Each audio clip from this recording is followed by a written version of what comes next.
What up, Slime? It's me. I'm Slime. You're Slime. We're Slime. Everybody's Slime. Joe Leoli coming at ya. The only 18 and over channel for cannabis patients and adults. What up, YouTube? Isaac and his mother lived in a house on a hill. Oops. Ooh, I hit record. Might be. Gotta click on this screen before I start doing shit, and it fucks my stream, and then we're back. That always happens. It's okay. Oh, wrong file. See, this is our streaming file. We're starting everything over. I've gotten pretty far on this one, but not Dead God just yet. We'll see if we hit the Dead God on the stream, but it'll be a long project, so stick around for it. You still see we got a lot of characters to unlock, but I don't know. I'm just going random since we have 20 times still to beat Mom's Heart, or 10 times, or 5 times, or some shit. We have to beat the game a bunch of times before we start unlocking more and more shit, but we'll get there. Well, we do have Greed Mode. Get a Polyon by beating Greed Mode with Azazel. We could do an Isaac Greed Mode. That sounds fun. We haven't unlocked Greedier Mode yet, but honestly, I should have a pretty easy time with Greed Mode, because Greed Mode's fun. If you know how to cook on it. Go to Curse Room, always. Might be something good in there. Wheel of Fortune, whatever. Ooh, Squeezy, Tears Up. That'll be useful. Pop that down. Probably could have popped this over here and gotten both of these guys and that, but I might want to use it. You never know. Get my 2 coins here. Start it. Just some of these fellas. Man, I had a good Bethany run earlier. I had the Book of Virtues and I had the Eraser. And the Eraser is an interesting item because it erases permanently an enemy from your run. So like these little headless guys jumping around, if I use the Eraser on them, it would make them never show up again, which is sick. Ah! Okay, we're gonna spend a little bit. Stop this. It's okay to spend a little bit of health in the intro part in the beginning because you don't want to get too overloaded when you're still so squishy. The Book of Virtues. Anyway, the Eraser, right? So the Eraser, you can use it to permanently erase an enemy, but you only get to use it once per floor, and it kind of sucks because if you miss, you don't get to use it again. You really gotta, like, line up your shot. It's hard to use. But the way that Bethany works, she doesn't get soul hearts. Soul hearts are like your shield. But they charge her active item, and because the Eraser is an active item, you got the single use of it, but then you got the use of all of the soul hearts. So I was just running around with her, erasing entire floors, and I got to like the second part of caves, and literally every single enemy was gone. There was not an enemy in the run to be seen. We're getting squeezy because we got money for it. Wooden spoon there's kind of whatever. Tears Up is always nice though. Get ourselves a key. Next shop spot. I don't think there's anything else super worthwhile in there for me right now. We'll get the key and then we'll go hit that little unlocked corner over there because I know there's another key for free up there. You don't want to waste those opportunities. See what's in the chest, right? I think we're handling ourselves. Now that we've got a slight Tears Up, we're having a much easier time clearing out the rooms. Get farted on. I was posting in Reddit comments. I know I need to leave Reddit. Reddit sucks.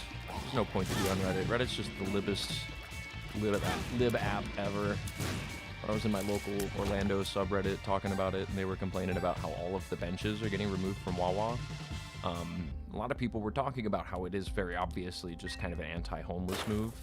You know, we have definitely a problem with homeless people in Orlando, or not a problem. Orlando does have a problem with homeless people, like in the like I don't like you kind of way. Boss item. But you know, these little moves like that just from corporations, like we're gonna take benches out because everybody was able to use benches, and because everybody was able to use benches and that leaves no barrier to entry, then homeless people are going to use them too. And yeah, man, when homeless people sit places, they're probably going to ask other people for money. I did have people talking about like anecdotal tales of you know, managers coming out and being like, you guys are welcome to sit here, just like don't beg our customers for money. You know, don't harass people. And that seems to generally fix the problem, or at least, like, not all the way, because, you know, you're not going to fix it permanently. But, like, you know, if you want a more permanent fix of the problem, just take the benches out so that way they're sitting on the sidewalk begging for people for money instead. That's a much better solution, right? I don't know. And this comes in the Orlando subreddit, right? And I made a little comment on it, and I was like, yeah, well, God forbid a homeless person sits somewhere. And this is coming from the exact town that has so many NIMBYs, so many not in my backyard people who are like, yeah, if you build a homeless encampment, if you build like a homeless shelter or something, then you're just giving them free money. You might as well just invite them into your house. I swear to God, one of the comments like on my post, it said, well, I don't see you posting your address to let homeless people come and stay at your house for free. And I'm like, because that is the exact same thing as using tax dollars to fund a homeless shelter, right?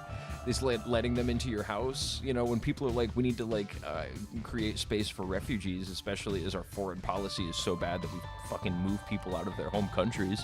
We need to be able to have capabilities for refugees. And they're like, well, why don't you put them in your own home then? It's like, because that's not what I said, dumbass. That's such a bad faith argument. Please argue in good faith when you're talking about shit like that. I'm not talking about putting them in my home. Nobody is. Nobody's saying that. We can use tax dollars instead of maybe creating more refugees by starting wars with countries that are a bad idea. We can build spots for refugees, or even better yet, just make life accessible for the citizens of this fucking country, man. I swear to God. I don't know, dude. Shit just pees me man. It pees me Alright, we're getting the devil. See the devil room here, and then we're gonna skip the devil room. I wanna see angels. Give me Sacred Heart on the greed room. Greed mode. Greed mode angels. Give me God. I want to see God today. God's so picky in this game, just like real Old Testament God. I mean, people always say it's like, well, it's Old Testament God that's picky and like New Testament God's nice or whatever. And it's like, he sent his son to die for our sins. That was the thing that he created that would punish us for the things that he did to send us to a place that he created. So he sent his son to die. And people took that as like a gracious move? I don't know, man. God seems pretty mean. I'm thinking Old Testament God never really went away. We just kind of shifted the perspective on it, if you even believe in that sort of thing, which I can't say that I do. I'm not much of a, not really a Christian per se. I am a bit of a skeptic on all those kind of fronts. Just me personally, though. Got some bombable stuff. We got Mr. Me. Latchkey is not bad because we get luck up. Luck up's nice. Yeah, sick.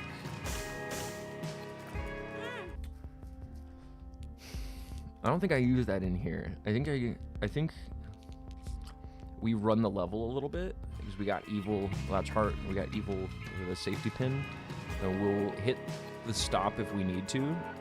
But I think we can double the coins in here, and that'll be a good use of that. Always the skull hats. Fucking hell. Oh, again, man. Why am I so bad at avoiding that? Fuck. Okay. Should have grabbed a key first. Not dying right now. Not dying right now. It's looking bad, but we're not dying right now. It only looks bad because it is kind of bad. But it could be worse. It can always be worse.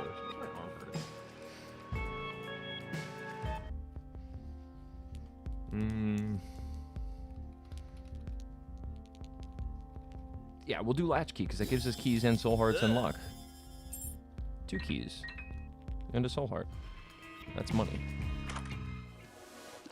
E. coli.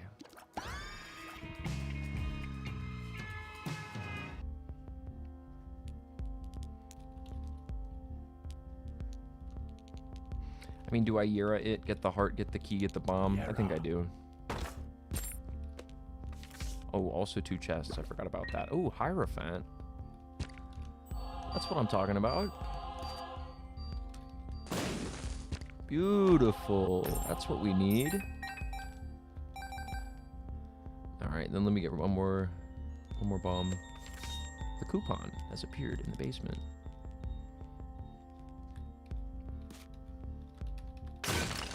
Nice. Bow, bow. Nice. Cool, let's go fuck this up. It's gonna be easy. The corn poop mines. Ooh.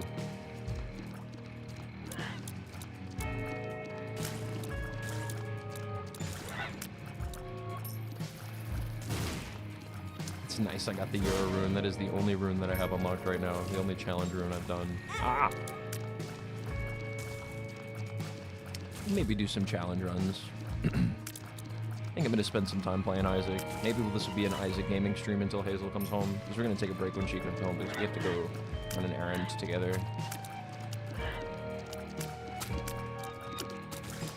Ooh. I was thinking also maybe later, because like I don't like Critical Drinker, but I don't remember exactly why I don't like Critical Drinker.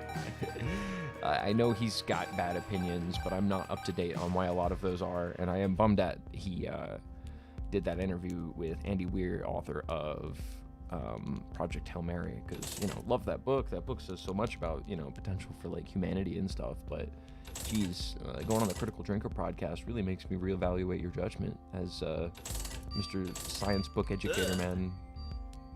You know what I mean? That's just my opinion. Ooh, blood clot.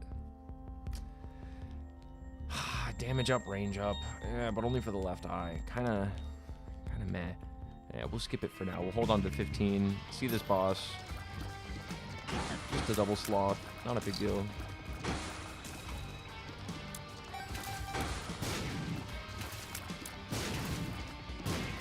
They gonna damage each other? I think they're immune to explosions, so no. Wish this dumb little like leech thing come after him too. She had some more enemies with madness, to use the eugenics terms. It's okay though. Just gotta avoid and shoot. Too freaking easy. Another boss. It's Peep. Oh dear. Oh no. Ah. Okay.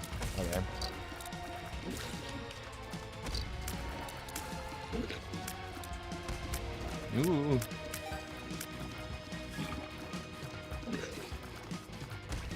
Yo. Can avoid the P. That's too easy for me. Not even hard, you see. Wow. Just go in a little circle. God, I wish I had more damage. 5.9. 5.19 is not terrible, honestly. But, you know, we're not broken yet. We're just kind of like dusting up on our fundamentals. Ooh. Yeah, fuck him. Rock and roll. Do we re-roll the shop again? Until we have 15, or do we blow up the thing? I kind of think we do. We blew it up. Oh, but Sprinkler kind of goes crazy in greed mode, though. We're going to hold on to it for the next floor, but watch. We can place it a bunch of times. Oh, I should have gotten some of those battery upgrades. I still have an opportunity to. Oh, that lag. Making life easier on me. Why are you having such a hard time running an easy Flash game, computer? What's up with that?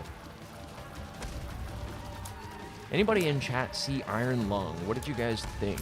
Tell me what you thought. I guess I kind of had more controversial opinions on it. I don't even think they were controversial for like cinema people. It was just that most of the people who were watching the movie were big Markiplier fans. I thought it was good. I liked the movie. I just thought it would have been better maybe if Markiplier was a better actor. Because that was by far, in my opinion, the weakest element of the movie, other than like cheesy dialogue, was the weak acting from the lead performer. Which, sorry, Marky Moo. 50% chance at 9 luck. Yeah, let's get it. Holy Death Shot. That's what's up. We have enough for a bomb. We'll get these. We'll get that.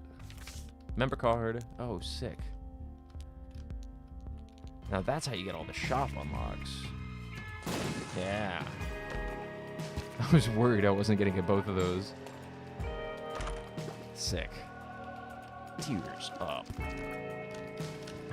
That's what I'm talking about, chat. That's what I'm talking about. This is going to be a good Isaac run. And also, watch what Sprinkler does whenever we hit it in the, like, max greed mode rooms. Finger. Watch where you point that. Neat. Damage up. Little baby, tiny little baby damage up. Go in the curse room. What's in there?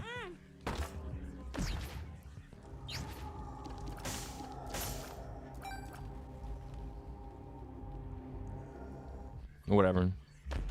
Not even taking Guppy's tail for the transformation because I don't care. I'll save that. We'll blow these fellas. Blow these fellas. Only if they say yes. Only if they give affirmative consent. See, alright, well, we got one sprinkler, but as we play in it, we're going to get to use multiple uses in this very same room. It's so exciting. It won't be very useful against Ultra Greed, but it'll at least help us clear out all this shit. Ah. Whee. Alright, we got one more charge. Need a battery or something.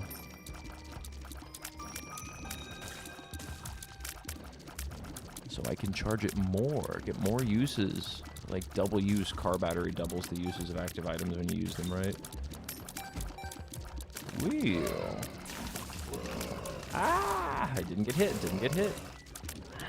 Put myself in tough situations sometimes here. Ah!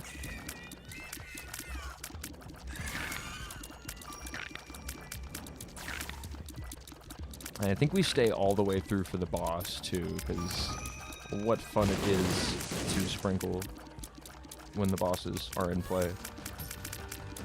Whoa. Sprinkle on Tinkle.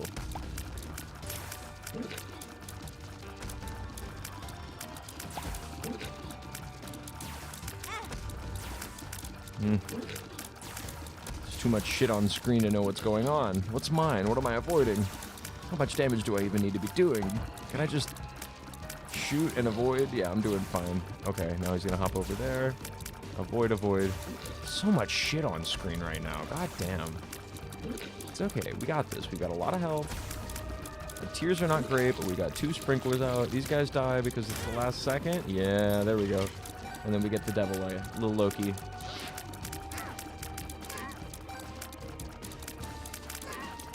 Nah.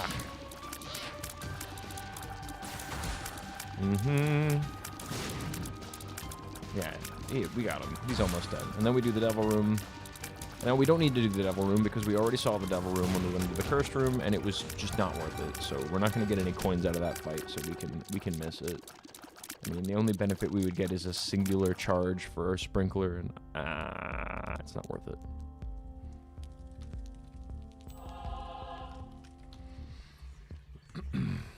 Avoid. To the womb. Man, regular greed mode's quick. Just shop last, right? Utero. Damage molt for the left eye. Range and tears up. And some hots. Wonderful.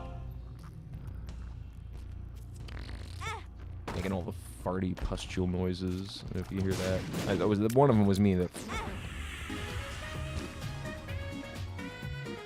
Fucking Archean shop. I don't have 99 coins. I don't think I'm gonna get 99 coins.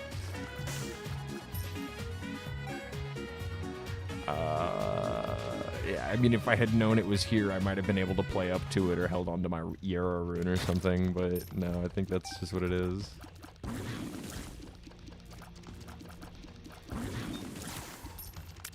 It's fun to dream, though. You know, we'll hold on to the coins on the floor in case there's a double up something somewhere, which I don't think so. I'm going to have to hit reroll in the shop at some point if I even want to get anything halfway decent. There we go. You want to keep moving when those guys are out. Ooh. Solid. Oof. Oh, I hate that thing. The cannon blaster eye. Oops. Didn't mean to do that.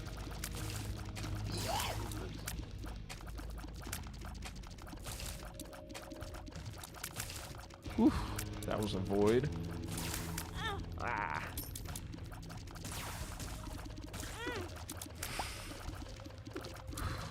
No, I'm not taking too much damage. We're doing okay. We're doing okay. Just a little bit of a lot. Ah. Whoa. Whoa there, dry babies. Get them. Dang it all. Dang it all to heck.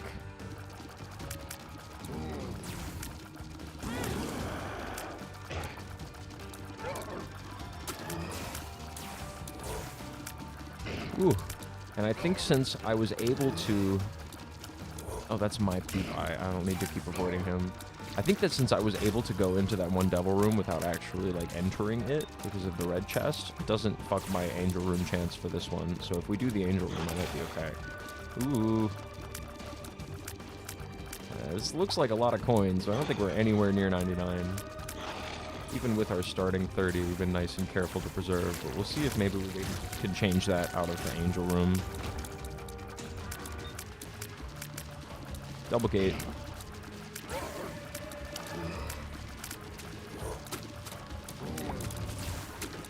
Ow. Homing brimstone, which just lasered me if I was the lost.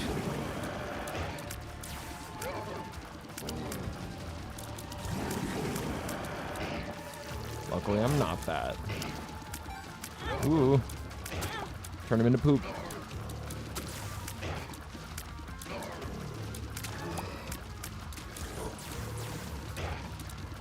Get his ass. Kill him with the holy light. And stop taking damage, Isaac. That's your fault. Isaac. Devil room. Alright, what do we got? Leech is so funny that it's in devil room. Feels like it's a nothing item. Leech is so silly. Heals Isaac for half a heart when he kills an enemy. It's just okay. Yeah, we're going devil room.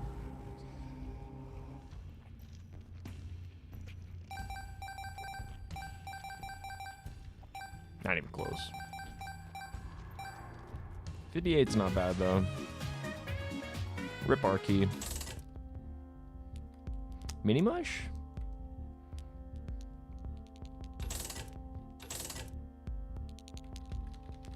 Booster pack is not terrible.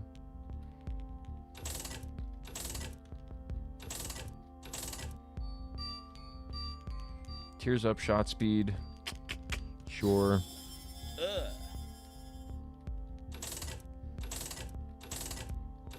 Roll. BFFs. We need to go deeper. Not bad. Also 4.5 volt. Also not bad. Let's see if we get in the crawl space. We can activate the crawl space with that. Large orbital, 30 contact damage per second, but we have a restock machine. What do we get?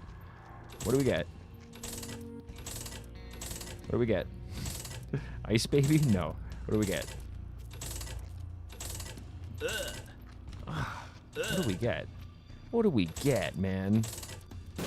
Okay. Charm tears. Whatever, man. So mid. Upkeep, we need to go deeper. Do I see? Yeah, another item per floor is definitely probably better than the sprinkler. Although the sprinkler is cute, I think it's outstayed its usefulness a little bit for me. So we don't have any upgrades to the charge time of it, and 4 is just a little bit too much. Don't have enough versatility on just 2 sprinklers on the floor.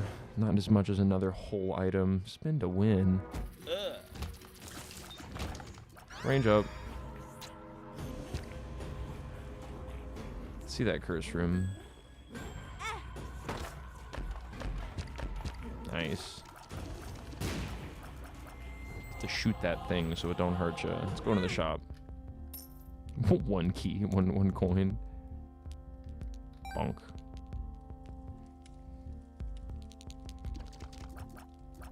Oh, that's good. What do we got? Let's see. Jumper cables is not terrible. That would have been nice to have if I had kept Sprinkler, actually. Well, maybe we get another decent active item. Box. Chest contain more. No.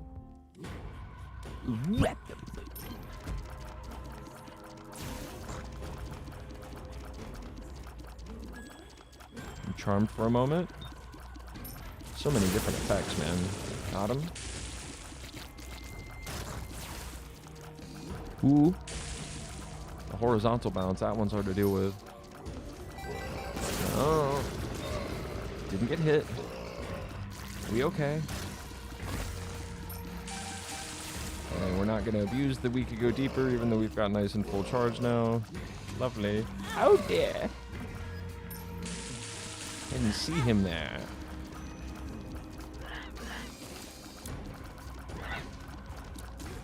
I forget that Charm Tears is kind of useful like that.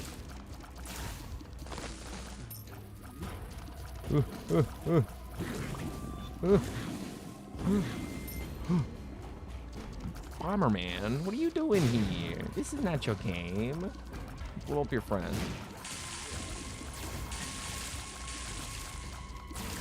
See, I'm actually kind of getting some mileage out of the Charm Tears there. I don't normally play too fast to ever see an effect. It's just like, oh, they're charmed, they're dead. It's like not useful. And now I'm kind of seeing it play out, and that that's a better item if you're not broken. Oh my goodness. Let's go. Also, Luck Flit's tight, but you never pass up the mushroom. Mushroom's too good. Little Loki. This one's Little Loki. I forget what the other one is. And the other one, Little Loki, too. This one's Tiny Beelzebub. Ooh. Honestly, I forget what this one's name is. Do we have enough for Luckfoot? Let's see after the boss. See, I doubt we get 1 coin from this. We might get 1 coin from the Devil Room, though. You never know. My goodness. Now that's a lot of damage. Yeah, we're hitting 10.6. Yeah, because we have the multiplier for Magic Mush. That's why you do Magic Mush. Magic Mush goes crazy. That's good. It's just kind of good. Blood Oath is fun. I'm gonna have to get it at some point, but I think I'm gonna just go Tears Up instead. Tears Up Spectral.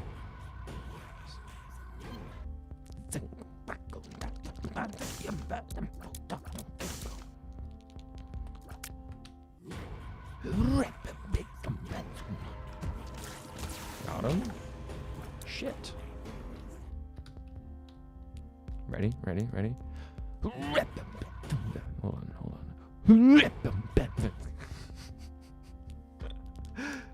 Stupid.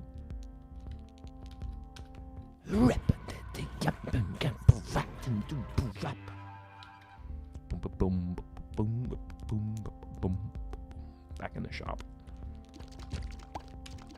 Cat of Nine Tails. That's a good item. And it's ours. Damage up. What's this? 48 energy. Health up. Health up. Health up. What do we got?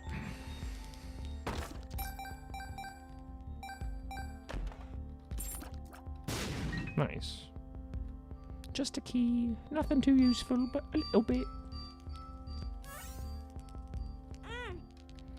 Use that on the next floor, perhaps. Possibly. So much damage, dude. And the holy light damage was nuts. Ooh. It's our first greed mode run on this file. Ah. I'm taking gosh dang damage, man. Get him.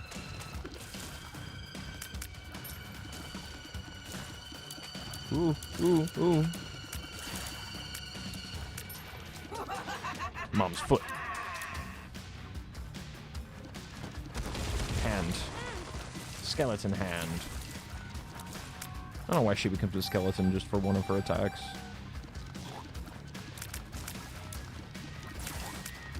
Ooh. Got him. Too freaking easy. I wonder what we get out of the crawl space in the last shop floor. Nice.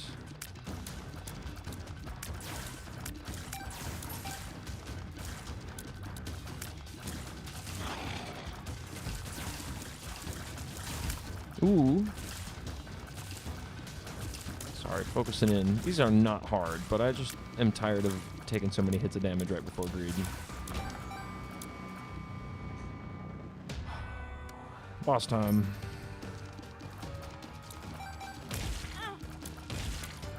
Super envy. So dang super. Okay, make ourselves all our money. Go see the devil a little bit before we finish. Maybe he'll give us a really nice item. I hope so. I hope so. Gotta make sure we get our good start with greed mode runs. Gotta fill up that donation machine. That'll take a little bit of time, but we will get there. Ooh. Ah.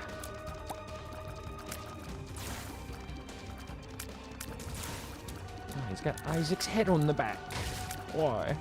Everyone's Isaac. Even his mother is Isaac.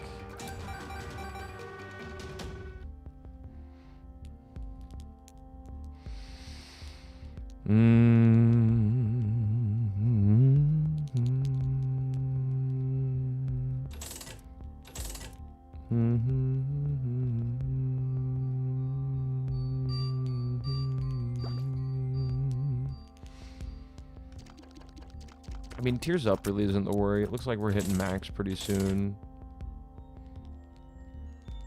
Now that's what I'm talking about. Yeah, I'm at max tiers. That sucks. That's so small, max tiers.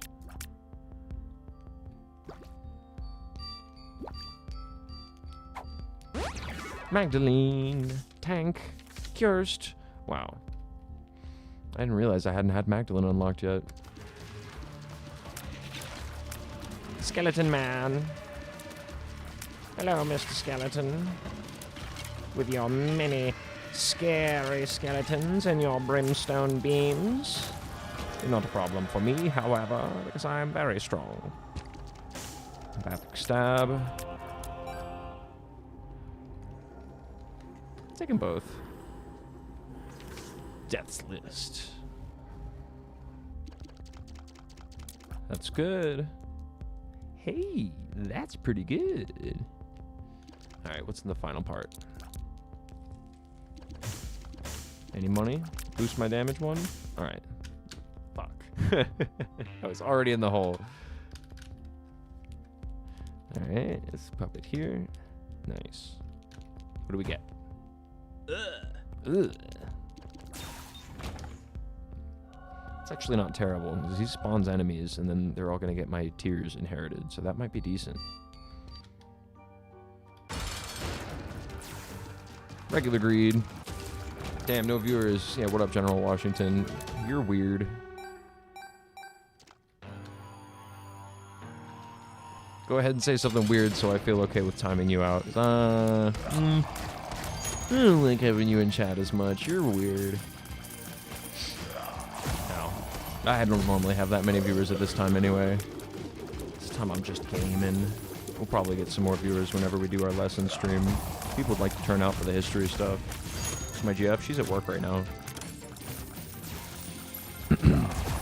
She is making money, but I'm off today. I work tomorrow, and then through to Tuesday. Working on the farm.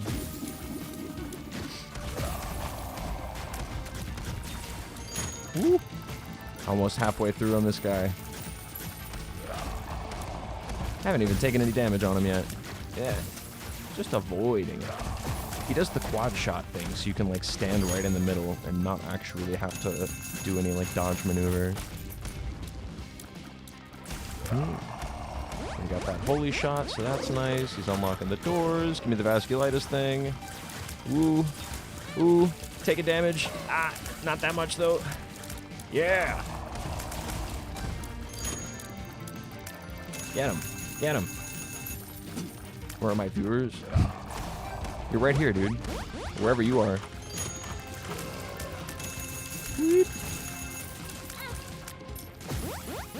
Got a lot of questions today, General Washington. I don't know if I have any answers for you. Kind of just living my life. Woo. Now he's charmed. Just picking up my coins, you bastard. Those are mine. I want them. I forgot I had to have coins to save up for the greed donation machine. I forgot about that.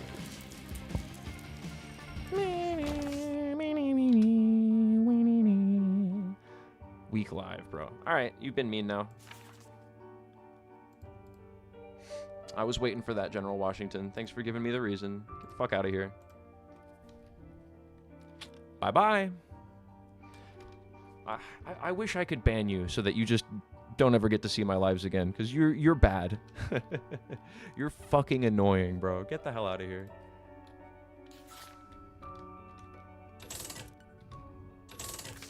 Ooh. Lucky pennies are good. Upgrade the luck stat more. Did it just like glint?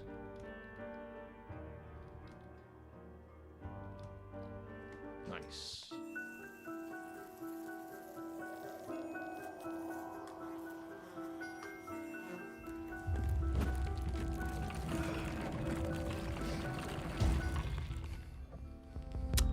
First greed mode win in the bag. We've got our win streak up 1.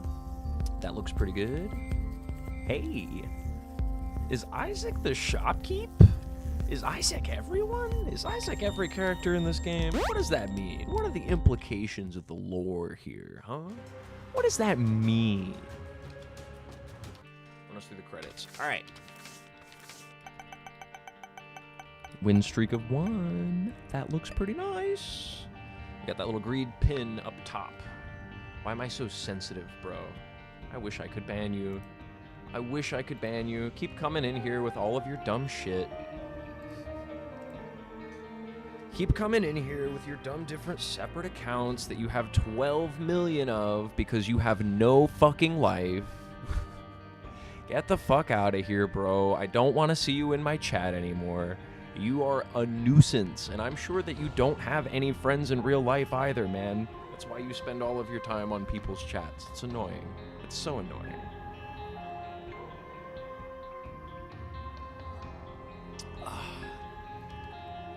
Well, let's go. Let's see. What's next? Oh, can't because I was clicked over there.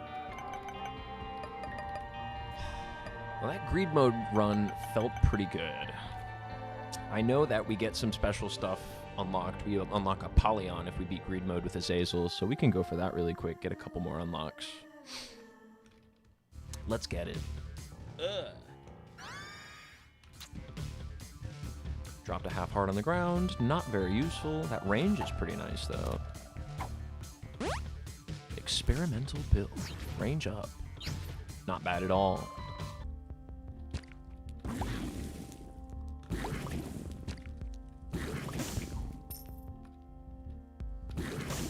Looks good. Looks good. Fanny pack's pretty okay. I mean, it's not like we're going to be relying on self-damage too hard for this run, but... You never know. This is gonna be easy as fuck. No life. I make 100K a year. How much do you make? More than that.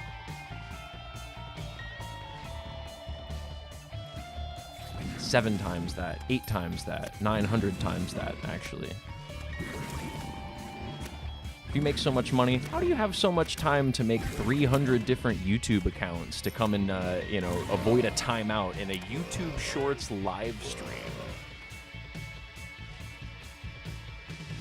Are you the CEO of YouTube? Wow. That's astounding. Are you the guy? Did you invent YouTube? Is that why you have so much time and money to do all this shit? God, you're just the coolest guy ever. You get to stay in timeout, all of your silly little alt accounts. So cute. You're a history guy, huh? You like your dictators. Big fan of George Washington. Did you know that he was buried with slave teeth in his mouth? The teeth that were in his mouth, they weren't the classic wooden dentures or the hippo teeth or whatever. No, those are in museums, but the ones that he was buried in had teeth pulled from a living human slave, a person that he owned, right? So that should maybe weigh in on how you feel about this historical figure, right? They knew slavery was bad during that time period. Like, Thomas Jefferson wrote about slavery being an abhorrent thing extensively, except for the fact that he needed it to make money. Yikes.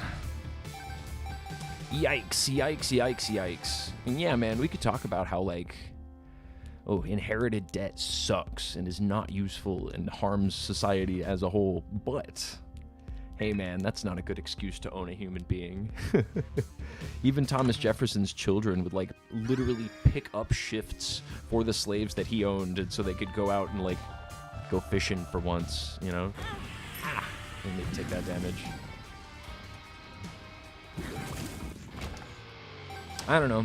If you're ever, like, a hard fixation on the American founding fathers, it just tells me what kind of person you are, where your values are at. I know. At $100K a year, right? That's beautiful. I hope you're making that much. Ooh, I hope you pay your taxes, too.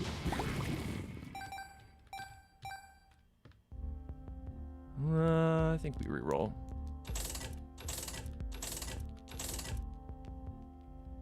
Tears down. Not doing it. Go to 15. Yeah, luck up. And then we'll skip the devil room. See angels again, even though I'm Azazel. There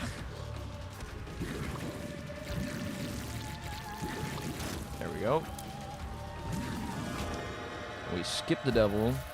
We want to see God today. Gotta see him. Get ourselves a nice little key so we can go into the item room in the next floor. Beautiful.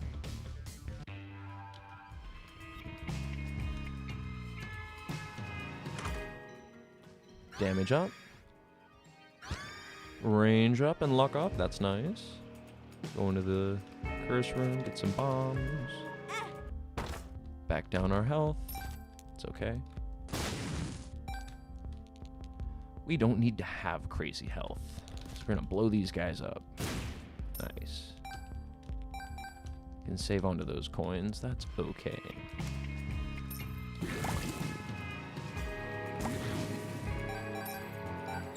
Ooh.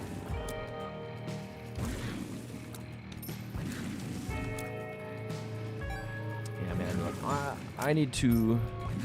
I think we'll split up the later part of this stream into a couple different parts. My plan for the later part of this stream, we'll go over some of the literature that Proletarian Pride was posting in the Discord, because that was fun to just review. And if I do that on stream, who knows? Maybe somebody will come by and learn something. That's my hope with that.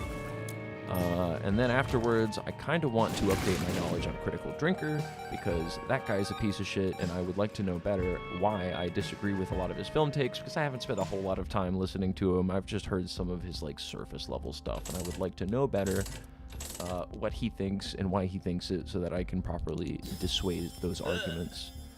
What we got? Joker, Temperance, Sun. Live in a tiny apart, barely make any money. That's why you're streaming. Hope you make it big. You won't, by the way. Your girlfriend seems supportive. It's just a matter of time before she leaves you. Okay. Thanks. Anyways. So what I was thinking on, we were going to go and do the Critical Drinker stream, have a good time doing that, make fun of that guy and all of his shitty opinions, then learn a little bit more about the Iran-Contra affair, because as we were learning from Yellow Parenti last night, I don't know nearly enough about the Sandinistas. I don't know nearly enough about, you know, fucking the Rumsfeld-ass shit of that time period, right? I know a little bit about the Joan Quigley-ness. I know some of the things about Ronald Reagan's astrologer, and that's a fun factoid, but man, that's not like... It's not Iran-Contra. I gotta learn Iran-Contra better. I just don't know it enough. But we're gonna get there on stream. It's complicated, and it doesn't help that everybody who knows anything decent about Iran-Contra starts off their writings by being like, this is hard to learn. This is not an easy thing to learn. And I'm like, yeah, that's okay. That's how it goes. That's what I'm ready for. I'm going to save this Joker card for the next floor, because I'm just going to try and see if I see it this time. And if it is a devil floor, then we can walk out and not worry about going all the way through the whole process of fighting the devil room boss. So it'll be harder on the next floor than it is on this floor. Caves is not too bad. Ooh, cellar unlocked. Hell yeah. Wow. That's only kind of a hell yeah, because the cellar's big spiders. That actually kind of makes it harder to navigate. Ooh. Ooh.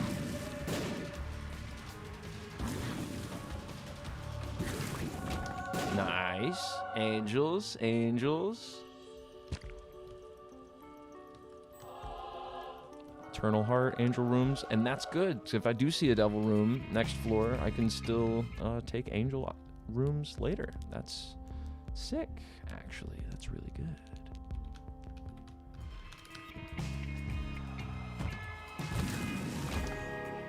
Nice. Next floor. I wonder how many times it is that you have to beat basement before you unlock the cellar. Like, what's the number? Also, let's see the Devil Room.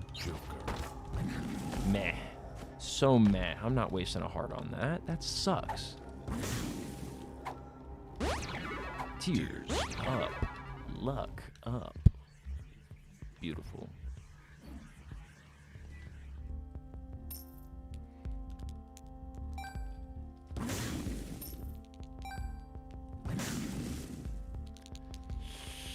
Do we do some rerolls? No, I think we go for a key, and then we'll get rerolls afterwards. And maybe not even. Since we're Azazel, we should probably just be saving our coins for the end. Butterbean, whatever, man. Whatever, man. Butterbean's kind of buns. I have to let go of... I can't be pressing 3 keys at the same time, so I can't ever use my charged item and... be charging a shot and moving at the same time, which is something that I find myself wanting to do a lot.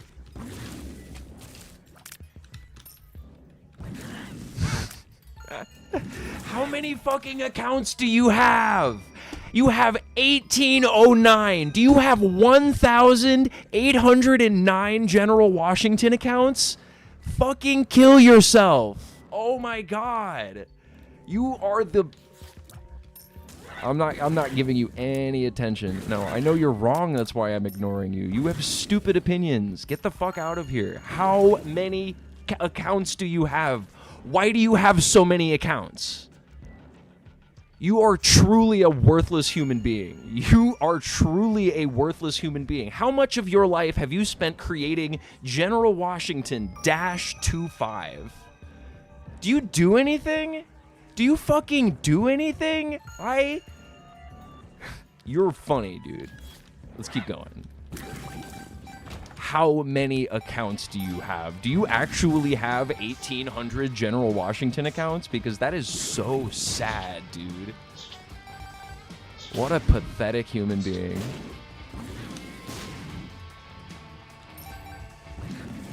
Jesus Christ. And I bet you would suck at the Binding of Isaac, too. You're not good at video games, bro. That's why you gotta watch other people play them and then bitch. You're just a little complainer. You're just a little whiner. You like complaining on people's channel because they're hotter than you, you little pussy. You're such a weenie. I bet you would die in real life. Just like the rest of us, you fuck.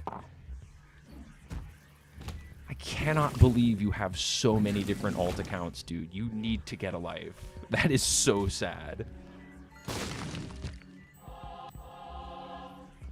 But we're gonna keep ignoring you because that's good. You don't feed the trolls.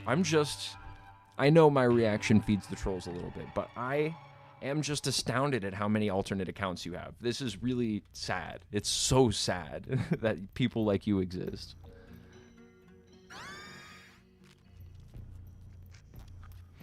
But we'll keep playing that game. I'll keep timing you out. I hope you run out of accounts soon, but I kind of doubt it. You seem like the person who's got literally thousands of sock accounts that you can go through. That just, you know, Literally thousands. You've spent a long time doing this, I bet. That's really good for you. I think that that's a healthy way to spend your time. Whoop. Whoop. Fuck yeah, dude. I love getting the Joker card, man. That's what I'm talking about. Okay, and I'm not going to just sit here and reroll. I'm going to grab one key, go into that item room, see what we get. See what we get. Tears up. See the Joker room. Or Babylon.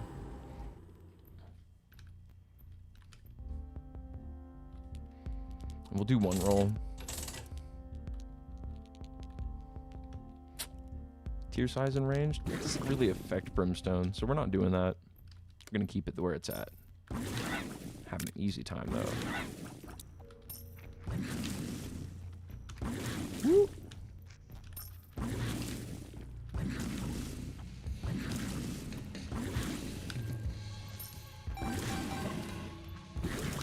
These guys are mutated like the cats in eugenics. They take another turn per round. Ah. It's okay, we got him.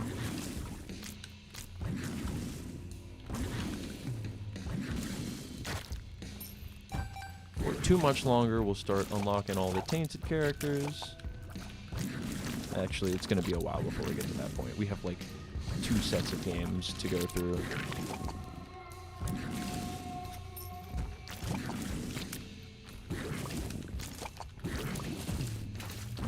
Those guys turn into other guys when they die.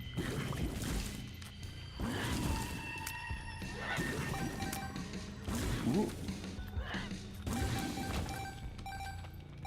Beautiful. Did I already see the devil room this floor? Yes, I did. And I still have to beat the other 2.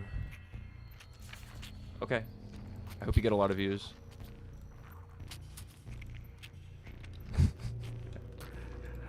I hope you get just as many views as my stream does.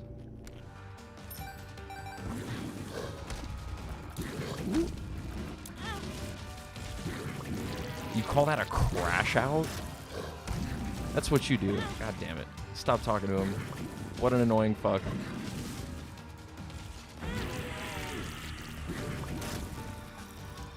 Yeah, between 29 and 12. How many accounts do you have, dude? What a pussy.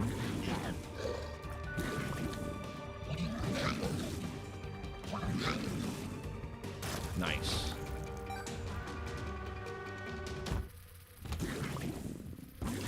See, I can't believe it. I've already got my first stream clipper. That's amazing. Somebody's posting my streams for me, helping me get some more views to my stuff. Keep it up. That's good work. I appreciate you, General Washington. Thank you. That's really nice of you.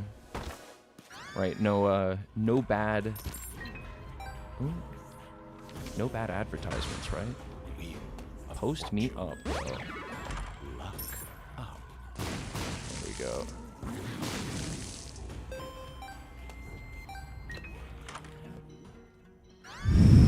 Quad shots the shit, dude. Let's go. It's gonna take a while to charge up my shots, but we're gonna get there. Oop. Ooh.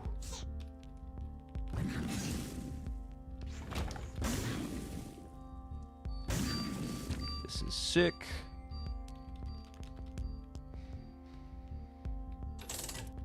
I love quad shot. I think we...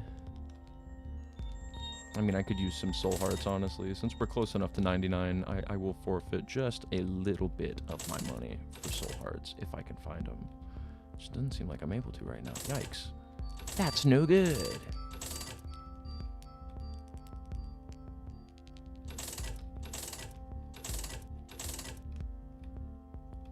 Woo. That's good. That's good. Whatever. Man. I'll take Core Babylon Curse, because that's really good. Hello, kitty. Welcome back, kitty. Look at that kitty. Hi, kitty. Hello.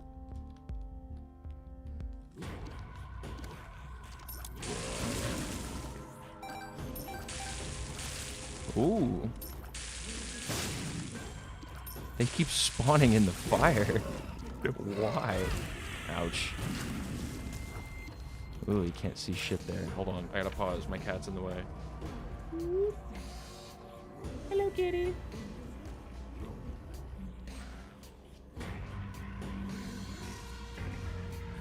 She's such a good kitty. She's my little baby kitty, LBK.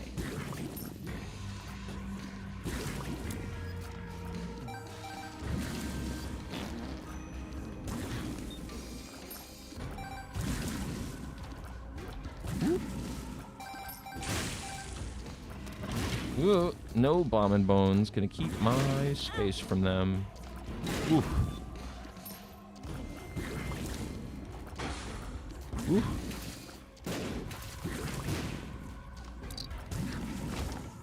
Nice.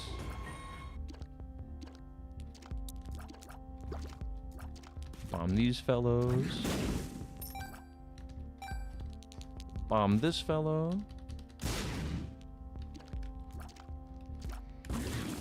That's good. Let's see what else in the shop. Do we go supper? I think maybe not.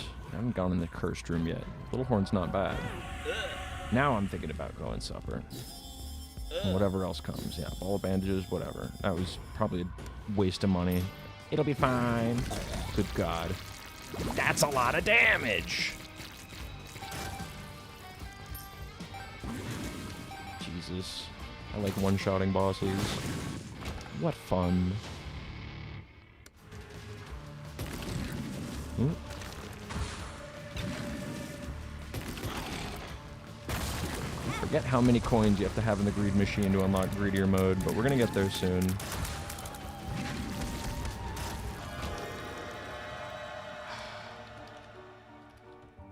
Still have another chance to see the angel room. I'm not that interested in fighting the boss, actually, even though I summoned it myself. It's a manual summon. I didn't have to do that, but I'm doing 1 billion damage, so that's why I did what I did.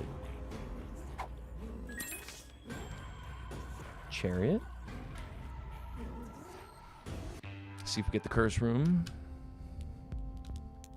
Or see what we get in the curse room. Yeah.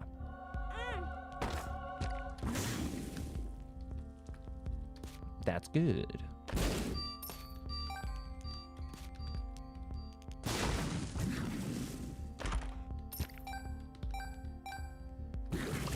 Ooh, that's good.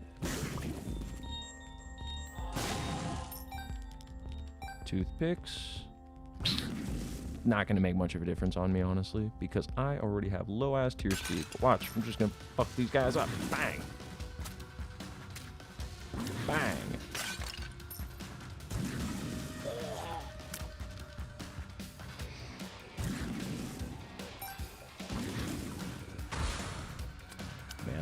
Anybody who says, you know, I'm just thinking about this, so I'm going to go off on it.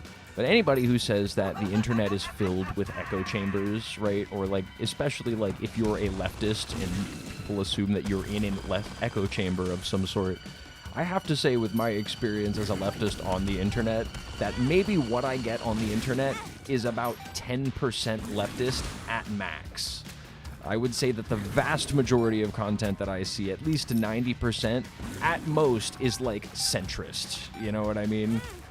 Ah, have 9 lives. We're all good.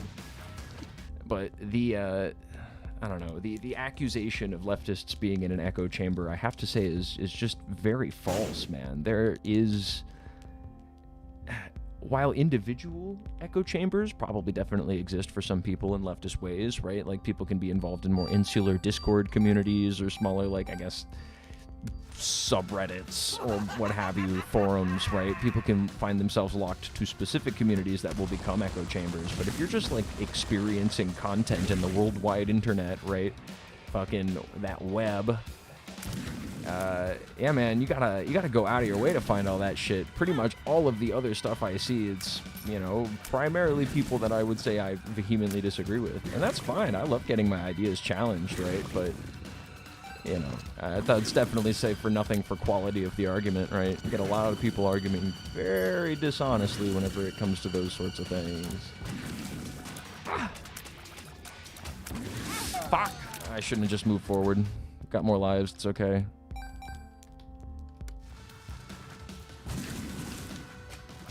Whoop, whoop.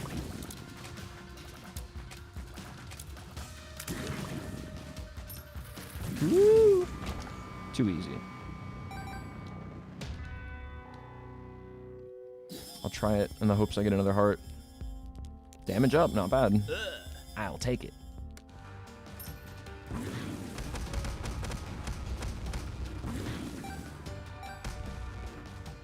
Keep going, keep going. Where's he at? Nice. Next ones. Gonna have to hit him twice. Oh no, just once.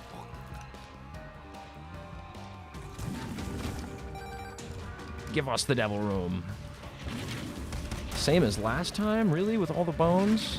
It's the exact same final devil boss. Woo. It's okay. We could deal with it as Isaac. We can deal with it as Azazel with one heart. Nice.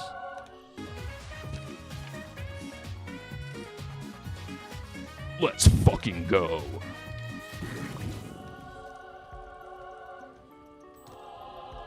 And I'm gonna kill the angel just out of disparity. No, you don't get to in greed mode. Never mind. Whatever. Disparity? Words. Boom-dee-doo. Alright. Let's clear it out. Get our win streak up to 2. And greed mode's the way to get your win streak up if that's what you're going for. I think I still have the unlock for the win streak to get. But what's up, Basil? How you doing? Welcome into the chat. Dude, you'll never guess who I had to deal with earlier. I had to deal with... Hold on. Let me read them out. General Washington 99. General Washington 12. General Washington 25. General Washington 88. General Washington 1809. And General Washington 29. And he said he recorded my crash out and posted it on TikTok. I didn't think I crashed out.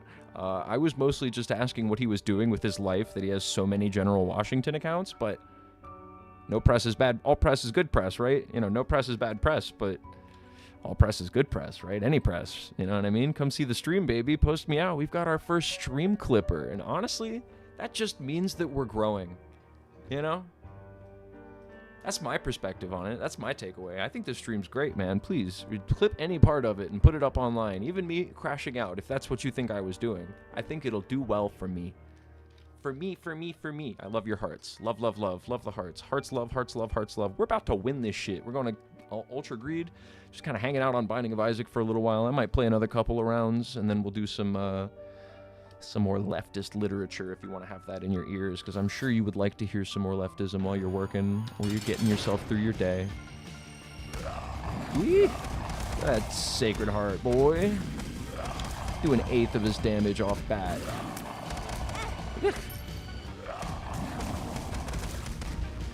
Distance, as we have no hearts, and then we just blast and take a little bit of damage. Oh, but drop hearts on the floor because we have old HP, or old Band-Aid.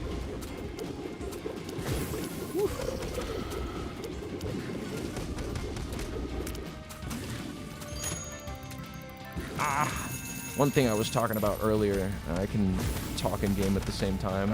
I was on a subreddit, and I guess Wawas around Orlando right now, if you're listening for that, have been taking out their seating. They've been removing all of the benches that are generally just sitting out front of the Wawa. And I mean, I think, oh, we got Lilith out of that. Fuck yeah. And where's the donation machine? Is it here? Where is it? Oh, there it is.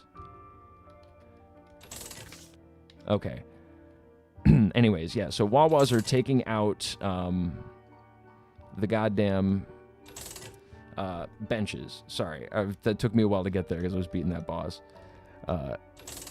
And people on Reddit were posting about it and talking about it, and like, you know, it was just exactly what you would expect. I mean, it was the most, like, shithole Orlando drivel bad opinions about homeless people, you know, and everybody was like, well, honestly, thank God, I was tired of seeing all the homeless people sitting out front of the Wawas, really taking away the atmosphere, and I'm like, a Wawa? You know, so I posted my little funny comment, and I was like, nice. Oh, what did I say? I said, God forbid a homeless person sit somewhere. And everybody was commenting up, like a bunch of people were commenting and replying things like, well, I don't see you posting your address in the comments so that way the homeless person can come and live inside your house. You know, and I know it's the same as General Washington. He's just trying to make me mad because those people don't have values. But God, what a bad faith argument, right? Like, you know, as though using tax dollars to build a homeless shelter so that way the most vulnerable sections of our society can, like, sleep with a roof over their head. That's the exact same as me saying, I'm going to house them all in my tiny one-bedroom apartment. Like, if that's what you think I'm saying, I'm sorry, but we can't have a conversation. Like, you're too dumb to talk to. And, you know, if you're like, well, you're just not willing to talk to anybody with a different opinion than you. And it's like, no, I'm not willing to speak to a brick wall about my political opinions. Get the fuck out of here, man. I don't know. Sometimes I feel like I'm not as open and in some of those senses as I could be, but I also feel like, you know, the want to be like an open, tolerant leftist is just sort of like a way to goad people into a realm of argument that you couldn't possibly lose if you're being dishonest. You know what I mean? And I'm like, not gonna talk to a brick wall. Sorry. I could do that on my own time and get really high and talk to a brick wall and probably have more fun than this conversation is, right? Like, I don't want to waste my time. I've got fucking video games to play. I've got governments to overthrow, man. I don't know. Win streak of 2. Win streak of 2.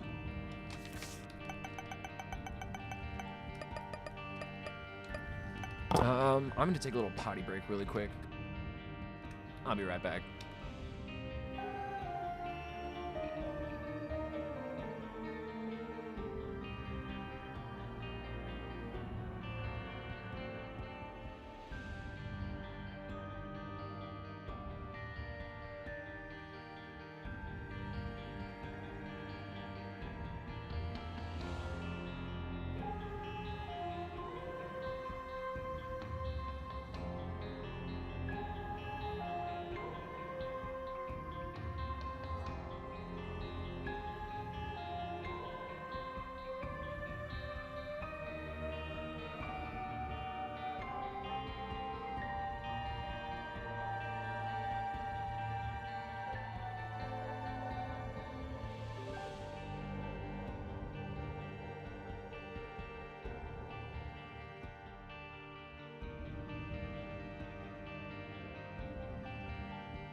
And we're back. What up, Herman Merman? If you're here, talking to you. But if you're not here, then I'm not talking to you. I'm talking to whoever's listening right now. But I keep talking because that's how you be a good streamer. Anyways, I'm thinking about moving on to a non-greed mode run. I'll just rip it out standard style. I kind of want to do a cane run, but those are risky, and I don't know if I want to forfeit my win streak right now. Maybe I just go green mode with Lilith, because we could get our 3 win streaks in and then beat that achievement out, right? Because win streaks are kind of hard to maintain. At least for me. I'm not cracked at this game. I'm just pretty good. Binky. Tears upside down. And watch, since we can use multiple charges on the box of friends, then we're going to have a bunch of incubuses. Stack them up by the end. Bonk. Ooh. Blow up these guys because I've got the bombs for it right now. Nothing. I'll give him 1 heart. He's probably not going to give a shit for it. Then we'll blow him up and give him 1 heart. And then give us spiders that we have to kill.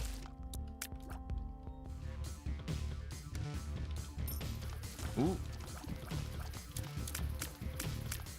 I appreciated the addition of the greed mode. I was playing whenever they added the little things that tell you where people are coming up. That was a good addition, because too often it would happen they would just spawn directly on top of you. And you get a good idea of where they spawn, you start getting used to it, but for the most part it's like hard to predict. It's like middles and the corners generally. Give me another incubus. Look at all them. And we could just keep stacking them because we get multiple charges for the greed room floors. Fun to unlock Lilith for greed. You don't even need to spend very much of your money just because you have such a broken item for this mode. You thought Azazel was good? I'll show you a good character for greed mode, boy. Ooh.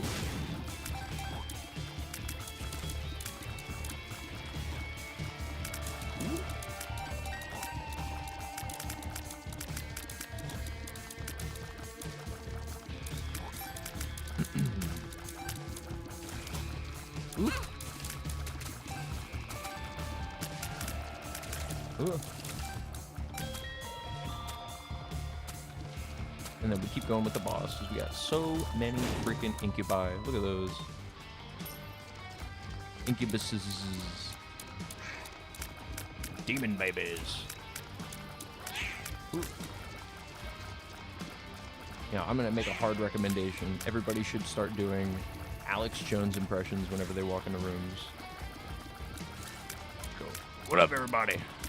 I'm here to talk about the deep state. Hillary Clinton, demons. What do you think Alex Jones would think of the Binding of Isaac lore? He'd be like, Isaac's mother is an indecent single parent. Used biblical torture on a child. Isaac suffocated himself. People say he didn't suffocate himself, but I believe Isaac killed himself at the end of the events of the Binding of Isaac. Seems like a literalist interpretation. Could also be aliens, demons, harvesting his blood, getting the adrenochrome out of his scared little body. Get him on my half heart, and then he pees when he walks into a room. That's actually adrenochrome. Ooh. All them dead body parts. And we go angels, because angels are the way. Give me a key. Lump of coal? Yeah. So I was naughty this year. Naughty for Christmas. Little unicorn, mid. Not even worth. Take that though.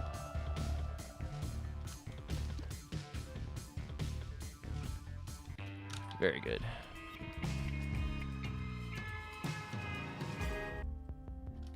Another cheap key. That's good. Let's take care of this red fire.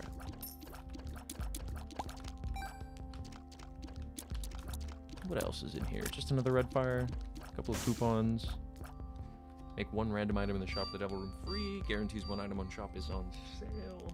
But that's not useful because I have the box. And I need the box. Unless we get like backpack or something, which we're not getting this floor. So not worried about that. Ooh.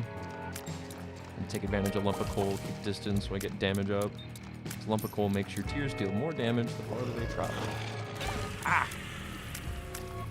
Looks bad. Looks bad. We got this, though.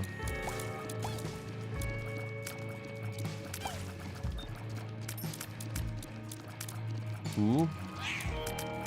Ooh.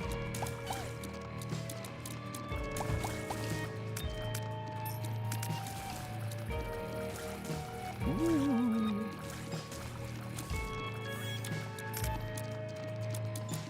Getting used to taking my finger off of the walk keys so I can use my active item. Another step to do things.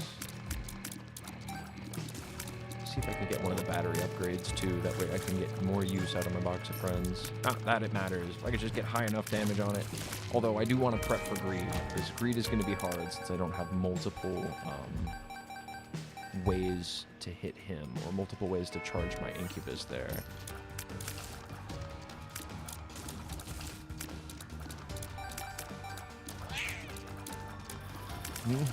Gotta avoid. Sometimes the tears are good, but then sometimes they push the enemy into where I'm standing. Doing on one heart. Ah! We're okay. Almost. Close. Ah, fuck. Oh. God damn it. Oh, god damn it. So close. Fuck. Lost the win streak too. God damn it. Sucks.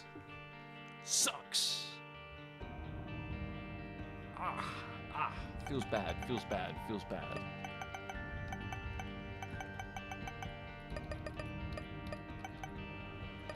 Well, let's keep filling it up. We'll go for a regular Isaac run. Are we in greed mode right now, or did I change it out? We're in regular. Deadeye's good. See how accurate I can be. Ah, I missed my first shot. Classic. Nice. Ah, missed.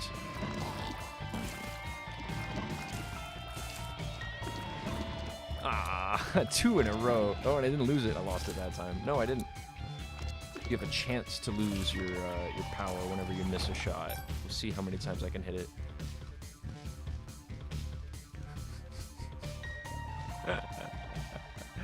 Definitely would listen to political advice from this guy. Borat voice, not. That's so funny, man. Dude, Borat's such a fucking topical joke, man. You're just hitting it with the relevant humor, man. Let me hit you with a knock-knock joke and see if it just, like, obliterates you. There's a new form of humor I just heard come out. It's called a Chuck Norris joke. You want to hear a good Chuck Norris joke? Chuck Norris voted for Trump and nobody liked him anymore. Except for people who voted for Trump. That's the whole joke. And then he died. Oh no! See, that's relevant humor right there.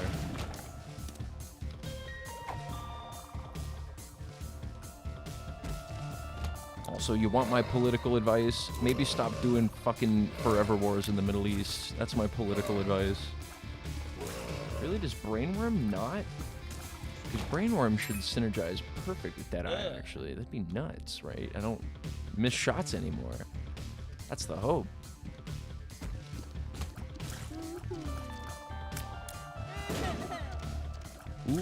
Ooh. Nice. Okay, hard right turn. No miss with Brainworm. Ding. Hell yeah.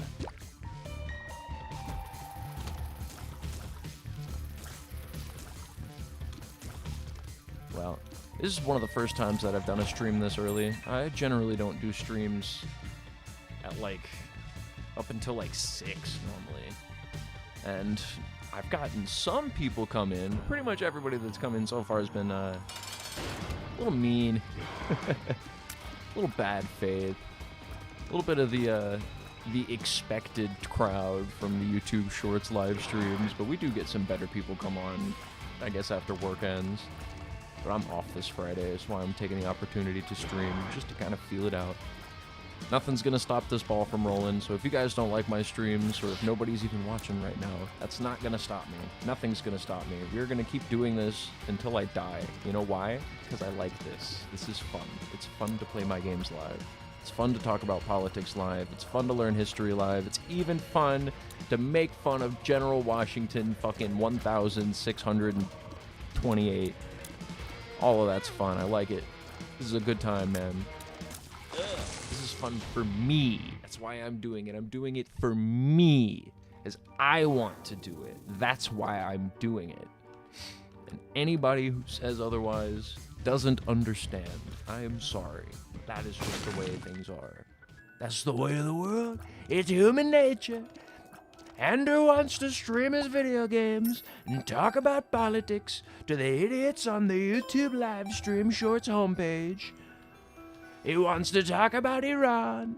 He wants to talk about Israel and their many atrocities. Inshallah, they shall not be a state anymore. What is this? Joker card? 2 of clubs. Womp of clubs. 2 of clubs.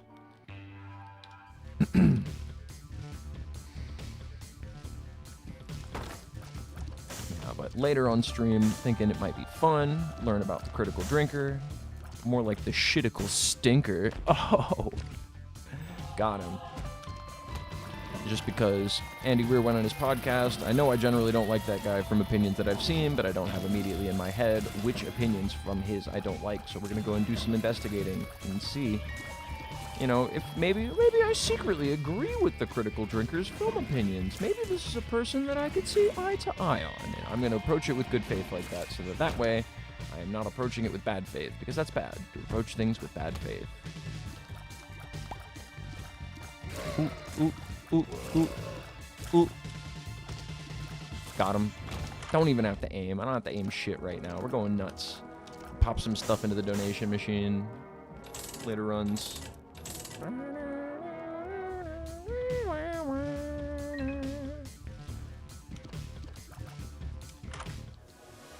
Lodestone. But we have this.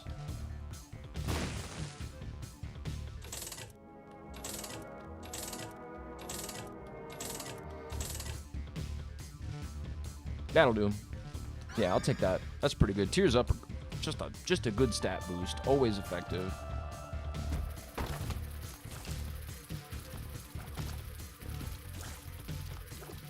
Ah. I become Isaac when I take damage. Ah. Beautiful. 2. That's a bomb. That's worth bombing right there. And you know, I haven't done an art stream in a little while either. I always kind of cycle back and forth between what I'm doing on stream, so we might do another art stream again soon, since it's been a little while. Art's so fun to make on stream. Nice. Got a little bit more distance on my SpongeBob video.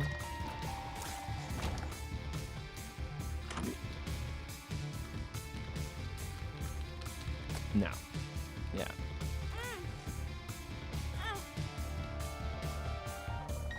Beautiful.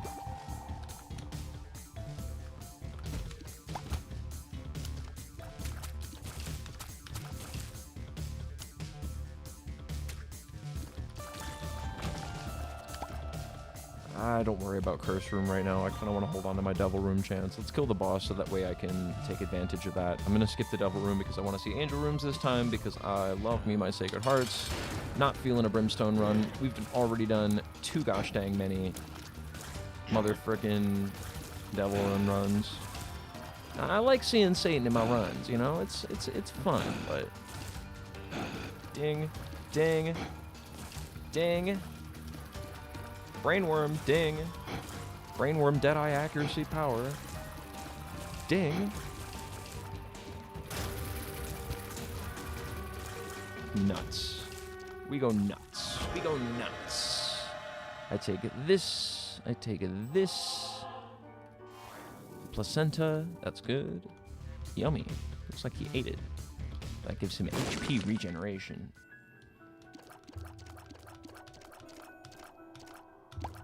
Nice. Beautiful. 2 nickels. What the?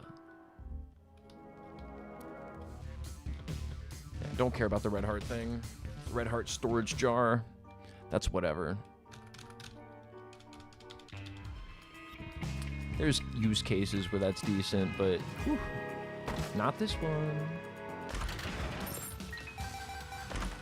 Do a little challenge room. A little challenge room never hurt nobody, and I lost my dang Deadeye. I hate it when Brainworm misses. Ding. Ah. Oof. Oof. I think I just heard a car door close. It's my girlfriend coming home. Hooray! Nice.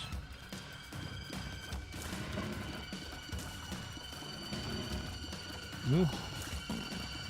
Ooh. Got him. Explosive diarrhea. Just waste my Deadeye really quick for no reason. I love Brainworm. Ding.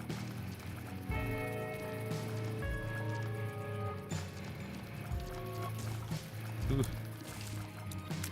And with the tier size up too, that actually makes it a little bit easier sometimes to hit the enemies. Ah!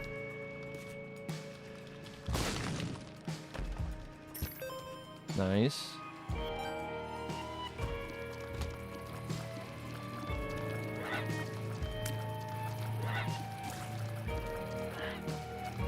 Ooh, got him.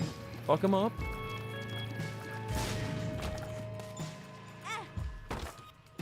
Ooh. Devil room. Angel room. Scapular is my shit.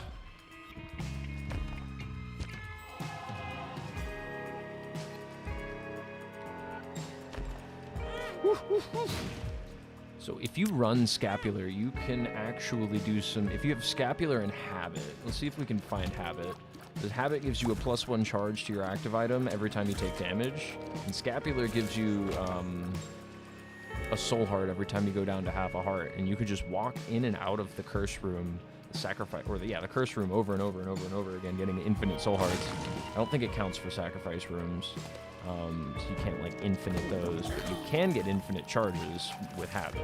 And that's the thing we're going to look for, because you can just do a full break with that item. Getting good at this game requires knowledge of all of the different ways that you can just potentially break the shit out of an item. All the items have very mechanical things that they do with one another, and if you can get yourself into a little loop, man, ooh, now you're cooking. Ooh, ooh, ooh. There we go. Now, Brainworm's better than Floop. That one just gives you mad range. Range is nice, but I would much rather have the targeted accuracy I've got with the Deadeye right now. That's the combo. I don't think I'm going to give up this trinket for nothing. I get, like, Smelter or something, which I won't because I don't have that unlocked yet. What do we got? Just pee all over the floor, I guess. Ooh, ooh, ooh. Nice try. You missed me, you fool.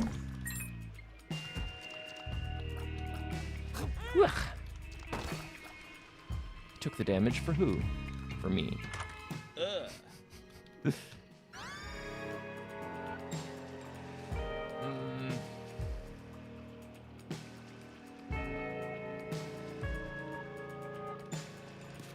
See a secret room. I knew it.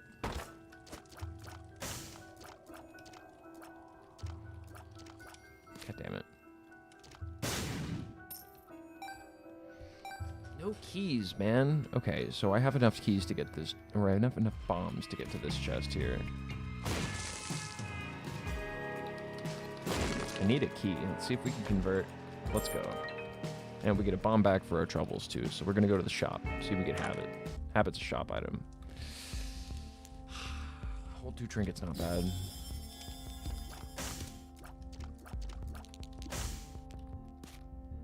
Getting a lot of worms for trinkets in this floor, which is not bad.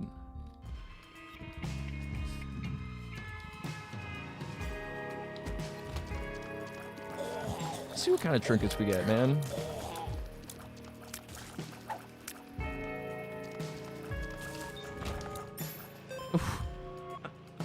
See, that's not bad. So I wonder now if what happens here. Let's see this on the boss. Is this gonna go crazy? Is this gonna break? Okay, one just cancels out the other. Yeah, the loop ring makes it so they don't do the 90-degree spin anymore. That's a bummer. That makes sense. Maybe it's happening, but you just can't see it because it's so weird. Alright, yeah, we'll just go for the long one, loop one.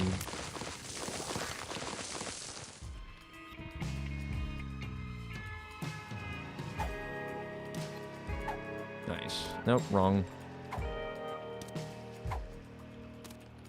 There we go. Had to put one more rock down. Hello, it's Rock Pug. Welcome in. Playing some of the Binding of Isaac today. Might do a little bit of education stuff a little bit later. Sorry, there's a bit of a delay in chat right now if you're not hearing me respond to you quick enough, but I'll try to respond to your chats just as soon as I see them, okay? Sorry about that delay. We're working with it, but, you know, once we get ourselves our wired connection all set up, then it's going to be much easier to have nice, decent communication with chat. We've got Deadeye, where accuracy equals power right now, and we've got that synergized with the Brainworm, which makes my tears do like a 90-degree turn to hit shit that they missed, so that's a pretty solid little early game synergy. I've also got Scapular, though, and Scapular has potential to break if you... yeah. No. Yeah, Scapular has potential to break if you can get it with Habit. Also, I should kill Edmund first, or try to, because if you kill Edmund first, then Florian drops the D6, or the Eternal D6, I think, if you have it unlocked, which I might not even have it unlocked, to be honest with you. Ooh, but I don't want to kill Himsel. Florian. There we go. Nah, nothing. I think... Yeah, thank you. Yeah, I think I need to have it unlocked first. There's also... It's just a chance to see it, so that might have been one of the chance-based things. Ah! Okay. Yeah, I think the Eternal D6 actually gets unlocked after you beat Mom's Heart with Lost, so we have still a ways to go on that one. But that's okay. So we've got some of our win streak, we've got some of our options opening up. We're getting forward with our unlocks.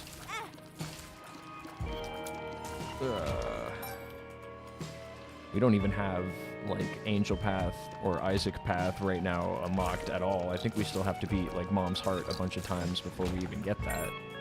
But that's okay. That's what we're doing. We're gonna get there. The unlock. No, what is it? In Utero, or like Utero Twin, or something like that. Or Unborn Twin. I don't know, like one of the Isaac's unborn brother that he ate during childbirth or some shit. That's a very Edmund thing to make a boss in your game, you know?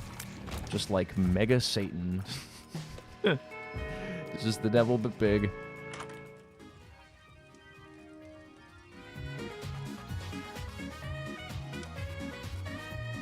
$50 million.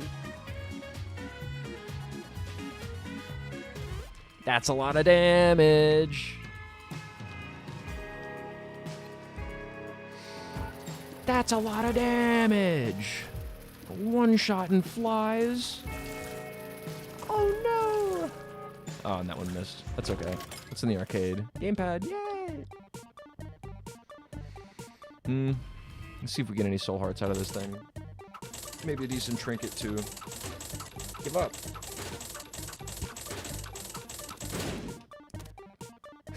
So when I have haters coming into my chat and saying mean things like, you never do anything, you stream it and you never be anybody and you'll never be a good streamer or have a stream or be chatting with people on stream or have a good time. Who are you even talking to, right? But I play video games that are mean to me, you know? My video games are mean to me. My video games tell me to stop playing and give up. So you're not gonna do that to me. This is how I relax, motherfucker. I like a little bit of edge. You gotta come in here and be way meaner to me if you want that kind of shit to happen. You want me to stop streaming? Well, there's definitely ways, but it's not gonna be just like a verbal assault, like, you know, you're gonna have to threaten my physical safety, and that's not something I'm interested in you doing. Please don't do that. But that would make you a very pathetic person if you were to, like, post my address or some shit. Like, get the hell out of here. That's the lowest of the low. That is so pathetic. So sad. But I don't know. Probably not immune to that. If we do ever see growth, that's the kind of thing that's probably going to happen to me before too long. I could say I'm emotionally prepared for that sort of thing to happen, but, you know, you never know what's going to happen till it happens. I'm like, I don't think I'm going to get famous, but I do think that I'm going to get trolls fucking with me. Because I'm a left guy, you know? I wonder how many of them actually just work for the CIA and they get paid to sit around and be mean to leftist streamers on YouTube all day. I don't know. Everything's a psyop, right? Every single thing. I'm kidding.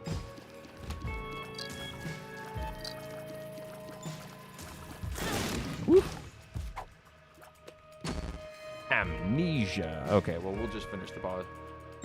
Still here to say that God loves you, my guy. All right, I appreciate that, man. Thanks for bringing some positivity in the chat. I appreciate that. Bro wasn't even emotionally prepared to have Trump as a president. What do you mean? I've had neoconservatives as a president since I was born, bro. What are you talking about? You know who wasn't emotionally prepared to have Trump as a president? Donald Trump wasn't, bro. That's why he keeps having a scapegoat like the women in his administration, despite the fact that almost everybody's doing blatant corruption, right? Like, fuck Pam Bondi, right? I do get pretty political. I'm crying 24/7. That's so true. You're right. My bad. I'll stop crying on stream, my guy. Tell me. Are you happy with gas prices right now? Tell me. Are you cool? Are you cool with war in the Middle East? Are you cool with us going and putting American lives at risk for a war that we knew that was not going to benefit us? Yeah, what about Ilhan Omar? What about her? What about Ilhan Omar? You just bringing up a congresswoman? Why? Sweep that under the rug?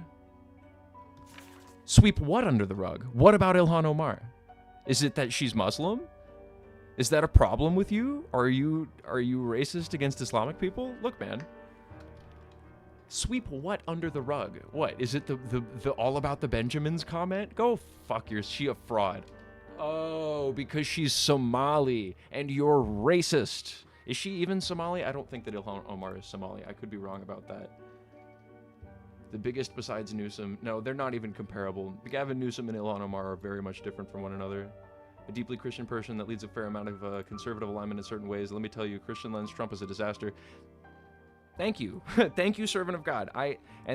You know, that's why I don't put down Christians on my stream, even though I'm not personally a Christian. I do think that you can have Christian values and you can be accurately Christian values to what Jesus was teaching and end up on a side of the political spectrum that puts you opposed to, you know, what Donald Trump is doing. You know, if you're against American imperialism, if you are not in favor of America going out and starting wars with people for no reason other than to make oil billionaires richer, then yeah, you might actually be a Christian. That's what Christ was talking about, dude.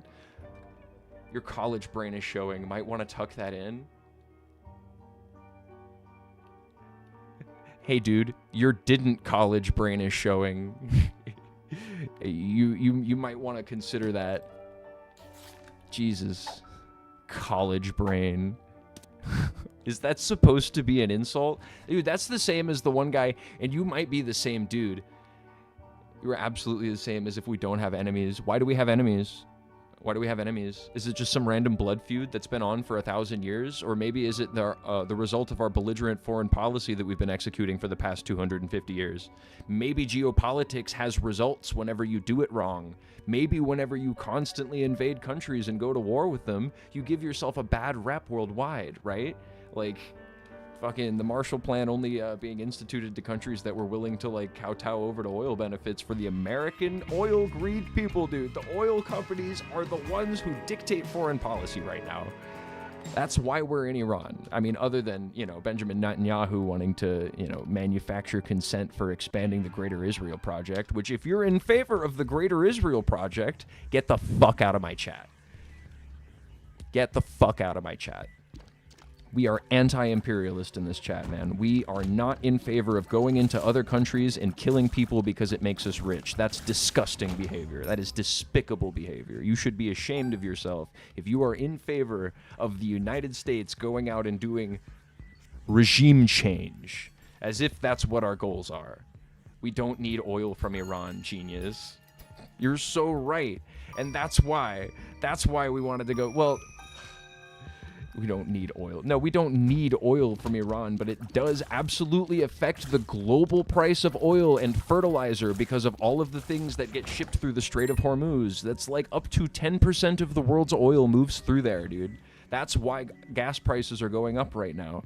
And as a matter of fact, the reason that the gas prices started going up all the way back in the 70s has to do with the Iranian Revolution, when they overthrew the guy that we put into power in the 50s, right? Because he was a brutal dictator. Not saying that the Ayatollah's much better, right? The Ayatollah is definitely repressive on a human rights scale, you know, but the only difference was that he wasn't a geopolitical ally, right? And is better than the Shah. The Ayatollah is better than the Shah. We can say that. That is absolutely true. But, you know, people don't be knowing about their Iranian history, dude.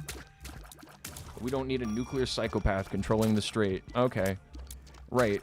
So, why did we pull us out of the nuclear accords then? Why did Donald Trump pull us out of the nuclear accords in his first term? If he didn't want a nuclear Iran, why did he pull us out of those terms? And if anything, his actions are incentivizing other states to get quicker to nuclear sovereignty. It seems like the reason we don't fuck with North Korea anymore is because they have nukes. Maybe if Iran got nukes sooner, they wouldn't be being fucked with right now, right? But Trump pulled us out of the accord. He went through with negotiations to the arms of the nuclear deals. And while he was doing negotiations with them, it seems like the negotiations were just a tactic for them to, like, let their guard down. He dropped a missile on them in the middle of negotiations. Like... We are a belligerent country, dude. We are a belligerent country when it comes to foreign policy. We negotiate with a loaded gun in our enemies' faces, and that is always how we have done foreign policy, despite the fact that, by all other evidence, these countries are willing to bat and trade with us, right? But we're going to violate international agreements and assassinate heads of state. That is fucking belligerent behavior. That is disgusting behavior, and it makes me ashamed to be an American because I care about the world. I care about the world economy. I care about geopolitics. I care about other countries, and while I don't like world leaders are all bad. All of the world leaders are pedophiles, right? That's how it goes. And no, it won't always stay that way, because eventually America's going to bite off. It will have bitten off far more than it can chew, and I don't know if it will be as strong of a geopower as it was. There were people saying that it's always going to stay that way about Britain in the fucking 1800s, right? And then World War I happened, and they weren't a geopolitical hegemon anymore. They weren't the superpower. Like, this kind of thing happens, especially when empires overextend themselves into multiple geopolitical conflicts that don't benefit anybody. You care about getting money for the poor? For free? Yeah, okay. And what's wrong with that, Soledad Soldier? What would be the issue with that? If poor people had more money and they were able to take care of themselves and support themselves on a larger scale, why would that be bad? Is it because it would be being paid for by tax dollars and you don't want your tax dollars to go to feeding poor people or hungry people? Are you okay with your tax dollars going to blow up the Middle East? History repeats itself, but we also learn from it. Some people learn from it, man, but it doesn't seem like the world leaders do. It seems like the world leaders make the exact same fucking mistakes they keep making every 100 years, man. It seems like nobody learned that maybe one of Hitler's biggest downfalls was his overinflated ego and his overly like, saturated want to expand outwards and gain more countries, despite the fact that they didn't have the resources to like mitigate all of the wars they were going to get from every single front, right? It seems like the United States is headed in a similar direction, where Iran seems to quagmire more and more, and Trump flip-flops on whether or not we're gonna leave the strait. We're not gonna be in the strait today. We're gonna go, and Europe, we want you to go, and we want you to take the Strait of Hormuz for yourselves. We want you to do it, and you should have been there anyway with us. doing an illegal war that we didn't hit up Congress for, and we assassinated a head of state. This is fucking mainly European oil prices, but you guys should be the one to go clean up my mess, right? That's gonna fuck up a lot of our relationships with other countries in the future. You know, even though most of the countries in the world are still dependent on the United States, that's gonna start changing. Countries like Iran, who have managed to move themselves away from the global economy, and countries like China, who have managed to move themselves into a different position of the global economy where they don't have to go to war with outside countries. They can basically just wait for America to shoot itself in the foot. And that's what's happening, right? I think that our action is validating the idea that China goes after Taiwan. Why wouldn't they? You know, this is validating the idea that Russia goes after Ukraine. Why wouldn't they? You know? Hey, what's up, Coffin Death Rattle? Yeah, we're going off about politics. Trump says we aren't in a war, we won the war, we need help from others for the war, and we don't need from anything all at the same time, seemingly.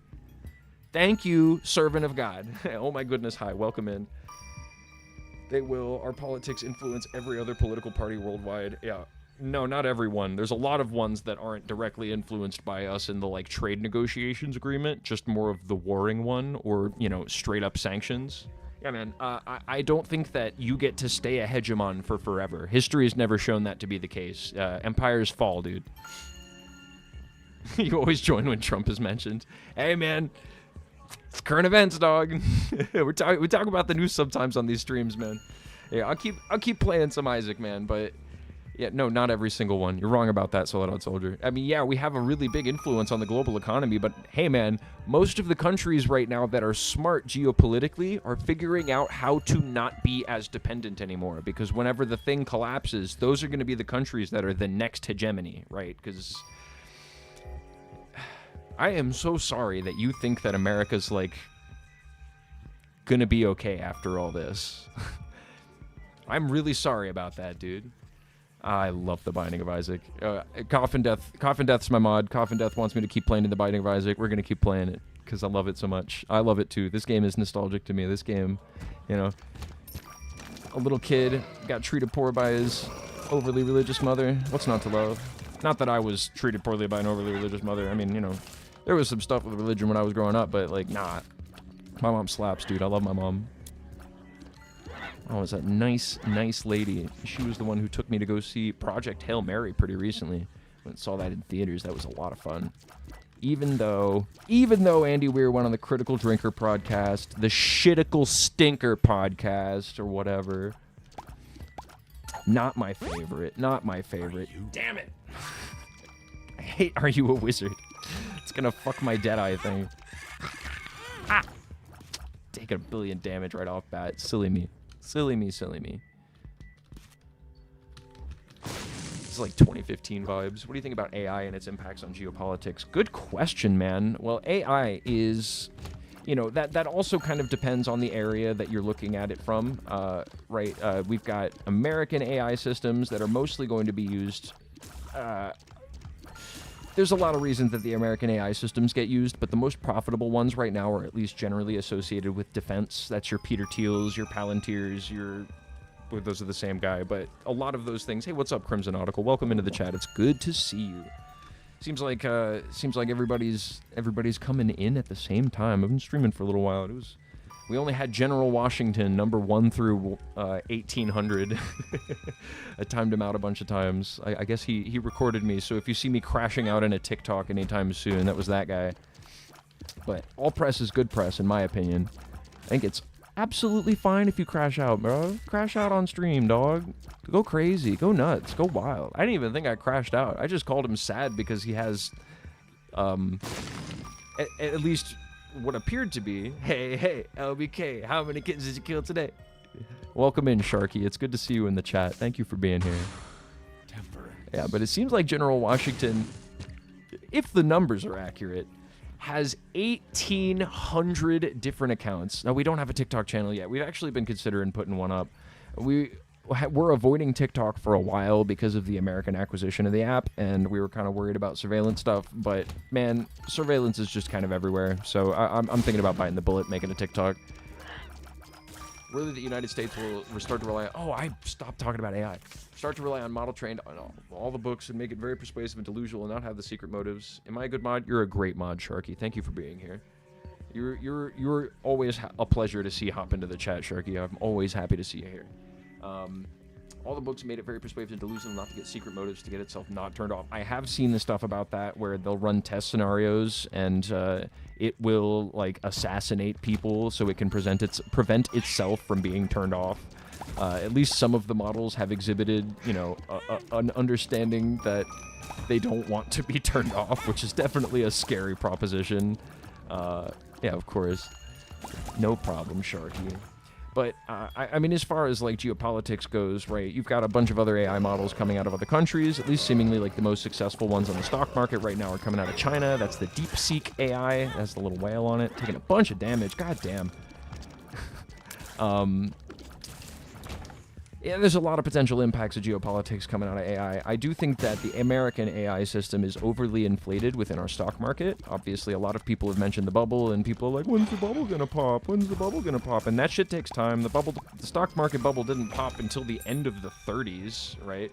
You just gotta say it again, say it again, say it again. Hey, hey, LBK, how many kitties did you kill today?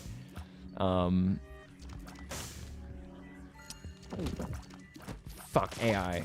Yeah, but I don't know. I think it's coming, especially as the global price of oil goes up. It's going to be harder and harder to maintain the costs associated with keeping the AI machines on because they do run on oil, just like a lot of our machines. You're the shit, Sharky. You're the shit, Sharky. Just came in for me. You know, so I don't know. We've already seen certain things happen, like fucking oh god, I can't. Sam Altman. What's his AI?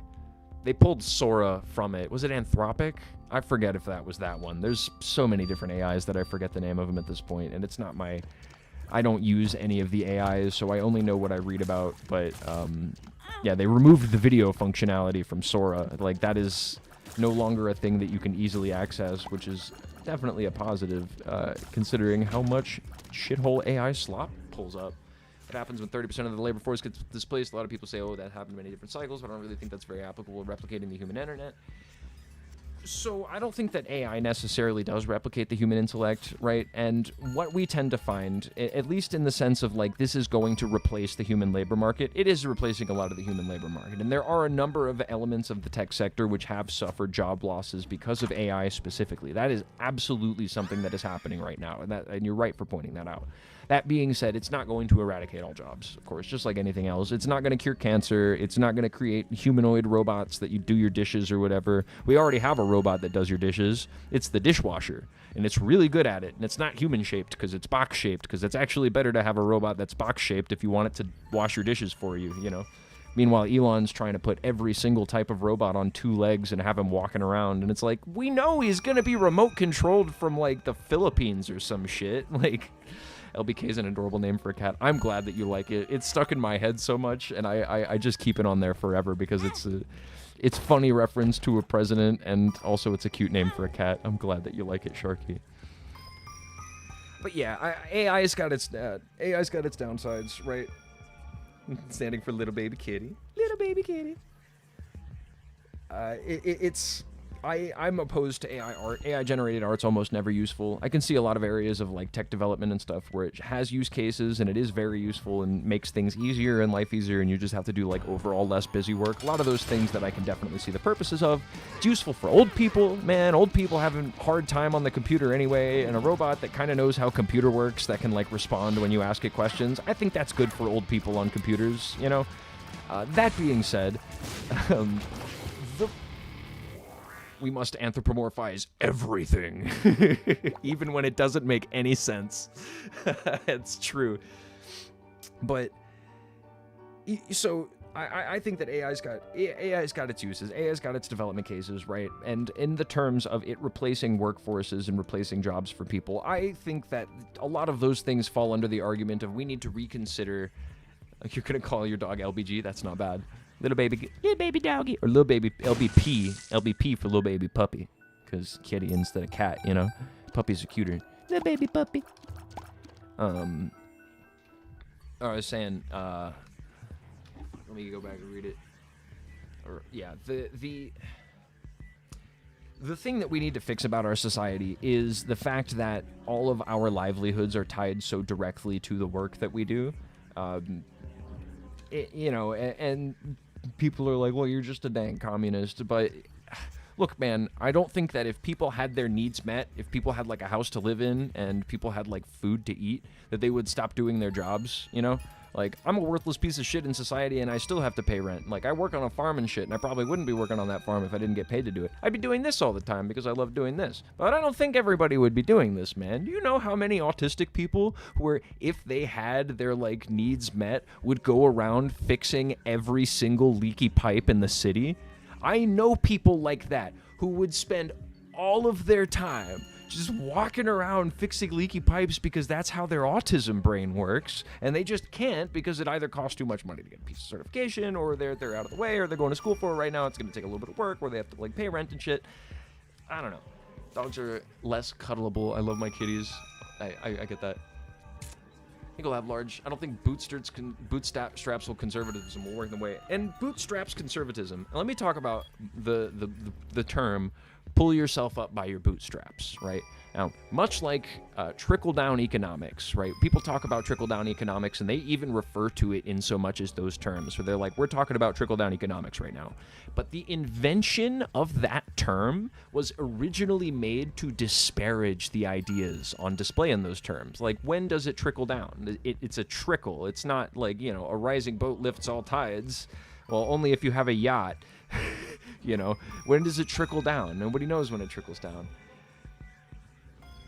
And you know people, the church is filled with so many servants. And that's another thing that's great about churches. Also, like, this is such a thing, like white churches definitely do it too, or churches that have, like, predominantly white congregations. But, like, again, black churches have community, dude. Black churches in their community are something that exists in America, kind of independent of a lot of other systems that exist. I've only been to a few different black churches and then heard other things otherwise, but at least the amount of, like, political sway that they'll have for the most part, and, you know, your Protestant churches, sometimes you'll get your more white congregate churches have a harder time. You have people.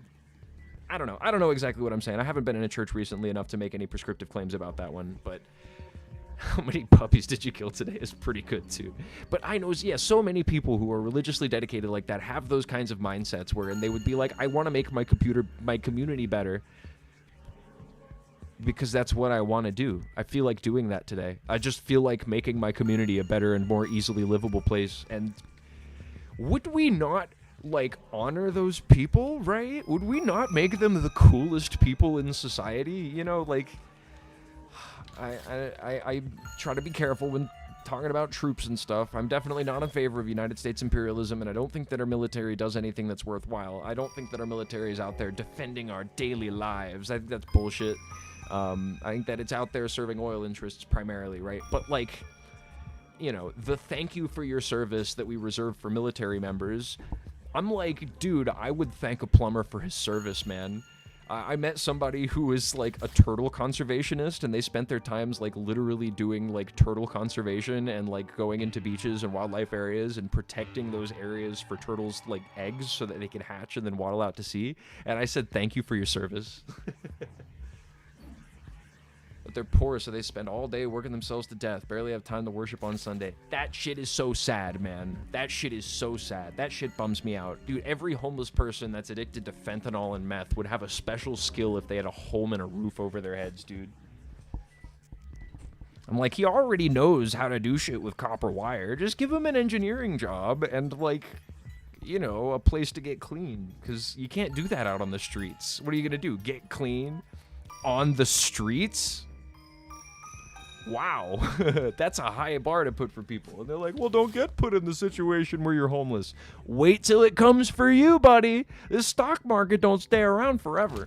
And it's not even that good for us right now, but this is not as bad as it gets, man. I hate to break it to you, but this is just the start. I don't know. All of this shit, we need to reevaluate how we survive in general. So many things about being alive need to change.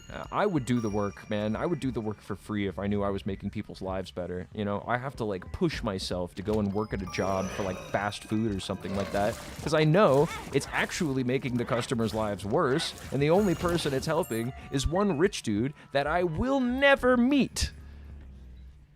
You know, they would spend all day just fixing stuff and helping people move. I would do that too. Fuck, man. You still thank the lower end of troops because they hold up the army and not choose.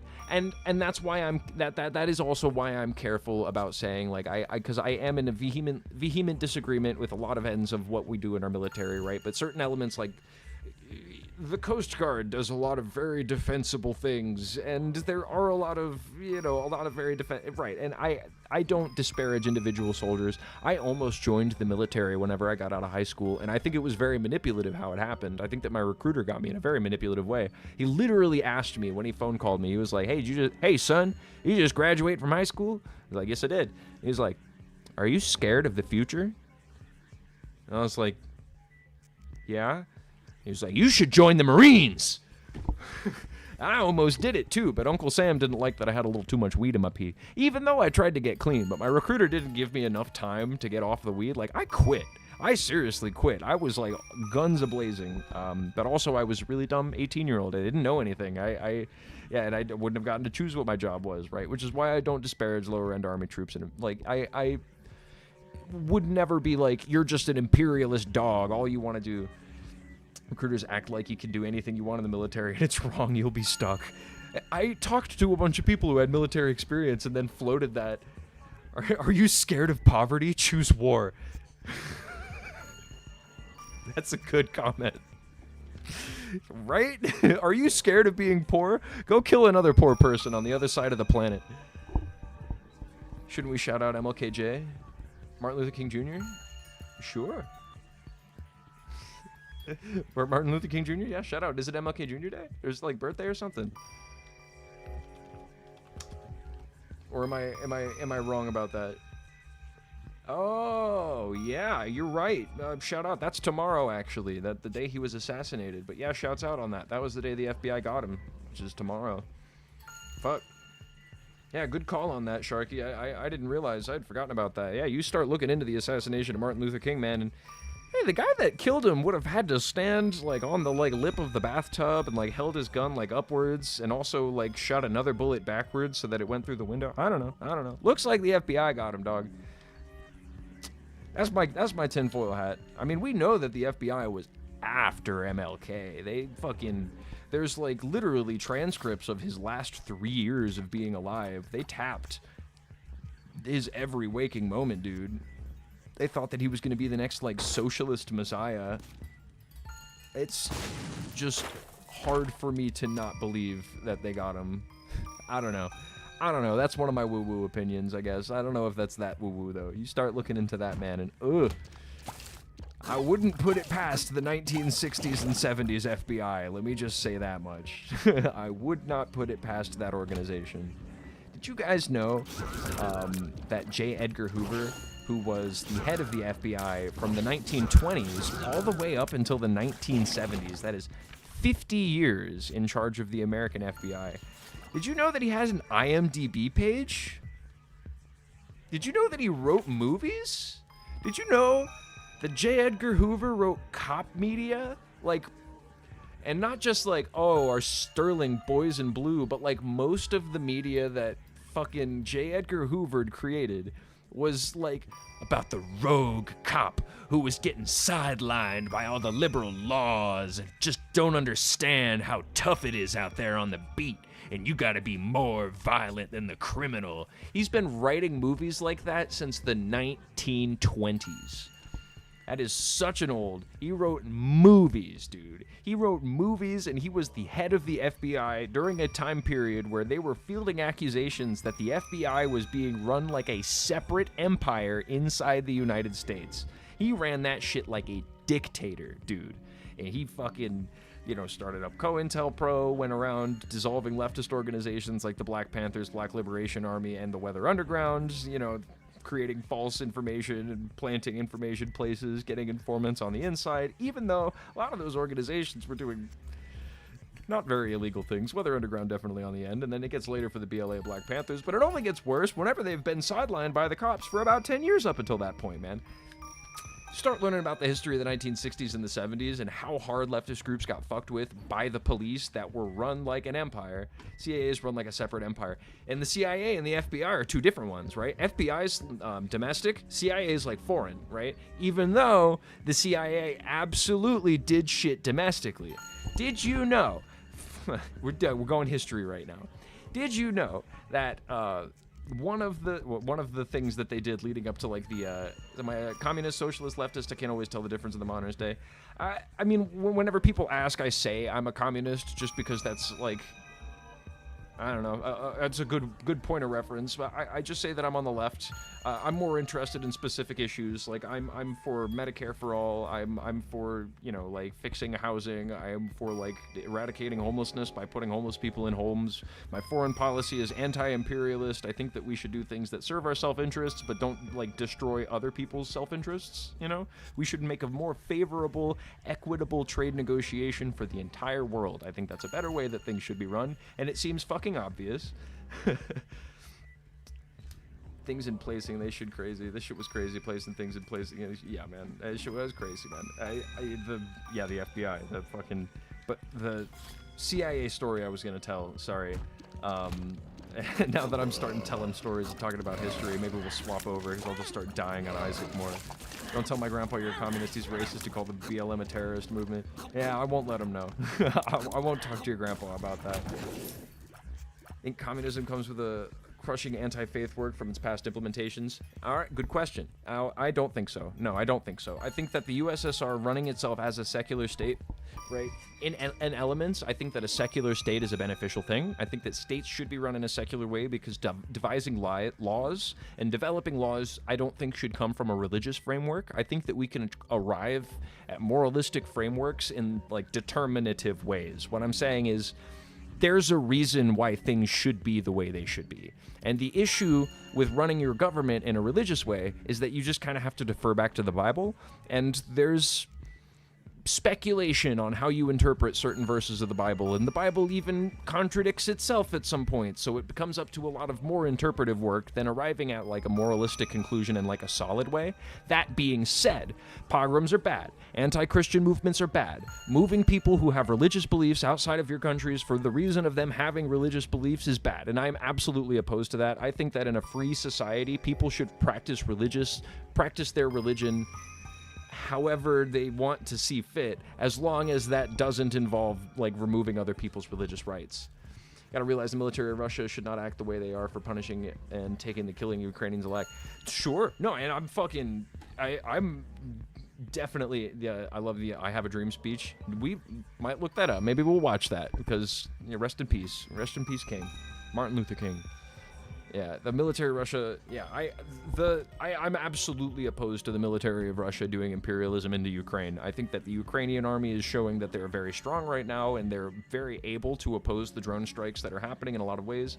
I disagree that the Bible contradicts, but yes, I agree that the founding fathers would not also have a specific church to be the state. Right, and again, I'm not going to argue with your interpretation of the Bible, and your interpretation of the Bible is valuable, and it's valuable to you, and I think you get that. I think you deserve that. I think that you should have that, because that's amazing, and that's beautiful, and I love that, and I value that, right? And in my literalist interpretation of words on the page, I might see things as coming across as contradictory, but I don't expect you to immediately agree with me, but you have the right mindset. The state shouldn't be run by any specific church in particular, because once you get down to it, it's kind of hard to evaluate one over the other in terms of outside of a personal bias, right? I'm sure you can evaluate one being superior to the other in one way or another, and I wouldn't take that from you, right? Not superior, but you know what I mean. You know what I'm saying. But the state itself can be run in ways where we determine the rules from, like, factors. You know, we have sociological data to work off of. We have so many studies. We have so much knowledge. They're very strong, but it's fortunately not as strong as us. Yeah, the Ukrainians. No, and well, now that NATO might be dissolving, it looks like Ukraine is going to have to become either a military force in Europe or fucking they're doing it, right? They signed the contract with was it the Saudis or was it Syria? Did Syria sign the contract? Because they've got a bunch of anti-drone stuff, but they went over us because we're the guys they should be going to, we think. But they were like, no, we're gonna go to Ukraine because they have like actionable experience fighting a ground war with Russian drone operators, and they've been doing it for a long time. Ukrainians of American Fighting School, they showed that they outpaced even not Great Britain. They're the main fighting. Right, yeah, exactly what I was just saying. Sorry, I held off, but you're absolutely correct in your analysis there. The main thing that worries me is how many of their troops wear those funny armbands with all those 90-degree angles on them. That's a little concerning. I don't like that. I'm gonna be real. I don't like that. But yeah, man, no, it's definitely a bummer that they're getting imperialized. I could be morally consistent, but not a fan of all the people, doing the 45-degree arm movement. I'm sorry if I'm being facetious. There's a lot of people who kind of harken back to the National Socialist German Workers' Parties, the Nazis. There are a lot of people who would be considered neo-Nazis who are very public posters, at least in fighting for Ukraine, and that concerns me as the growing military force in Europe seems to be Nazis again. Whoops. But even still, I don't know. I think that Russia's definitely a larger force for imperialism right now. I don't think that you can argue that the Russian Federation is like a beneficial global force. I don't know, man. It gets sticky, and I've seen people on either side of that one, on either side of it being like, well, actually, it's good to be in favor of Russia because Ukraine has NATO, and the NATO backing is inherently very much a force for imperialism as it has been used, right? It's supposed to be a defensive force against the Soviet Union, but the Soviet Union fell in the 90s, and there's a lot of instances of NATO being used in a not-so-defensive way. We get geopolitical.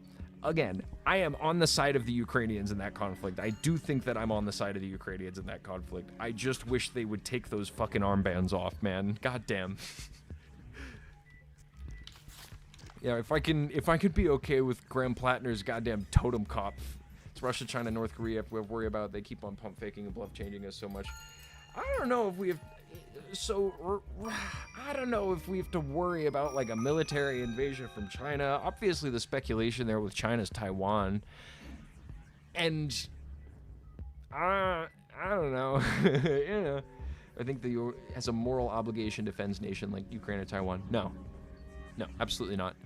I don't think so. I do view them as more or less vassal states, right? They are indeed vassal states. While I don't necessarily, I do not agree with Russian invasion into Ukraine. I think that is demonstrably bad and is going to result in an inexorable quagmire for them, just like us in Vietnam and us in Iran right now. But no, and anytime America views itself globally as like a world policing kind of a unit, it's about them taking over Europe, Africa, Asia, military space, and taking the money. Yeah. And yeah, fuck Russia, right? Thank you. I try to get nuanced about my political opinions. The world is a challenging place. Hey, what up, Sammy? Welcome in.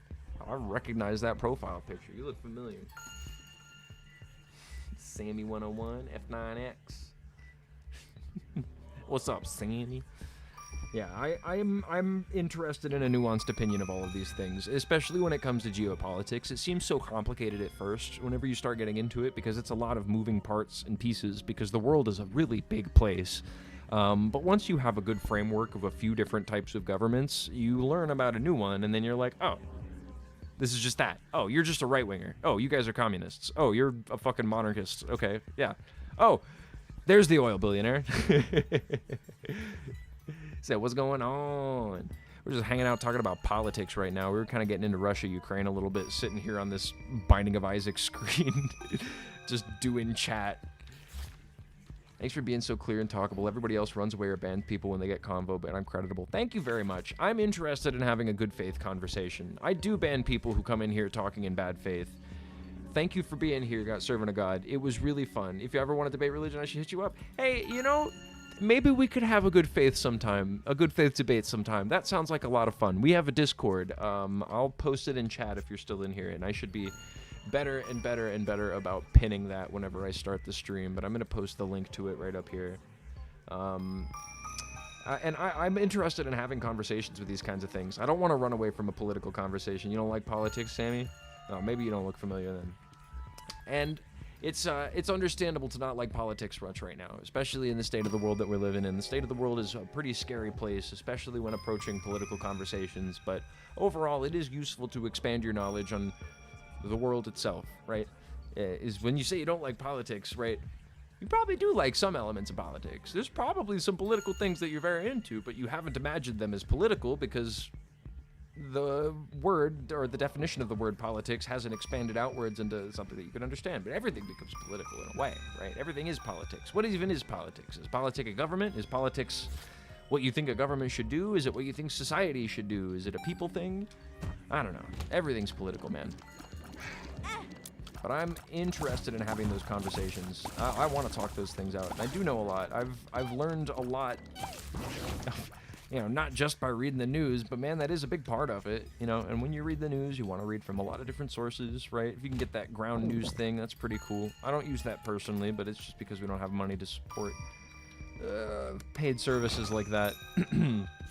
It's a threat about being without food or money, being able to take care of your kids because governments are fighting over toy trains. Right, that's what politics is. That's what you get it. That's what politics is. Politics is whenever the person in power wants to stay in power, so they're going to hurt all of the people who voted them into power to do that. Or politics is in the 1970s, whenever Richard Nixon and Henry Kissinger were told multiple times by military advisors that the bombing of Laos and Cambodia was only hitting civilians and not helping the war effort whatsoever, they decided, actually, we're going to keep bombing them because racist voters in the South like it. Even though we weren't at war with Laos or Cambodia, we were at war with Vietnam. Why were we bombing them? I mean, I actually... Let's do it. I'm going to pull up a map real quick. We're going to keep the Isaac going, but I want to talk about Kissinger. Maps. We'll keep the spooky music going in the background. That's the politics music. Whoop. Okay, so we were at war with Vietnam starting in the end of the 1960s up until the 1970s, up until like 1974. And it was pretty famously one of our biggest like war quagmires, right? This war went very poorly for us. We did not come out of this war having achieved our goals, right? In military warfare, obviously you're going to have goals. You'll have things that you're trying to do with the war. SCV. Secure, contain, protect. I don't know. I know SCP. Anyways, SCV. So this is Vietnam, right? Got Vietnam right here. This big old shrimpy shape. Big old country of that's a shrimp shape, right? So what and maybe a little bit more context, we'll go over to Korea really quick. The reason that we have a North and South Korea, I don't know if everybody knows this, but we're going to go over it just because it's helpful and not everybody knows. The reason we have North Korea and South Korea, anytime you see countries that have a split, or you see like a north of a thing and then the south of a thing, that's probably because a war happened. That's probably because a war happened there, and all the people on one side were in one part of it, and all the people in the other side were in the other part of it, right? And that's why we have two governments today in Korea, because we fought in Korea in the 1950s, and that war became a stalemate. Was it the 57th parallel or some shit, right? That war becomes a hard stalemate, and then both governments essentially just establish themselves, right? Now we have two governments, right? There's South Korea and there's North Korea, right? And that's why we're dealing with North Korea today, is because we failed the war in the 1950s and it became a stalemate. Now, the war in the 1960s was for Vietnam, which was a very, a different era, not very different, but a different era, down here in Southeastern Asia. You can see that there's not a north and south dividing line there. That should be a good signifier to you. We didn't win that war. We got a north and south up here. Ideally, we don't want that. You just want one Korea, and you want it to be like good for America to be that Korea, right? You want that to just be the bottom part of Korea's government up here, up into the top, which is closer to Japan, which is obviously a government that's friendly with us coming out of World War II because we did the thing. But North Korea was associated with a communist government. The USSR, the Soviets, back in the day when they were still a thing. Rip the Soviets. They got a lot of their arms from there, right? Which makes sense. It's kind of connected upwards here into mainland China. They're coming out all the way down from Russia up here, right? You could get stuff over. That's how a lot of them are able to fight. And it was a lot of Chinese nationals who were fighting in North Korea. And the way that we dictated ourselves in those wars, we basically committed a genocide, man. We killed so many civilians in the Korean War. It was fucked up what we did to those people. No doubt they hate us. No doubt they hate us because we killed a lot of their family with bombs. We never apologized because we're mean like that. Anyways, so Vietnam. You look at Vietnam and you can see there's just one Vietnam. It's because we lost, right? The thing I was getting into and the thing I want to put out, right? We got Laos up here and we got Cambodia right here, right? And this is over in Thailand. I think Thailand was also kind of friendly to us at the time. But Laos and Cambodia are countries that will oftentimes get just walloped when there's conflict happening. Like they'll get it bad. And it's not because, in Venezuela is a pretty common one. North Korea is a body-type government that views its citizens themselves. Kim Jong-un is the brain. North Korean regime owns its citizens like it's a part of the, hence why it's so strict. And there's a lot of stuff about the strictness of North Korean society that you can get into that either gets... There's elements of it that get overblown whenever it makes it all the way over to the Western news. A lot of the things that we know about North Korea is misinformation. I'm not going to downplay any of the brutality of the government. Kim Jong-un has indeed executed people with anti-aircraft guns. And that just vaporizes people. No, he's a brutal dictator. Again, I'm not going to say I'm in favor of any of the world leaders around the world. I will say I always throw out, at least when talking about North Korea, a lot of the things that we know about them aren't necessarily true. Get blown out of the water, and this is something that happens as a result of we lost a war to them. But you were correct about that. You are indeed correct about the ownership kind of theory of how they operate as a country. So, yeah, Cambodia is over here, Laos is over here. The reason that they oftentimes will get walloped in war and conflict and stuff like that is not like Venezuela, where the reason that Venezuela gets walloped a whole lot and is so relevant is because of its access to natural oils, right, or natural resources and stuff. There's a lot of rare earth minerals, I think, in Venezuela. Also, for being honest with you, pretty similar to Ukraine. Ukraine is similar. Come on, where is Ukraine? It's this one. It's this one, right? Am I dumb? No, I'm in Russia right now. Jesus Christ. I'm so sorry. I'm looking at his shape. There it is. Ukraine has not only a decent amount of natural resources, which makes it a valuable piece of land for countries to own, it also has this little strait here. Not the biggest connection in the world, right? But it does connect the Black Sea over here up into this little area. There's a decent amount of trade that flows through there. Not nearly as consequential as your your Strait of Hormuz. All right, man. USA, I guess. Yeah, we're talking about geopolitics right now, and if you're getting into good geopolitics, I mean, depends on what kind of barrier you're going for. But if you're going for civilians massacred, hell yeah, son, USA. So Laos and Cambodia oftentimes will get it really hard in war because of their location to one another. Not because they have a large amount of natural resources, right? But just because Vietnam is the port.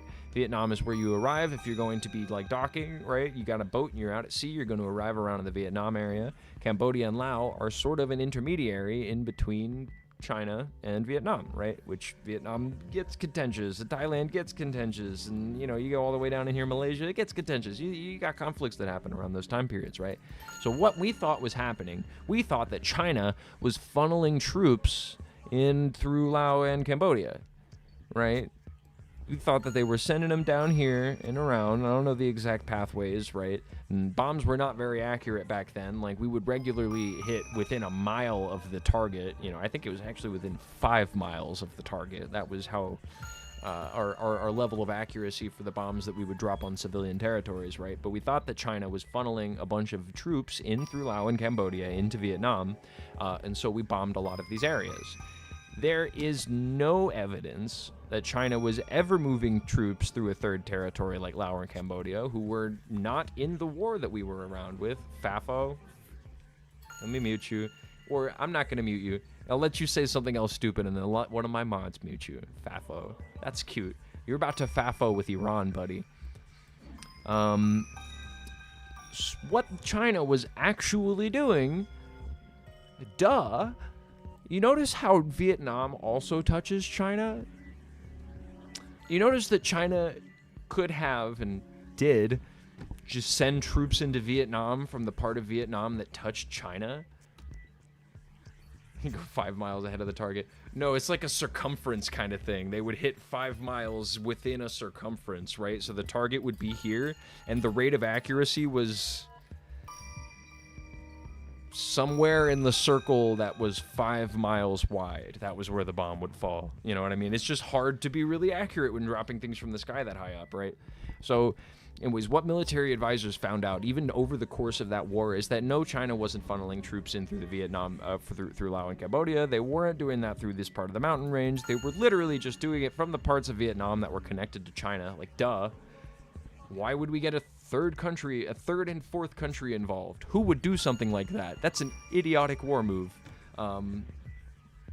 It was shoot until you hit something before laser-guided munitions. Even with laser-guided munitions, we're not nearly as accurate as we would like to claim that we are. We're much more accurate than we were in the 70s, but not nearly as accurate as we'd like to claim we are. So we were bombing Laos and Cambodia with 5 miles of accuracy in between where the targets were hitting and where they were supposed to be hitting, right? In 2 separate countries that we were not at war with, that the countries we were at war with, China and Vietnam, were just bombing the shit out of these countries, even past the point where Henry Kissinger and Richard Nixon were informed by their military advisors multiple times. They were like, this is only costing you money.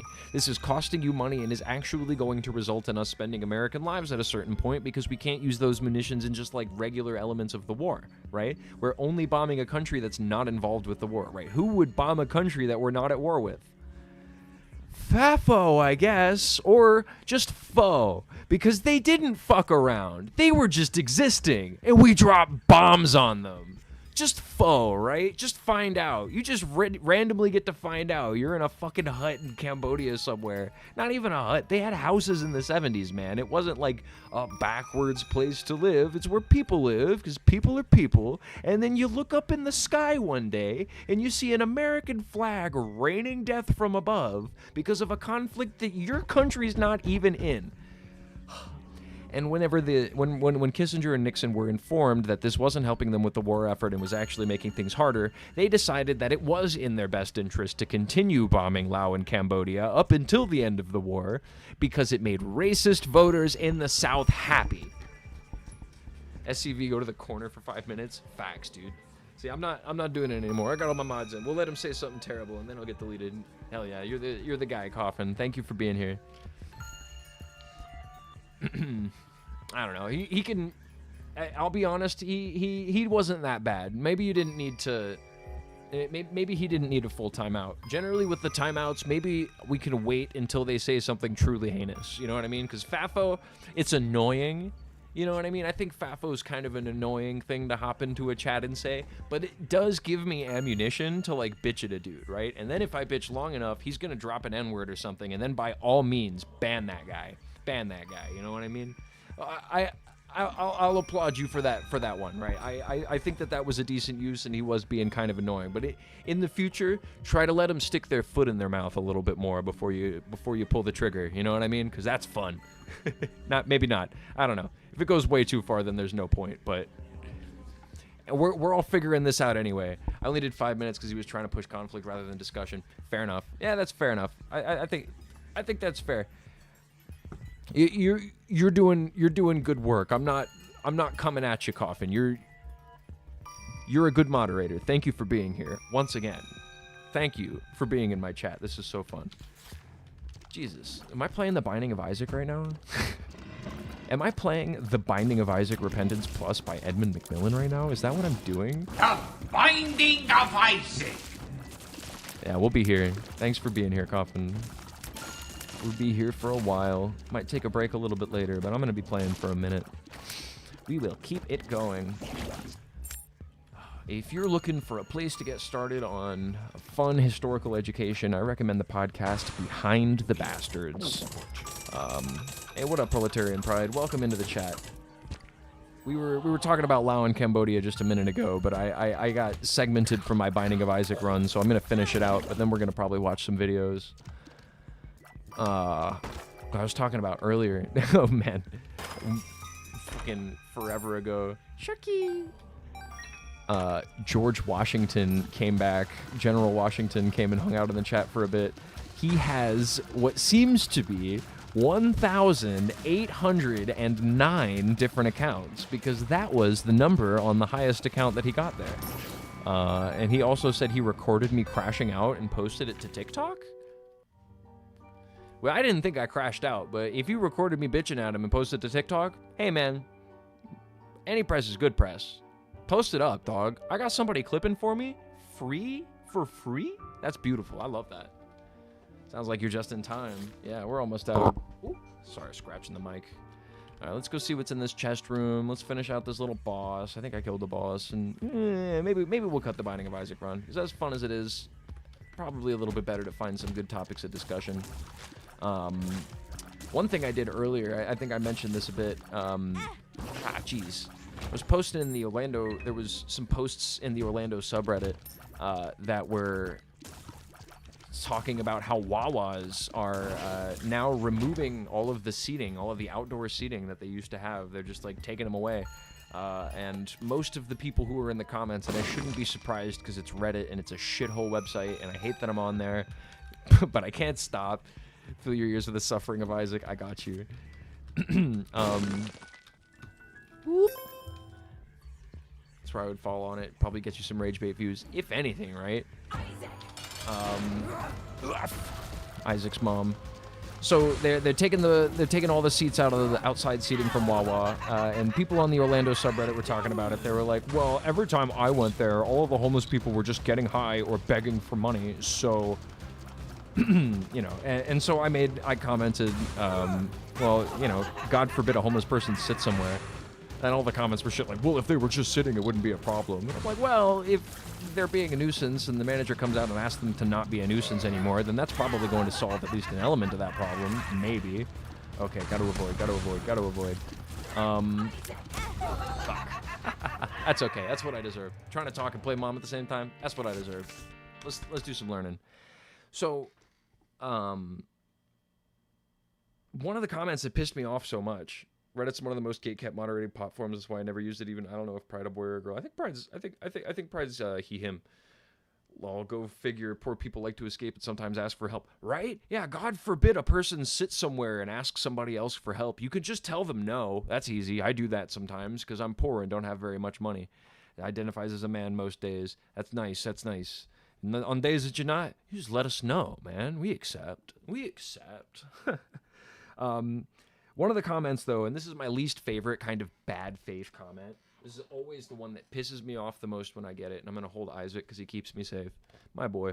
This is my echo chamber, Binding of Isaac. He goes, The comment was, well, I don't see you posting your address so you can let the homeless people come and stay at your house. I'm like, man,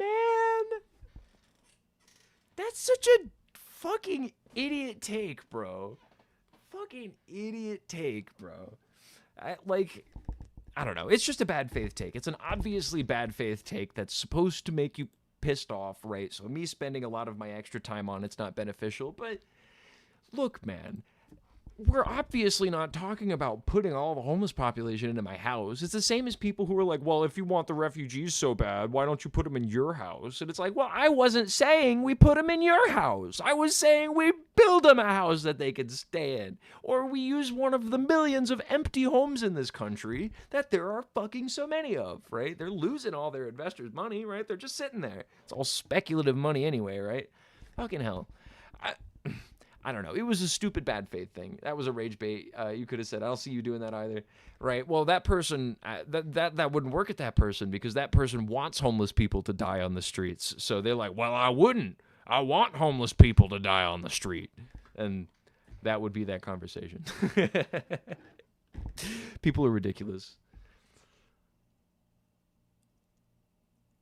No one's talking about putting the burden on individuals. It's just spite because they know they don't have any real argument. Right. And it's the same as like, well, I don't want to be the one who pays for that. I don't want it coming out of my tax dollars. And it's like right now, your tax dollars are being dropped as bombs on Iran and southern Lebanon. Like, you don't want your tax dollars being used for that. I don't hear you raising a stink on what they're being used for now. I don't know. Seems a little bit more important to me, right, fucker?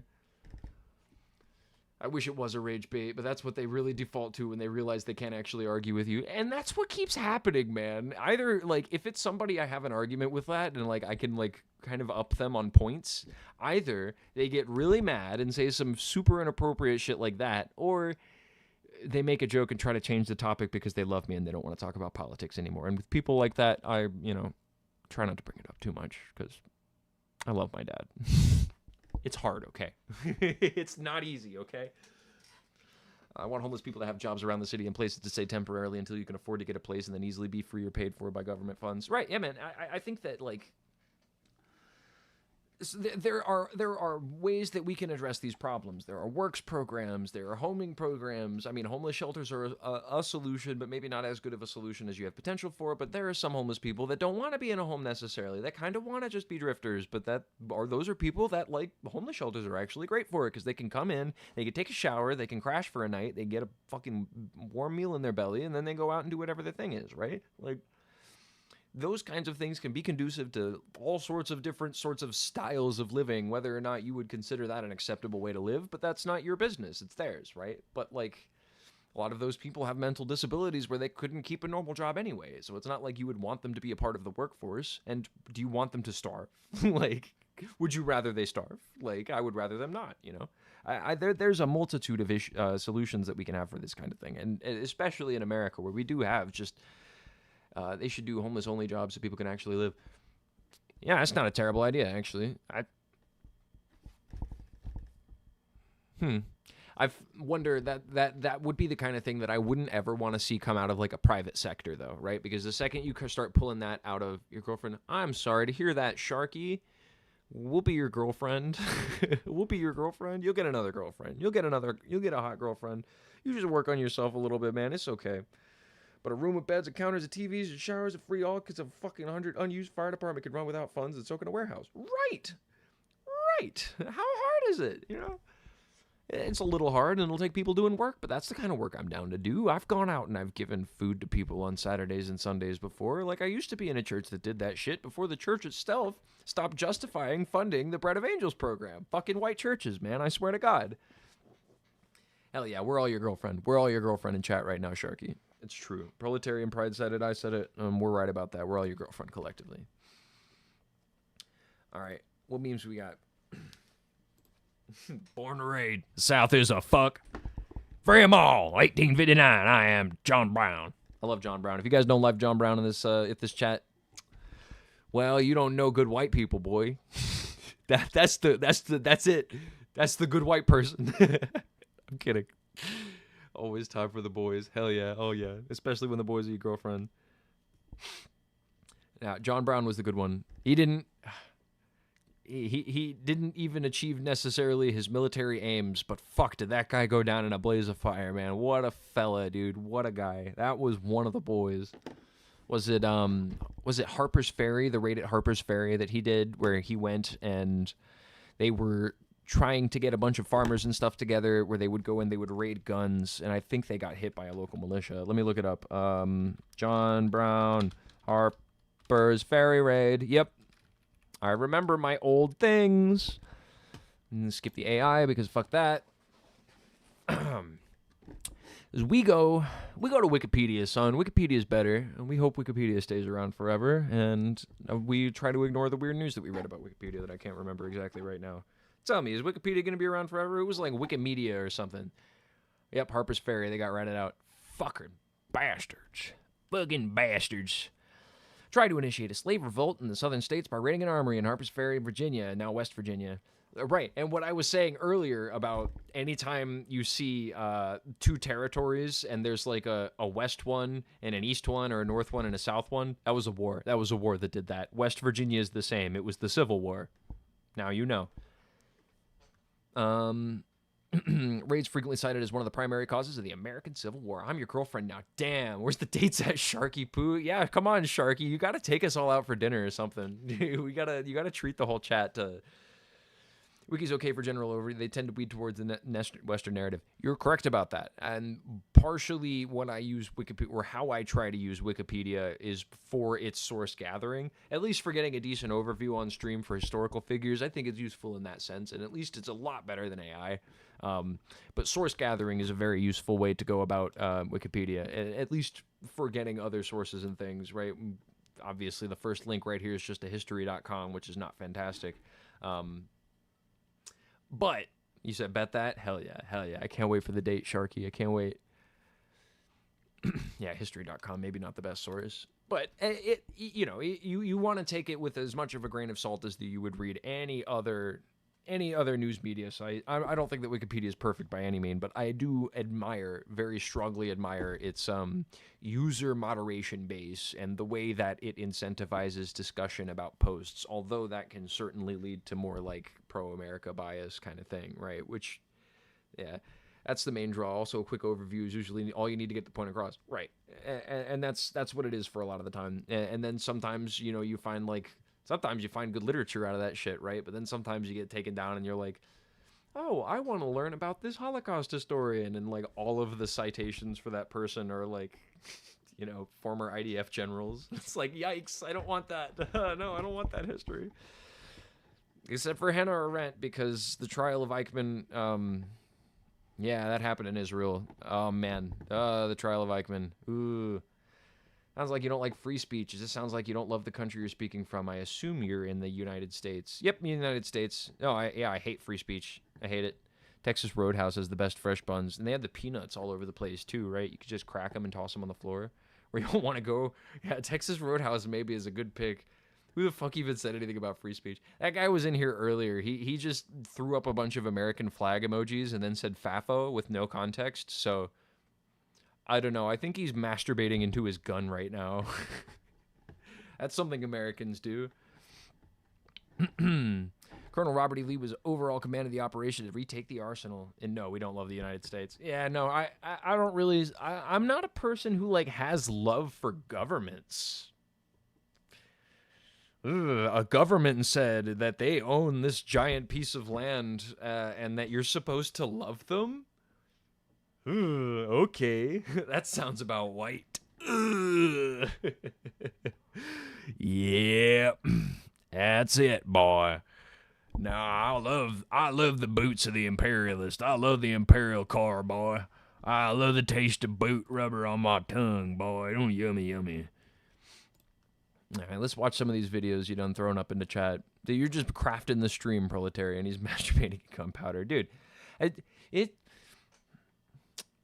I don't like putting down people for their kinks because I think that kink shaming is probably wrong, and things that bugging bastards, yeah. Think that things that people do in their own time is none of my business. And if you've got a wacky, whacked out fetish, even if it is a gun fetish, super, that's your thing, dude. And you should do that and be validated and do that in your own time, right? But a lot of the people who are NRA guys, who are really, really into pro-military stuff. And I know because I've hung out in a number of these little friend groups, and people will show me when they feel comfortable enough around me because I'm just a really accepting guy, right? And they'll pull up the little weird subreddit that they go on to sometimes that has people in ski masks just licking their loaded handguns and posting nudes with themselves on it. That's a thing. That's a thing. And all of them voted for Trump, dude. Weird, right? What's up with that? Not that I think that abnormal sexuality is necessarily a thing to judge a group of people based off of. I just think it's interesting. I also sometimes think it's okay to just be mean to shitty people. Yeah. Fuck them. Fuck them. I don't know. Fuck them all. They're guys who call themselves Minutemen, and that's so hilarious. I wonder if they do that too. And the Minutemen might be a reference to the Minutemen nuclear launch chambers, right? I mean, maybe not. Actually, that's just kind of a common phrase, so it might not be. But the Minutemen chambers, or the Minutemen nuclear launch sites, they were the ones that had two dudes sitting in them, the ones with the key, right? Or they turn the key at the same time, and that launches the nuke. They expect to vote for fascism and advocate for fascism and still be treated with respect like a human. Jacking off in a gun is valid. Jacking off in a gun is valid, you know? And I'm sorry that I insulted somebody for doing that. Honestly, I'm sorry. But you're right about that. Yeah, voting for fascists is bad, and advocating for fascism is bad, and, you know, it's still being treated with respect is a wild thing to expect from other people. Yeah, it's related to the Minutemen chambers. No shit. Interesting. Is it a masturbatory thing? Is it a masturbatory thing? That's strange. That's pretty weird. I mean, do your thing, bro. I don't know. I haven't tried it. It might just like, you know, but I don't know. Okay. Let me go into theoretical dialectics, because that's where you posted all that shit. This is the book. Oh, no, this is YouTube. Let's do it. History critique for Black Legend. A little bit of Stalinism stuff. Literally play old war songs and everything. Weird. Yeah, man. I don't know, man. The people that the people that are like ride or die for like the niche imagery of a country, you know, the kitschy shit, like, you know, like, I don't agree with any of you saying. I would probably fight for your right to say it. You probably need to look up SCV. It's a YouTube audiobook. Okay, well then I'll probably do the next one then. The What is a Tanky? Hey man, SCV, I appreciate your want to have people say what their opinions are. I appreciate that. I think that that's a valid point of view to have. I think that's a respectable thing to do. I do want to say that you shouldn't have to fight for anybody's right to say anything if you have a government that is not restricting people's rights to say things. We should be able to fight for those things in democratic ways, but our systems aren't built in ways that allows us to fight those democratically. Welcome, Slimes. Oh, we got people in here. Welcome. Verify. How do I verify you? So then don't agree. But you don't have to say anything, SCV. They're being okay. They're not. It's okay if he doesn't agree. I'm okay with people that don't agree with me. It's absolutely fine if you have a political disagreement if you come into my chat. I would appreciate it if you would bring up a more specific political disagreement so that we can talk about the nitty-gritty of the issues, because I do like getting specific about political issues and finding out what the truth of the matter is. I like to see the speed of stupid every now and then to see what I'm dealing with. Yeah, man, look in a mirror. I don't know what to tell you. Click on me. Give me the regular slime roll. Got you. Sorry, I'm not as in the Discord, but let me do that. And also, I don't know if you guys have noticed, but chat is behind about 15 seconds for me. So it takes about like 7.5 seconds to appear on my computer, and then about 15 to 7-ish and a half seconds to go back out to the internet. We're trying to connect to the Wi-Fi wired internet right like this weekend, ideally. Oop. But we're gonna get there. How do I? Oh, add roll, right? Regular goofball. There we go. Cool, I did it. Damn, look at the mirror. It's crazy. Thank you. I pride myself on my silly goofball one-liners. All right, well, let's talk about tankies then. I think we'll be able to have a good conversation about this video. Every client has their own definition. Sorry, I'm going to mute this tab so we don't have to listen to an ad. I won't make you listen to an ad. What kind of a commie am I if I make you listen to fucking paid advertising? Okay, there we go. Oh, and it's a Hakeem video. There we go. I like Hakeem. He's cool. Good pick. Unmute. Thought and Yugopnik. To quote our favorite authoritarian GT, have these gentlemen ever seen these nuts? Intro topics, history, memes, and me being perpetually. Whoop, skip past the intro. The origins of the term. You got a one-liner? Originally, tanky was a term that originated in the British left wing for those that supported the Soviet intervention in Hungary. The intervention is a huge topic in and of itself, so take a look at the history of the working class movement in Hungary for a deeper dive. Pretty good proletarian. TLDR, it's far more complicated than libertarian socialist uprising or complete fascist takeover. Regardless, neither that Hungarian Republic nor the USSR are with us today, so why is the term still used?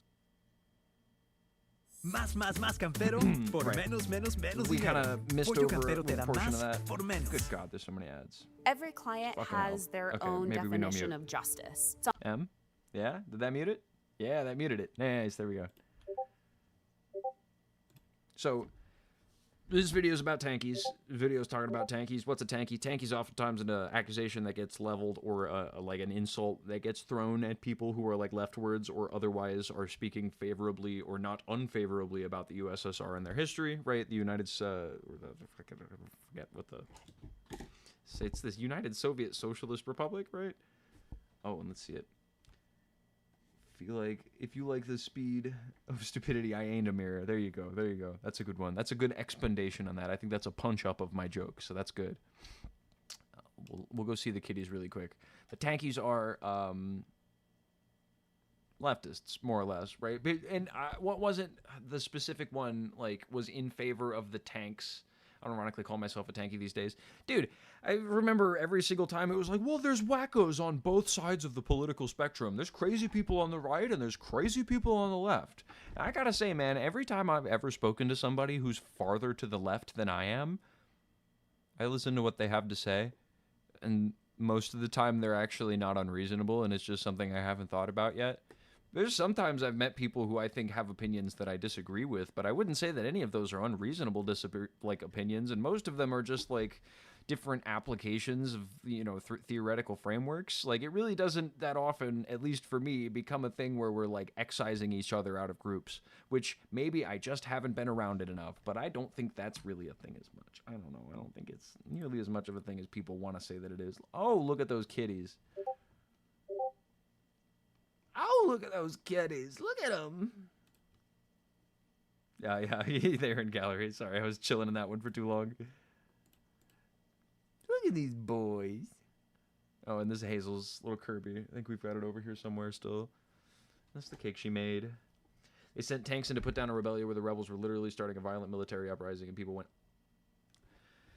yeah. That makes sense. I mean, look at Slime's community.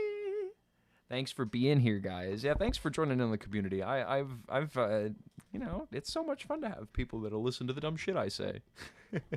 It's cool, man. It's cool. And if you're just viewing and you're not chatting, hop in here, boy. Thank you's just what someone says when they can't articulate an argument against what you're saying, usually about Stalin. They're girlies. Look at these girls. Look at those girls. Yeah, man,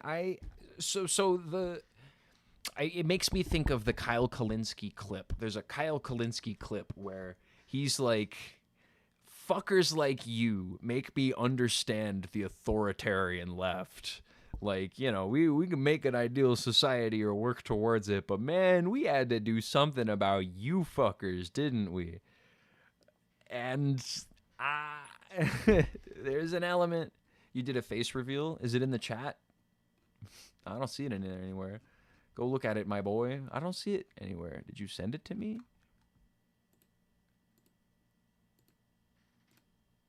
It's not in the chat. I'm not seeing it.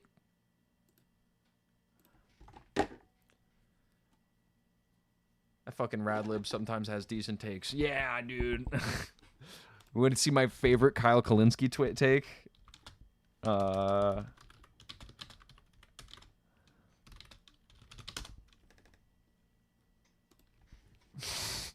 You read it already. You saw it. Like, fucking, I love this tweet so much, dude. This is such a good tweet.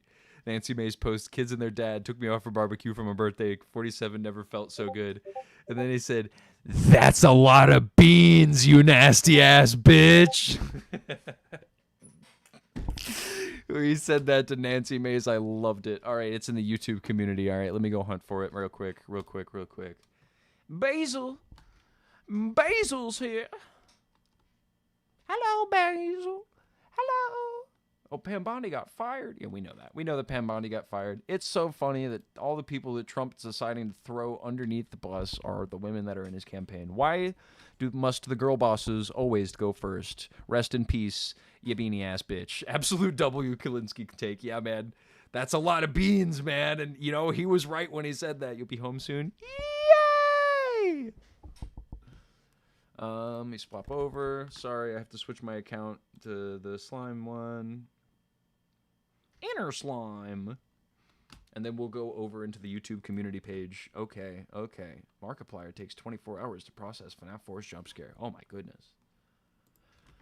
Yeah, I haven't taken nearly enough advantage of the YouTube community page, but I will start using it more if it seems like it's something that's good. Fuck, where is it? View channel, maybe? Maybe that's where it is? See, we're learning together. And then community, right there. Beautiful. That's what we're looking at.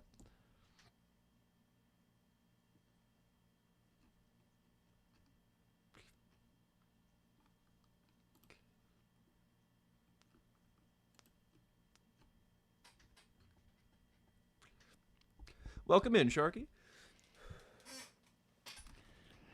Goofy ass right now, slimy gang. Slime gang, slime gang. Slime gang, slime gang. Hell yeah, throw it in there. Thanks for expanding out the YouTube chat. Thank you for being here. Want to go live together? You have to use the Discord voice area. Love to go live. You think you're eligible at 2K? Oh, I didn't know you had 2K. Coffin Death. Yeah, potentially. That could be a possibility. We were interested in using the Discord speech functionality to have some people coming in and talking to us about political takes and stuff. That seems like an interesting thing to potentially do. Slime gang, slime gang. Inner slime, inside the slime. Now we're in the inner slime. Okay. Tankies. We gotta learn what a tanky is, because if you're in the slime community and you're hanging out with slime, you're probably gonna get called a tanky at some point. And now we'll know how to field those harassments. What people mean. Nowadays, the term tanky is mostly used by people, some which claiming to be leftist, while others clearly not, to refer derogatorily to...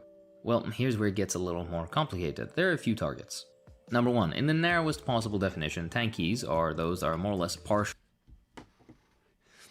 Yeah, a panel does sound like fun. I think that we would find a way to keep it organized, and you guys seem responsible enough. The hagfish is part of the slime gang. Hagfish, slime gang, slime. I'm like, I would try to keep it to a topic, maybe? I don't know. I'm gonna think of some ideas for that. I'm gonna try to put together some fun stuff, and we're gonna have a good time on a voice chat here at some point. You know, maybe we can even play some like streamer games. I know that there's stuff for that, but To the experiences and learn lessons about of former tankies socialists, first. as We'll well as learn about current some tankies socialist right examples, as well as their leaders, for example the USSR, Cuba, Vietnam, etc. Number two, slightly broader, a tanky is anyone who defends, or more commonly simply clarifies misconceptions around former socialisms. A tanky also... So me, I'm a tanky. Yes, you're very cute, Sharky. Or you're a kid. I can't say that. You're very cute. Guessing you're against the whole Iran thing. You know, SCV Troy is the person I want to talk to in the Discord the most, to be honest with you guys. No, King Sharky, don't remove his messages. That was a fine one. Hagfish literally slimes its opponents when it's almost eaten. It slimes out their gills and mouth suffocate them. Well, maybe we look up the hagfish on stream. We could do that in a minute. Here, let's look up the hagfish really quick. Let's look at it because that seems fun. Hagfish. Whoa. That is a slime-like creature. You know, are you not SCV?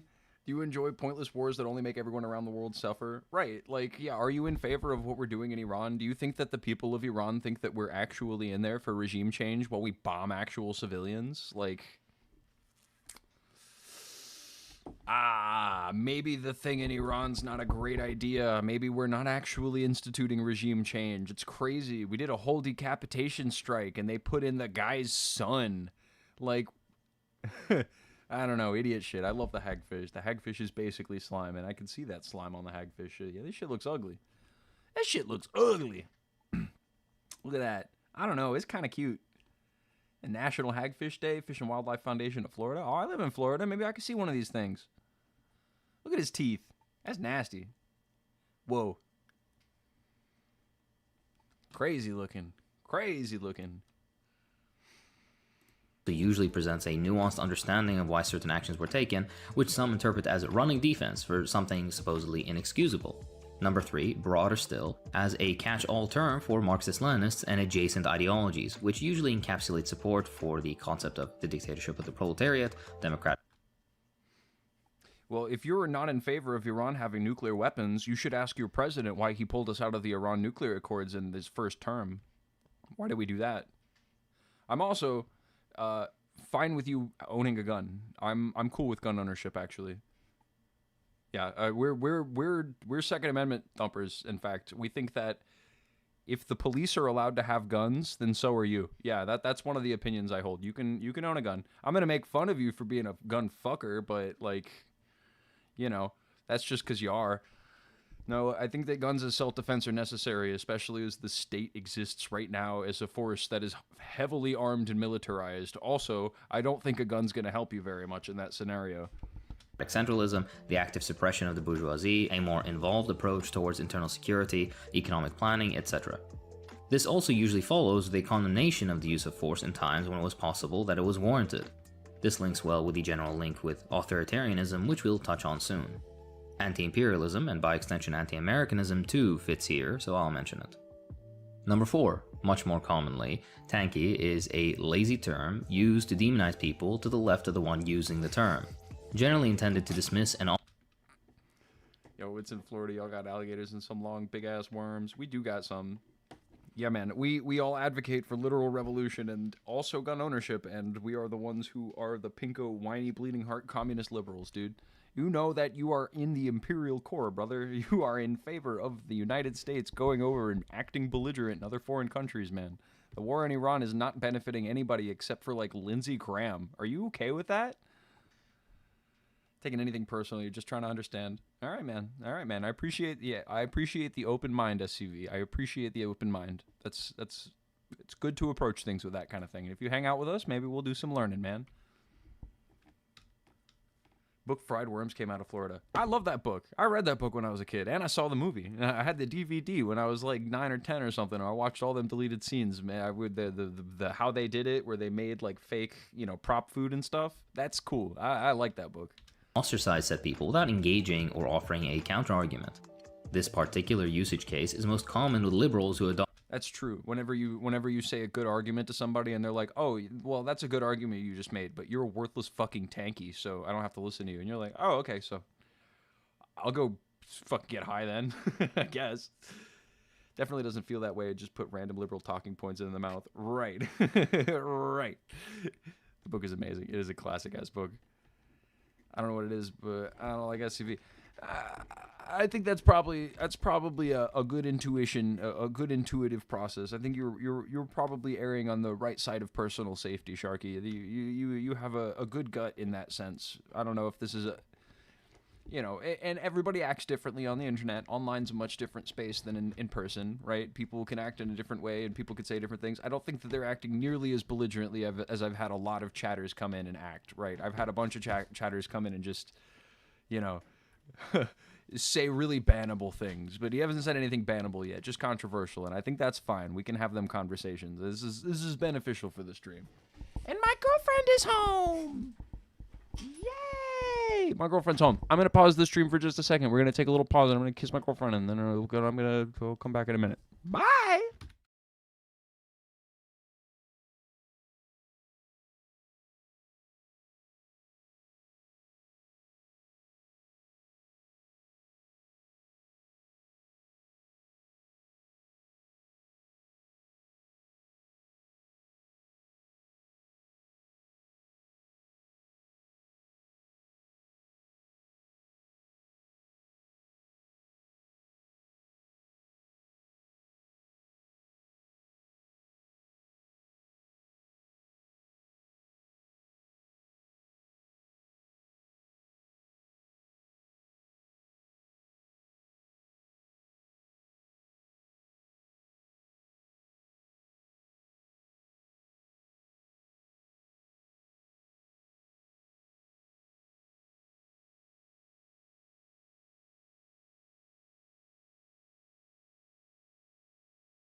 All right, I'm back.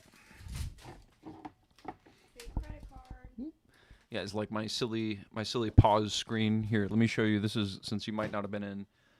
Way too fucking patient with people sometimes, but you still get hostile with them. I think before you speak, it helps.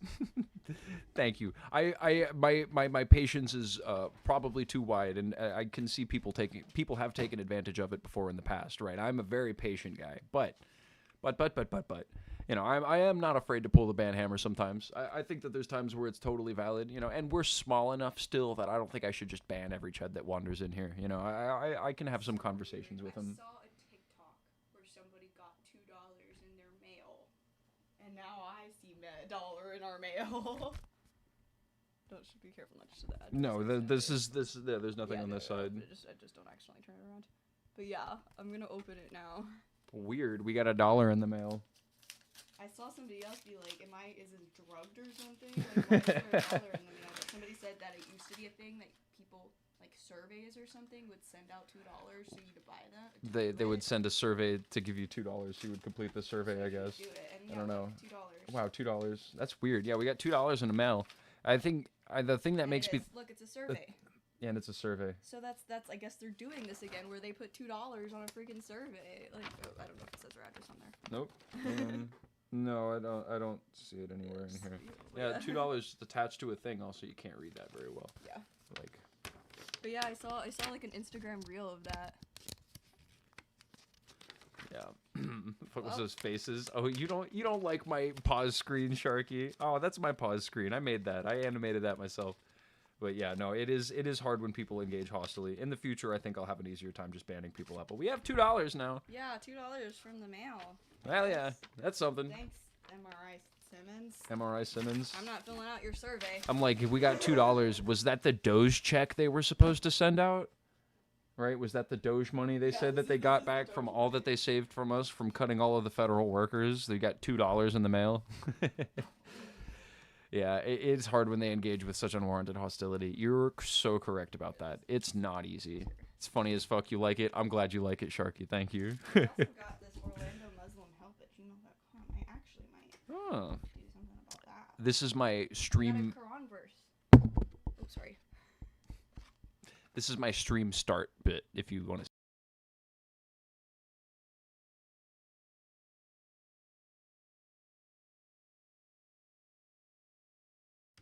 And those are mine. Those are my little transitions that I use. I've only got a couple right now. I might have more. In the future, we want to also be able to connect up a few scenes so that we could do like a clay scene with multiple cameras. So we've got one on our hands and one on our faces and stuff. That sounds like fun.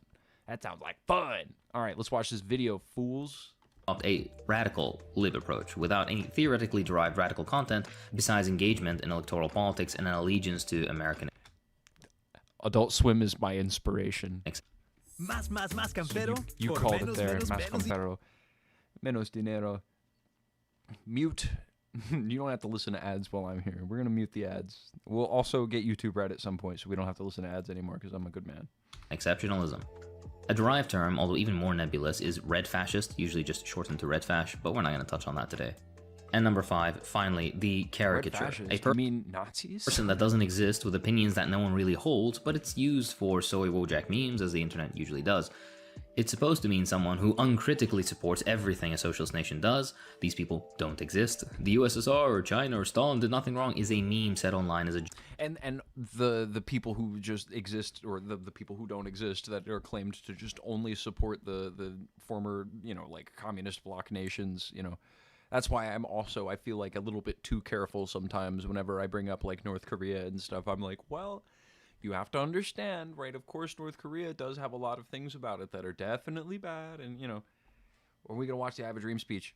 You're so right. You're so right. Tomorrow's the anniversary of Martin Luther King passing away. You're so right, Sharky. Yeah. Oh, wait. I was like, and it's Easter? No, but it's Sunday. And it's Easter. I thought it was Saturday. MLK, I Have a Dream. Easter is this Sunday. We'll watch some of the good full parts of the speech. MLK. Not just the parts they clip to whitewash. We watch all 20 minutes of it. So a little bit of the historical context for this, the March on Washington. This was probably not the... Now, a lot of people get taught about the March on Washington as the moment of civil rights. This was the bit where it was one for everybody. And now that's definitely not true in this country, right? We obviously still are suffering a lot of the effects of like a racist, seemed pretty cool. Somebody I could sit with down and have a beer just because we don't like the same football team doesn't mean we can't be friends.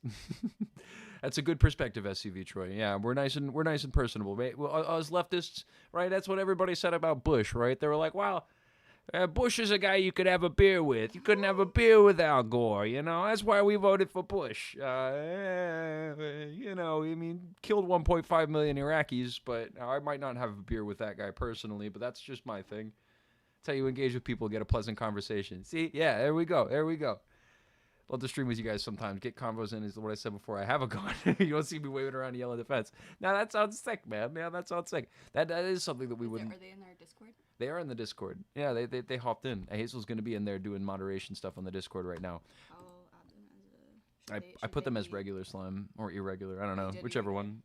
Yeah, I figured that one out. Oh, you figured out how to do it. Okay. All right, we'll get this started. I have the pleasure to present to you Dr. Martin Luther King, Jr.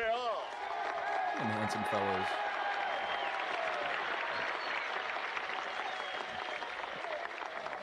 I am I love the happy 60s, I to just dude. saw join your with you. cats. Yeah. Coffin death rattle. They're so cute.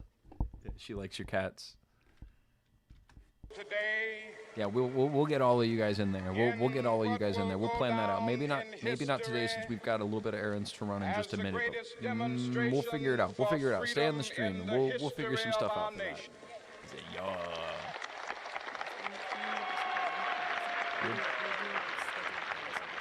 We'll plan something out and we'll make it conducive so everybody gets to say something good and we all get to have a moment. a great American in whose symbolic shadow we stand today, signed the Emancipation Proclamation. This momentous decree came as a great beacon light of hope to millions of Negro slaves who had been seared in the flames The Discord should be pinned. It should be the pinned link. That's our Discord. Sharky. It came as a joyous daybreak I thought you've joined, Sharky. to end the long night of their captivity. But 100 years later, the Negro still is not free. 100 years later, And 50 years later, no, still not really. the life of the Negro is still sadly crippled by the manacles of segregation and the chains of discrimination. 100 years later, the Negro lives on a lonely island of Mute Discord poverty. really quick on the I time. have a dream. You just got one attacked day- for that? No, you didn't. This nation will rise up No, you didn't. and That live wasn't out attack. the true meaning of its creed. We hold these truths to be self-evident that Need some all chocolate, this shit men are creamy as created fuck. equal. Yum. Sounds good. That wasn't an attack. You didn't get attacked for that. I thought we were being nice, SCV. I have a dream that one day on the red hills of Georgia, Oh, I- sons of former slaves and the sons of former slave owners will they be able to sit down together at the table of brotherhood. I have a dream that It's like one a day, song, dude. I know this. I know the beats, man. I never heard this one in the enough. state of Mississippi, a state sweltering with the heat of injustice, sweltering with the heat of oppression, will be transformed into an oasis of freedom and justice. I have a You dream. think that was an attack? I don't know how to expect you to ever disagree. My four little children will one day live in a nation where they will not be Nougat. judged by the color of their skin, but by the content of their Oh, the character. Cadbury egg. That sounds good. It is almost Easter, yeah. I have a dream that one day, down in Alabama, with its vicious racists, with its governor having his lips dripping with the words of interposition and nullification, One day right now in Alabama, little black boys and black girls will be able to join hands with Probably little white white chocolate. It boys might and just be white actual girls creamy as nougat or something. sisters and brothers. I have a dream today.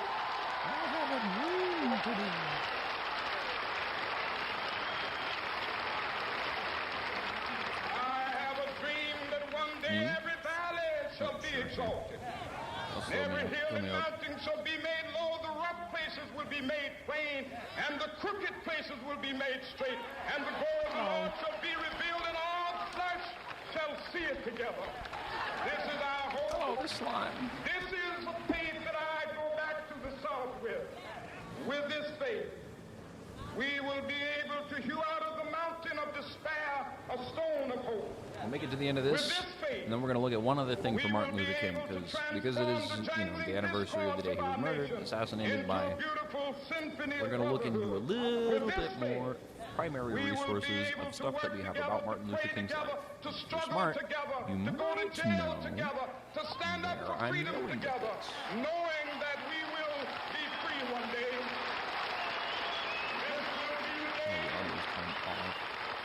This will be the day when all of God's children be able to Post a sing picture with of it. new meaning, my country tears of thee. Sweet land of liberty of thee I sing. Land where my fathers died, land of the pilgrim's pride. From every mountainside. That might not Let be good, freedom Vol. ring, and if America is to be a great nation, That chocolate this must conversation. become true. Yeah, is it just So a mold let piece? freedom Is it ring. like a mold spot? From the prodigious The hilltops FBI of never New did its job Hampshire. as the FBI. Let You're right freedom- about that, and they're still not, man. If you think Cash Patel's doing a good job, What the fuck is that? he's good. Not gonna lie. That's funny. Okay, He's just a little bit of whimsy in the chat. you're a little bit whimsical, Sharky. I like that. You're a good chatter. You're a good chatter.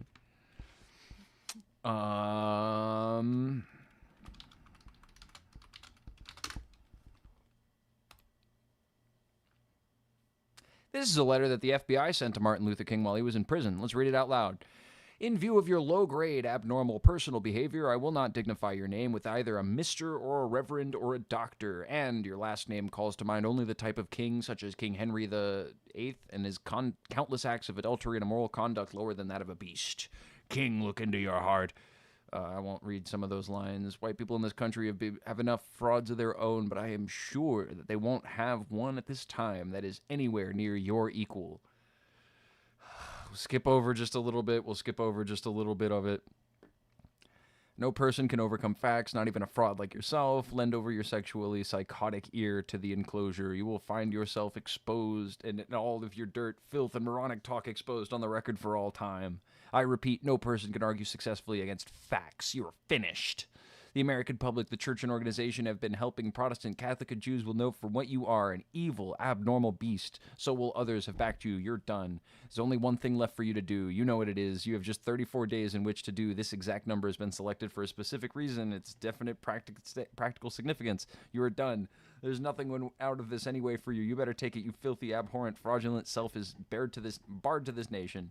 So yeah, that's a hate letter that they sent to Dr. Martin Luther King while he was in prison, and it was assumed that they were trying to get him to kill himself in that last line. They were trying to convince him to commit suicide, and that was the American FBI with Dr. Martin Luther King Jr.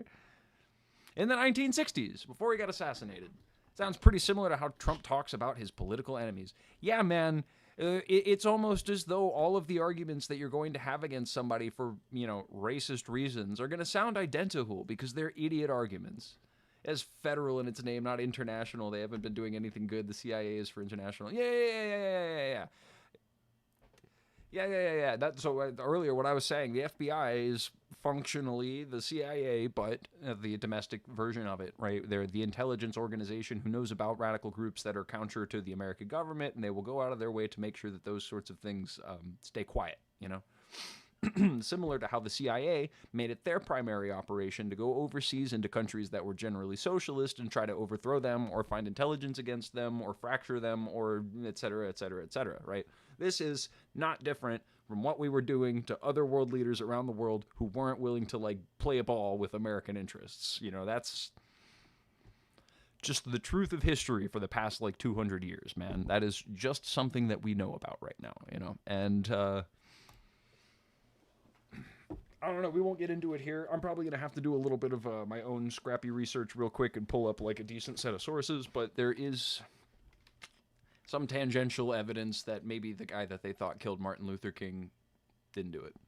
I don't know. I ain't going to find that right now, though. We're probably going to have to hunt for those in the future. They've always done what they were created to do. They were never meant to do anything good. Right, and that's why I oppose reformism. Minuteman Mountain. This is the man you were talking about. Oh, the mobile war. Minuteman Mountain is a military-themed channel for your educational and entertainment purposes only. That was the Minuteman Minute. Though I remember that. To do what, pro? AFK, I'll be back soon. Yeah, no worry. Well, their goal is to disestablish any interests that aren't directly, you know, entwined with American interests.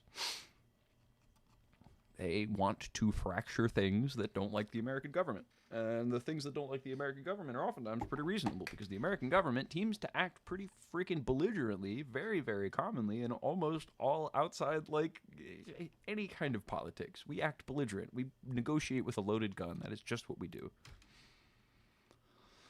All right, I'm going to pull back to the tanky video a little bit. We'll watch some more of this, since we had a fun little MLK hole. On what you're unclear, I'm just unsure where our disconnect is, because I'm pretty sure we agree. What if the FBI killed him? They didn't want him dead? They did want him dead. So, Sharky, that is something that there is a little bit of evidence for. The thing you just said, there is a little bit of evidence for the FBI being involved with the assassination of Martin Luther King, just like we do know that there's a lot of evidence that the FBI was involved in the assassination of Malcolm X. Yeah, Malcolm X for sure. We Less evidence know for Martin Luther there King, is though. no doubt. We know for an absolute fact that they got the leader of the Black Panthers, Fred Hampton, right? And the Black Panthers, up until the point where Fred Hampton was, like, literally plainclothes officers broke into his house and, like, shot him while he was in bed, you know? Like, they one of the stories about the Black Panthers, and this one's a real travesty, man. One of the things that the Black Panthers did, other than, like, community self-defense, right? They were very famously, they would arm themselves and go out into communities that were being brutalized by the police, and they would act as self-defense. They would say, "Don't fuck with anybody, or I'll shoot you with my gun." That's what the Second Amendment is for, and I'm in favor of that. I think that's amazing, right? Other things that they would do, they had a breakfast program for underfed kids, undersupported kids. They would put together just breakfast for kids who were poor before school, so kids could eat breakfast before going to school. And the FBI found out about that. You know what the FBI did? They broke in to where they were storing the food, the free food for school kids, and they pissed on it. Really? That's true? That's a true story that the FBI did. They broke into what the Black Panthers were setting up for fucking underfunded kids, and instead of going after it in a legalistic way as though it was hurting somebody, they decided that the cruelty was the point, and they destroyed the food and pissed on it. It's not about serving the community. It was never about serving the community. It was about hurting the community, because the community, as a strong unit, acts contrary to the American government. That is just how it works in this country, man. If you try to help a poor person, brother, we're going to shoot you in the face. Shit's so fucked up, dog. Watching these mid-rolls for Hakeem. You guys like these ads? I'm kidding. Don't like ads. Dude, fuck the FBI, man. Oh, I muted this whole tab.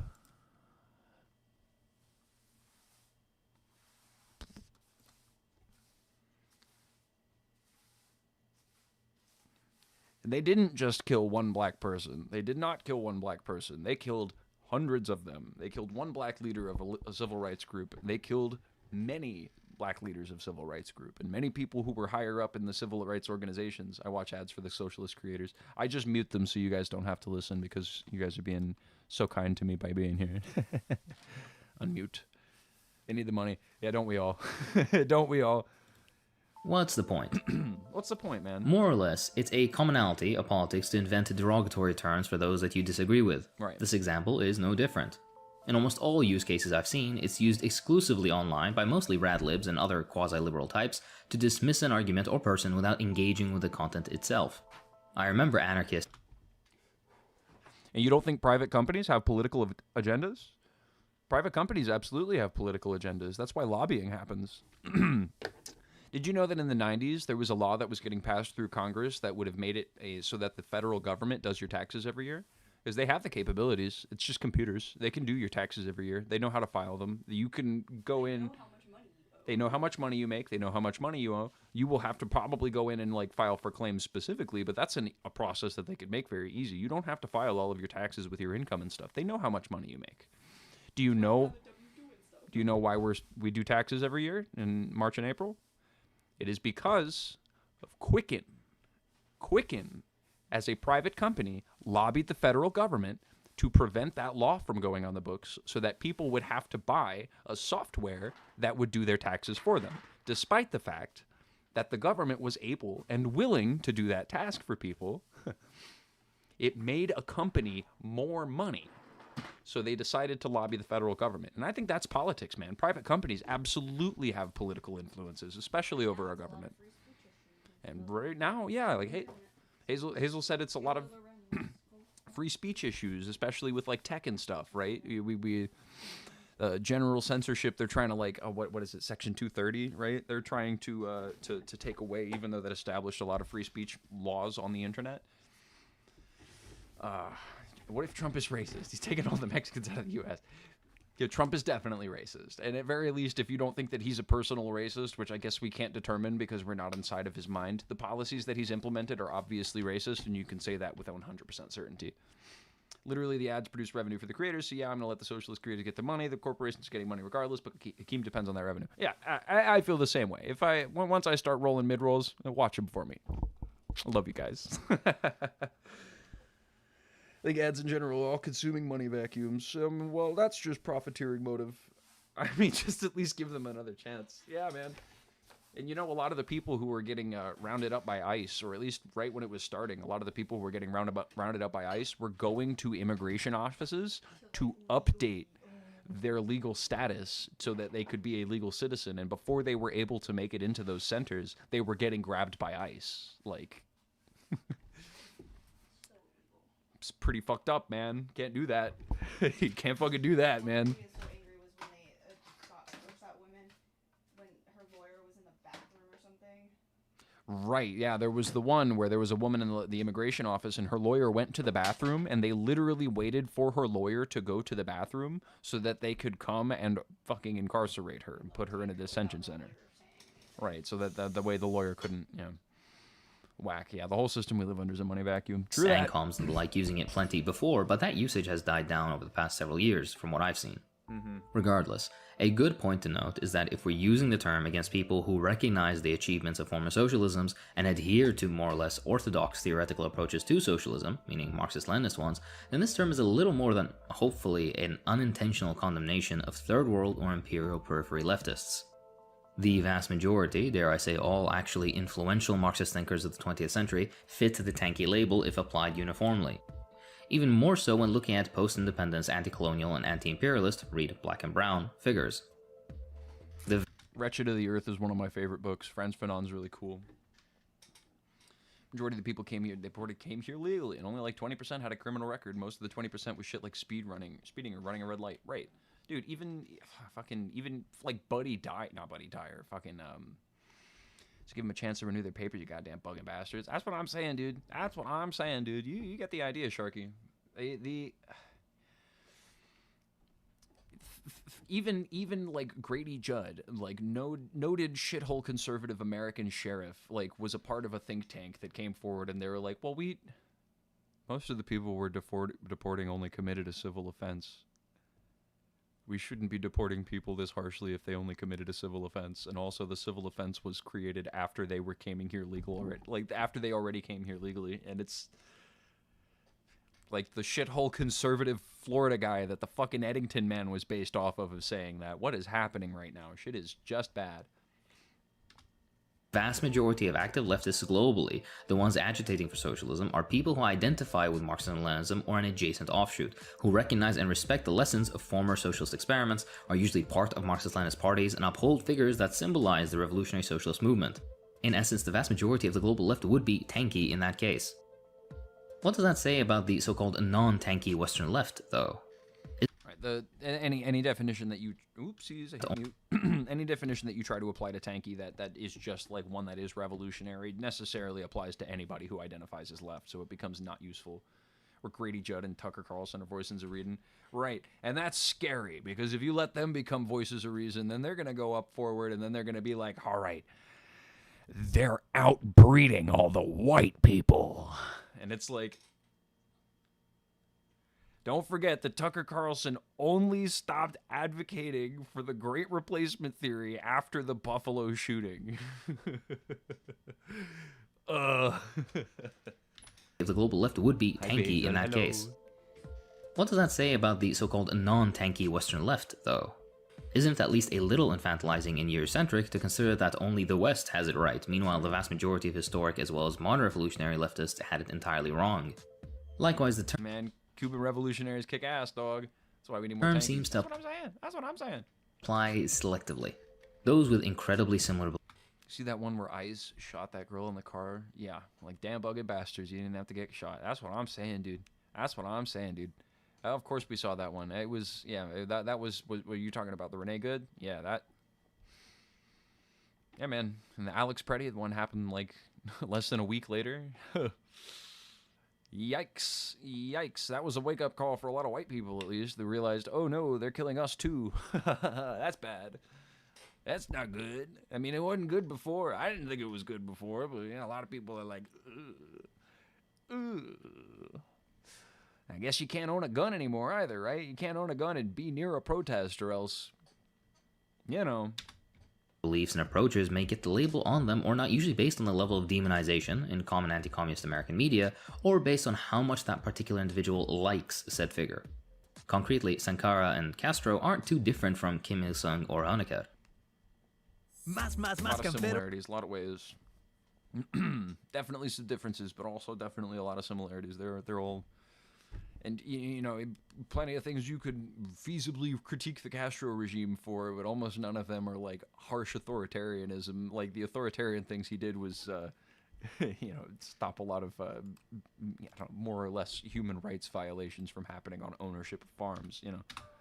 Another point usually tied into tanky discourse is the idea of authority or authoritarianism. Like that. Before getting into it, the term is also incredibly nebulous. Between dictionaries and various quote-unquote respectable encyclopedias, you get several incredibly broad or contradictory definitions. As with totalitarianism, it's more of an invented political term, used in attempts by particularly... Like, yeah, the difference between... I think that if there was going to be a good assignment to the definition of totalitarianism versus authoritarianism, it would be like... I don't know. Like authoritarianism is like an action that a leader takes, right? They take an authoritarian action, but a totalitarianism is like an effect of the state, where the state itself has become like fully compromised into the political party. But that is also a vague definition that doesn't have a lot. Like you can argue that in the elements, like the fact that there's like a bunch of corner stores opening up selling only Donald Trump more, deserve more subs with this. Thank you. Thank you. Hey, it just takes time. We're, you know, we're nurturing the community, and the community will grow slowly. You know what I mean? This is how it happens. I like doing this, right? Thank you. Cuba. Cuba does deserve more subs, more nuke subs. They do. American academia to lump fascism with socialism. This is further strengthened by the fact that the same yardstick can parallel, for example, the US very well, or even better. Did I say Chile, but I meant Cuba? Did I get it backwards? That's my beat. Than the intended nation that label is being placed upon, yet it's rarely done. Typical government versus regime language in an attempt to more subtly shape what you think. For the liberals in the crowd, name something you dislike about authoritarian socialist governments, and a government model you look up to or believe is viable to reform has most likely done the same at some point to differing extents. Right, it's really hard to run a government with a lot of control without suppressing a little bit of protesters. That's something you kind of end up seeing. I don't know, man. It just kind of happens, right? But fuck, you don't want that to happen. I don't know. I don't know. Don't suppress protesters, man. And at the very least, if you're like, well, this socialist country's doing it, well, know that, Kent State wasn't that long ago. We'd be killing protesters today. Yeah, that's nuts. You've been on YouTube for you said you were about 2K? That's cool, Coffin. I just thought Sharky was asking who I was talking about, and I mentioned the reparation Cuba paid to the LGBT community. Oh. Did I miss you say something cool up there? This damn ass platform for 3 years. Well, I'm only a couple of months old on my account. We started earlier this year, and the growth is small and slow. But man, I love my community already. You guys are great to talk to. This is a good chat. But yeah, if you criticize a country for doing something authoritarian, I definitely strongly recommend you look at your own country, especially if you're an American, because no room to talk. I would actually say the prime liberal democratic example, the United States, has done far worse on almost every account, but they're always spared the term or the criticism. A fairly decent read I'd recommend on this topic is Human Rights in the Soviet Union by Albert Szymanski. Likewise, to anarchist listeners, every prior example anarchists uphold had exclusive access to and use of arms, had labor discipline, an internal security apparatus, a system of prisons which included political prisoners, a hierarchical bureaucracy, exclusive control of sources of media, conscription, I could go on. It seems the only successful socialist attempts at building. Congrats on that 60 subs. I was there not too long ago. You just keep you doing your little post, your little grind, and maybe you can make it a little bit more. Something tangible gets this authoritarian label thrown on it, likewise with this tanky business. The anarchist examples were commendable, but in the end failed fairly early on, and in a way that spares them that criticism. My point is, the methods before, during, and after a revolution will always be categorized according to authoritarian means, and hence pretending that revolution, the violent overthrow of one class by another, and the I will check it out. I'll check it out. I won't do that on stream right now, but we will. I'll probably, I can hop in and check out your channel later. I'll sub to you on my non-main account. I don't tend to sub to people on this channel account because I don't use it other than just to post to, but I have a YouTube that's got like my algorithm and stuff, so I'll sub to you on that one. Establishment of some form of proletarian rule, be it a state or democratic federated workers' councils, as not authoritarian is just silly. If your issue is less the means and more with the degree of community control, well, this is a question of theory and pragmatism. Any genuine leftist would like nothing more than community control. The thing is, after a revolution, and a civil war, and a reactionary former landlord to fascist movement, foreign sabotage, internal spying, fifth columns, and you end up with a strong centralized state, with a highly developed internal security apparatus, and more restrictive ideas on certain forms of expression. You can disagree with it, sure, but to claim you don't understand why it happened, or to refuse to recognize why is just silly. We discussed this point too. Yeah, go check out Sharky's channel. Throw up some subs. We can do some support, some communal support. Throw it in there. Throw up some subs for Sharky. Also, oh jeez, I had something. Claim you here. don't understand why it happened, or to refuse to recognize why is just silly.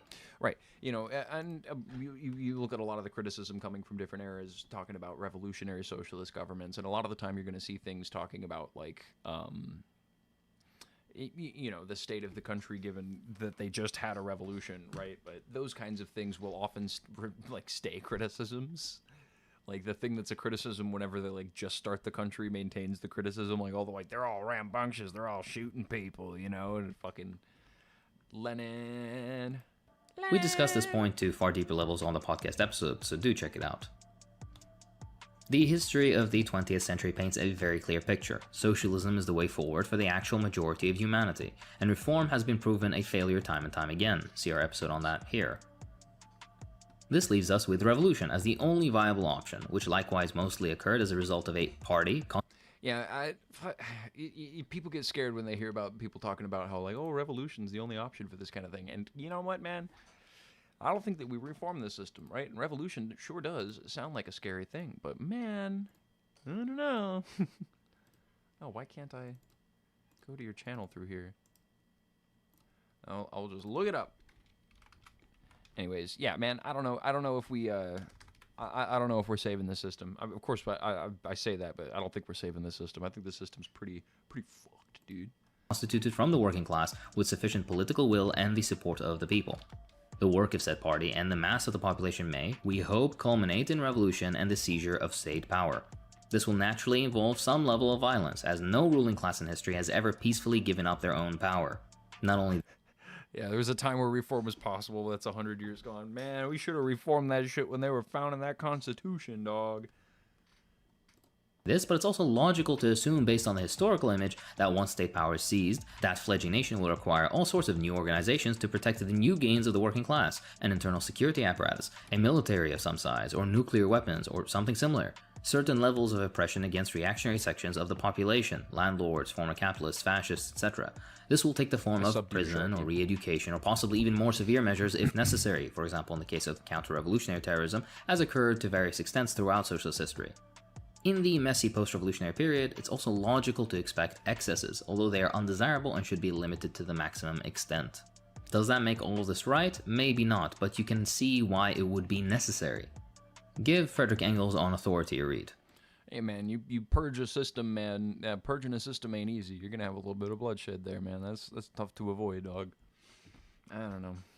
Purging a system ain't easy. Systems build themselves up, and especially a system as deeply entrenched as the one that we have in the American power, it's gonna bite back a little bit if you try to get it out there. I mean, I'm like, is it a revolution? Is the bit that we to go for like armed revolution or something like that, which is a challenging thing to consider, knowing that the American military could definitely wipe out some armed protests, right? Or do we just like keep waiting on authority is required reading? I got you. Adding it to the list. I've heard that one before, but it's on authority.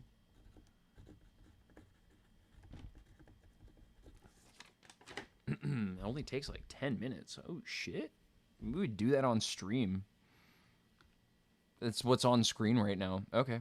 Let's do that on stream. On authority. We'll talk about it. Engels. I haven't read enough Engels. I read the marks. Read me my marks, but let's read this authority, man. A number of socialists have latterly launched a regular crusade against what they call the principle of authority. It suffices to tell them that this or that is an authoritarian, and for it to be condemned, the summary mode of procedure is to being abused at such an extent that it has become necessary to look into the matter somewhat more closely. Authority, in the sense in which the word is used here, it means the imposition of the will of another upon ours. On the other hand, authority presupposes subordination, right? So he's saying, right, what he's talking about, the only hope is the military will side with us. Fuck. I hope so. Oh, God, I hope so. That'd be nice. That'd be nice.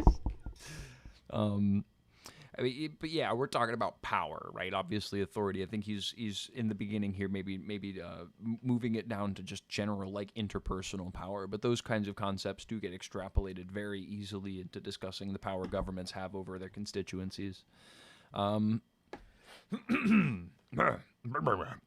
Now, since these two words sound bad, authority and subordination, the relationship which they represent is disagreeable with the subordinated party, and the question is to ascertain whether there is any way of dispensing it, whether, given the conditions of the present-day society, we could not create another societal system in which this authority would be given no scope any longer, and would consequently have to disappear. Right? Well, he's talking about anarchism, right?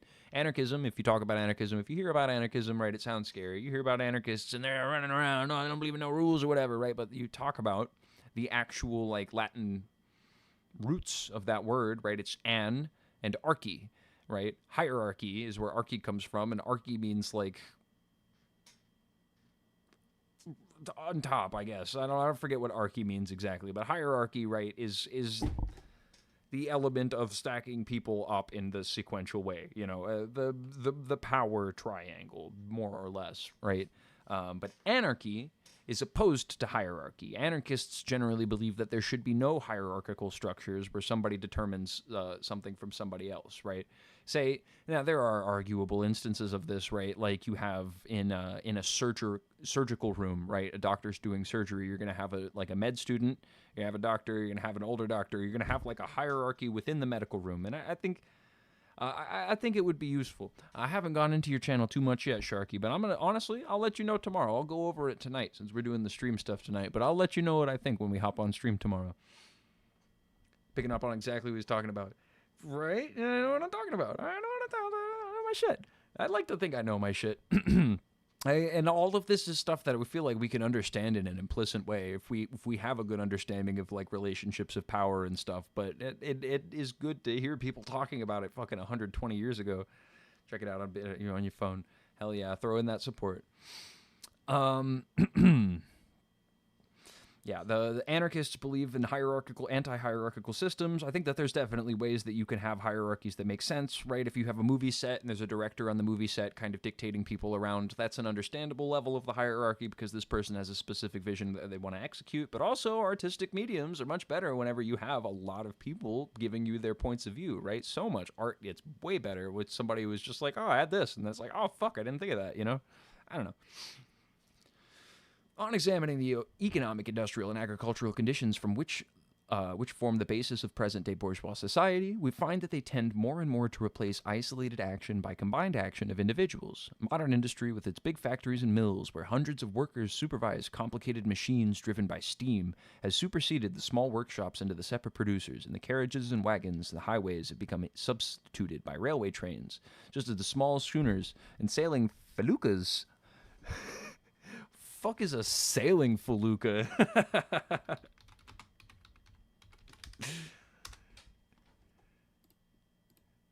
All right. Yeah, it's just an old sailboat. Got it. It's just an old word. Just an old word. I like old words, though. Old words are funny. Yeah, I'll check out your edits, Sharky. Yeah, they've been replaced by steamboats. Even agriculture falls increasingly under the dominion of machine and steam, which slowly but relentlessly put in place the small properties of big capitalists who, with the aid of higher workers, cultivate vast stretches of land. So, what we were talking about earlier in chat, we were having some conversations about AI and like pricing people out. Not pricing people out, but like AI taking people's jobs, right? That's kind of what he's getting on to here with more of the industrial revolution. I kept wanting to say agricultural revolution, but that's wrong.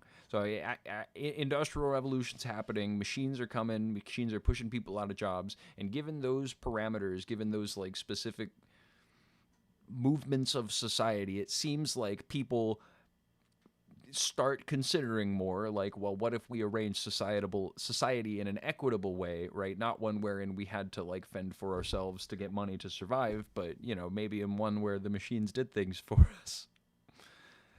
And you compare that to what AI is doing nowadays and how that's moving people out of jobs, and it's like, oh geez, yeah man, we should have changed the system back when the Industrial Revolution happened. Maybe it kind of seems like we're late on that one, but all the money people are the holdouts, dude. They just won't let us. Sailing felucca, what the fuck is that? Never seen the word. It's a funny word. It's a funny word. Yeah, which slowly but relentlessly puts in place the small proprietors of big capitalists who, with the aid of hired workers, cultivate vast stretches of land. Everywhere combined action. Is boat. Oh. Is boat. Is sailboat. Is boat. Everywhere combined action, the complication of processes dependent upon each other displaces independent action by individuals, but whoever mentions combined action speaks out of organization. Now, it isn't possible. Is it possible to have organization without authority? It's a good question. Is it possible to organize a structure of something without somebody on top dictating where they all go, right? Like if you have a big project, right? Say, we're going to farm. So say you want to put like an outhouse somewhere. We don't build outhouses, but I say yes because I worked at a coffee shop that operated like that. Yeah. We have like a say you have an outhouse, right? Do you have one person deciding everything about the outhouse, or is it like a collaborative? I'm gonna shorten it. SBOAT. SBOAT. Just do SBOAT. Yeah, I don't know, right? And I think that honestly, those elements don't even come into like dictatorial or receptive boat. You know, you get one person doing the math to figure out where the square is going to be for where you're going to put your outhouse, and then you got one person putting all the things in, and you got one person drilling the hole. Debaters shouldn't debate it; they get angry at debates because be calm because anger gets other things pulled in and delusions. I guess so. Oat at. Here, I got it. I got you guys. Let me throw one in there.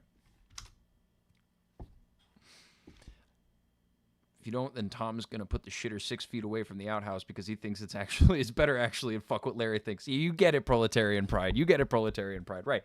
And I think that kind of falls into the category of, you know, like if you have a bunch of people doing like renovations in your kitchen or whatever, right? You are the authority in that situation where you have to be able to come in and be like, hey, man, this countertop is slanted 45 degrees. I need it to be fucking flat, please. People who are professionals on situations can be authorities on those specific situations. Yeah, people who are professionals given specific situations probably have already earned the right to give the authority on those situations, right? It's justifiable hierarchy, right? If you're a professional. Let's see. Yo, I just found some out. What'd you find out, King Sharky? Let's keep going, too. Everywhere combined action, the complication of process dependent upon one another displeases the independent action by individuals, but whoever mentions combined action speaks of organization. Now, is it possible to have organization without authority? Supposing a social revolution dethroned the capitalist, who now exercise their authority over the production and the circulation of wealth. Supposing, to adopt entirely the point of view of the anti-authoritarians, that the land and the instruments of labor had become the collective property of the workers who use them. Will authority have disappeared, or will it have changed its form? Let us see. Oh, interesting. Telepathically transmitting images of boat. Yeah, that's a good way to look at it. I hadn't thought about that exactly, right? Whenever you disestablish the hierarchies that exist and you create it in more of like an equitable dispersion of the power that has, is there no longer authority, or has the authority rather just changed hands? Is the authority smaller and dispersed wider, right? Which I think is the general idea of democracy, is it not? That's why we vote in a ruler. That's why we decide. Right, but we have we have a representative democracy. We don't have whatever. Right, but that's the idea of democracy, not necessarily the American democracy, right? Is that you have that authority and it's kind of like split outwards into the people. Wait till he gets to the cotton mill bit. Let's fucking go. The word empty always sounds like the word empty, no matter how you spell it. M-P-T-Y, P-T-Y, M-P-T-Y, or it's just empty. I think I saw that meme. I saw that one. That's a funny meme.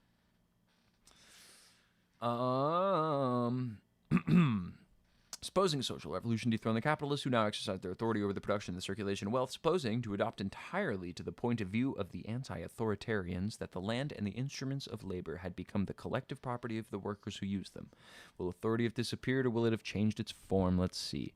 Let us take, by way of example, a cotton spinning mill. The cotton must pass through at least 6 successive operations before it is reduced to the state of thread, and these operations take place for the most part in different rooms.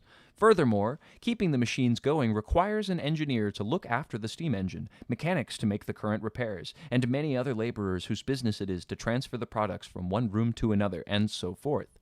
All these workers, men, women, and children, are obliged to begin and finish their work at the hours fixed by the authority of the steam, which cares nothing for individual autonomy. Yeah, steam doesn't give a fuck about you, dude. The workers must, therefore, first come to an understanding on the hours of work, and these hours, once they are fixed, must be observed by all without any exception. Thereafter, particular questions arise in each room and at every moment concerning the mode of production, distribution of material, etc., which must be settled by decision of a delegate placed at the head of each branch of labor, if possible by a majority vote, who will of the single individual will always have to subordinate itself, which means that the questions are settled in an authoritarian way. The automatic machinery of the big factory is much more despotic than the small capitalists who employ the workers ever been. At least with regard to the hours of work, one may write upon the portals of these factories. Lasciat ogni autonomia, voi ci entrate. Leave ye all that enter in, all autonomy behind. BRB, some fine shit just slid into my DMs. Yeah, go do that, Sharky. You got it. Yeah, go do that, Sharky. You got it. You got it up. You got it up. You go and get it. You got it. You got it. That's what's up. I love that. No, I love that. That's a cool thing, right? He's arguing that once you collectivize working place industries, it becomes more authoritarian, not less. And if you've ever had to like navigate like interpersonal relationships with coworkers and stuff, yeah, that's true. Y'all go get him, Sharky. Hell yeah. Hell yeah, Sharky. Hell yeah. Hell yeah, Sharky. That's what I'm talking about. Yeah, that's cool. I like that. I appreciate that. Right. And especially if you're working in an industry with a bunch of people who actually care what they're doing, it's going to be like that. Everybody's going to know everything that you do correctly, and they're going to laugh at you when you get it wrong the first time. And ideally, they're going to help you a little bit whenever you fuck up and try to teach you the better way to do things. The bar I worked at, we had a lot of autonomy. They gave us a lot of autonomy to work at the bar that I worked at. I was a barback, and I was operating between two bartenders who were doing like at service, right? They would have people come and sit in their wells. It should be harder to volunteer for a company than to apply to a job. The job market's so hard nowadays. Sorry about the topic change. No, you're good, man. Yeah, man. I mean, well, this isn't that different, right? We're talking about authoritarian systems and systems of mechanized production, right? Which is what most companies are generally going to end up being. Now, we're in the scenario where we live with one dude on top, the capitalist, right? And also, so many of the volunteer jobs are jobs that, if they were funded properly, like. Also, so many. I've experienced because I like working with gardens and stuff, and I wanted to work at a local park, but they only do volunteer work. But if maybe like parks were funded more and stuff, maybe they could like pay people to work there instead of only having to have volunteers. Because I'd love to do that, but I can't afford a volunteer. Anarchists tried to refute this by saying he's talking about specialization, and they, like anarchists always do, fail to see the bigger picture of the mill requiring specialization. Right. And a lot of industries like that are going to require some sort of a specialization, right? Like I mentioned earlier, it was like, if we had people who just had their needs met, right? Like people would, literally this autistic dude would walk around just fixing every broken pipe in people's houses. And while that's definitely true, obviously I think it's important that you have some sort of like a level of verification for that person knowing what the fuck they're doing, lest you just let some random, specialized person into your house to destroy your pipes, right? Obviously. But yeah, the requirement of specialization in those industries is important. Exactly, Basil. Like, damn, why is there society like this? People need paid to live. Right, man. Right, man. It's buns as shit, dude. It is buns as shit. It is that's why, your interns, right? Your coffee interns that are going to go do coffee runs so that maybe they can get a proposition of getting hired at this company or a similar company later in their career. That's free labor. That's just acceptable slavery a little bit. A little bit. There's a little bit. I don't know, right? Like, what the fuck? Should be normal to lose the things you love to survive. That's what I'm saying, man. No, never lose the things you love, man. Try not to. Hold on to that shit. They'll try to take it from you, man, but hold on to that shit. Yeah, there's so many things, dude. I know that, like, yeah, projects and specific industries are going to require specific things, specific people with specific skill sets and know how to do the thing and get it done and finish the work and get the job, all right? Like, and those people are mega authoritarian about the thing that they're passionate about, right? And if they're good at their job and everybody else that they're working with is good at their job, then they're not going to have to delegate things in an authoritarian way unless there's like a new person who's experiencing that for the first time. Like when I was working at the bar, the first couple times, or the first like number of times that I worked like the night shift with them, I did a bad job and they got really angry about it. But eventually, I really started to like the people that I worked with, and we all got really good at our job. Like I would haul ass doing barback stuff, and barback doesn't sound nearly as like exhausting as the bartender stuff, but like I was hauling fucking multiple gallons of ice up and down 3 stories like all night. I was running around picking up dishes for people. I would get the door, which was a flight of stairs down, right? We would physical work, genuine physical work, but we got it done, man. And it was authoritarian at first until I got into the like groove, you know? Yikes, have you seen this? Brazilian lawmaker wears blackface during anti-trans speech. Oh my god. What the fuck? She's like comparing putting blackface on to being trans. What the fuck? Oof. Oof. Yikes. Playing information games. Every time I pop in, I always get us on that intellectual vibe. Hey, and I was playing Isaac earlier because I knew probably nobody was going to hop into the stream for a while. I was playing Isaac while getting harassed by General Washington's 1,000 sock puppet accounts. So people will typically get the job done well without needing someone hovering over them. They just won't do meaningless busy work. Right, man. And that is so much what the like fucking small capitalist engineering class instills into workforce, right? It's like if you're not currently working, then you should be working, right? I never once at that bar, because everybody I worked with was cool, I never once heard, if you got time to lean, you got time to clean. Because they knew I clean that shit already. I clean it constantly, bro. If I'm leaning, it's because I got time to lean. Fuck ass. I don't want to hear that shit. That shit makes me mad. You got time to lean? You probably need it because you're tired and you work really hard. I love you. Sock Puppet Show, game discussion, community. That's us.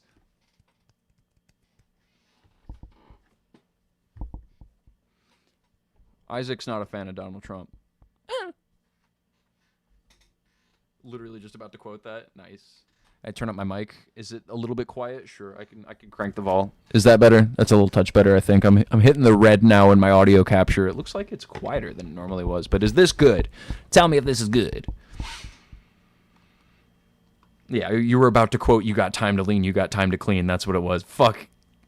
Ooh. Ooh. Okay. Let's keep reading our angles.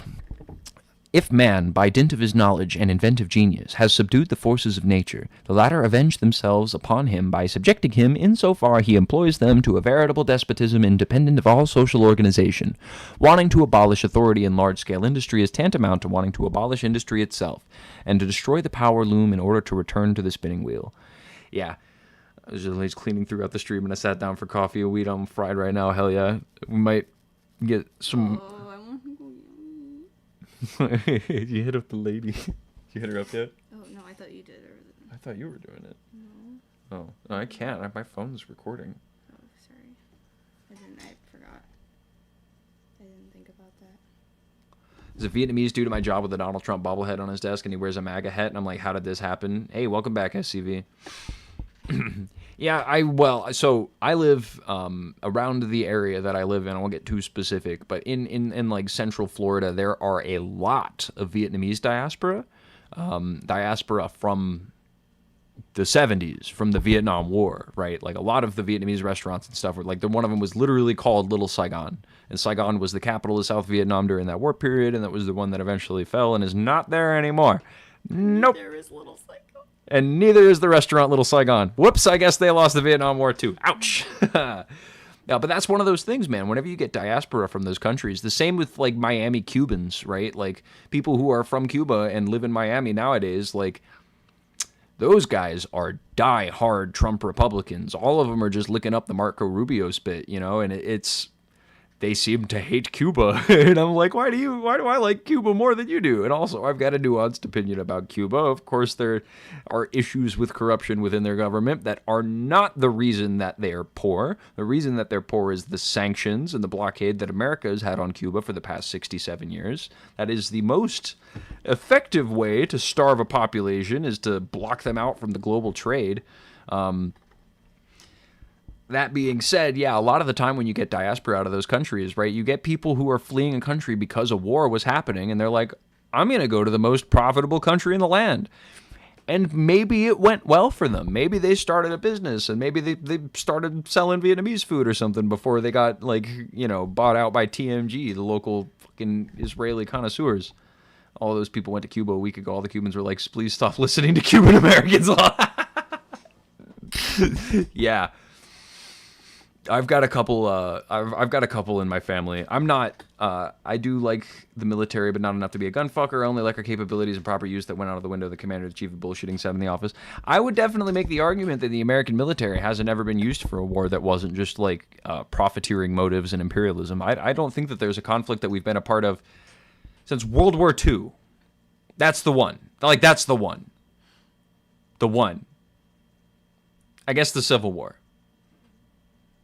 Because the Revolutionary War was definitely not a war we were fighting against imperialism. That was a war we were fighting against other imperialists so that we could be the imperialists. That wasn't a war of imperialists. That was, yeah.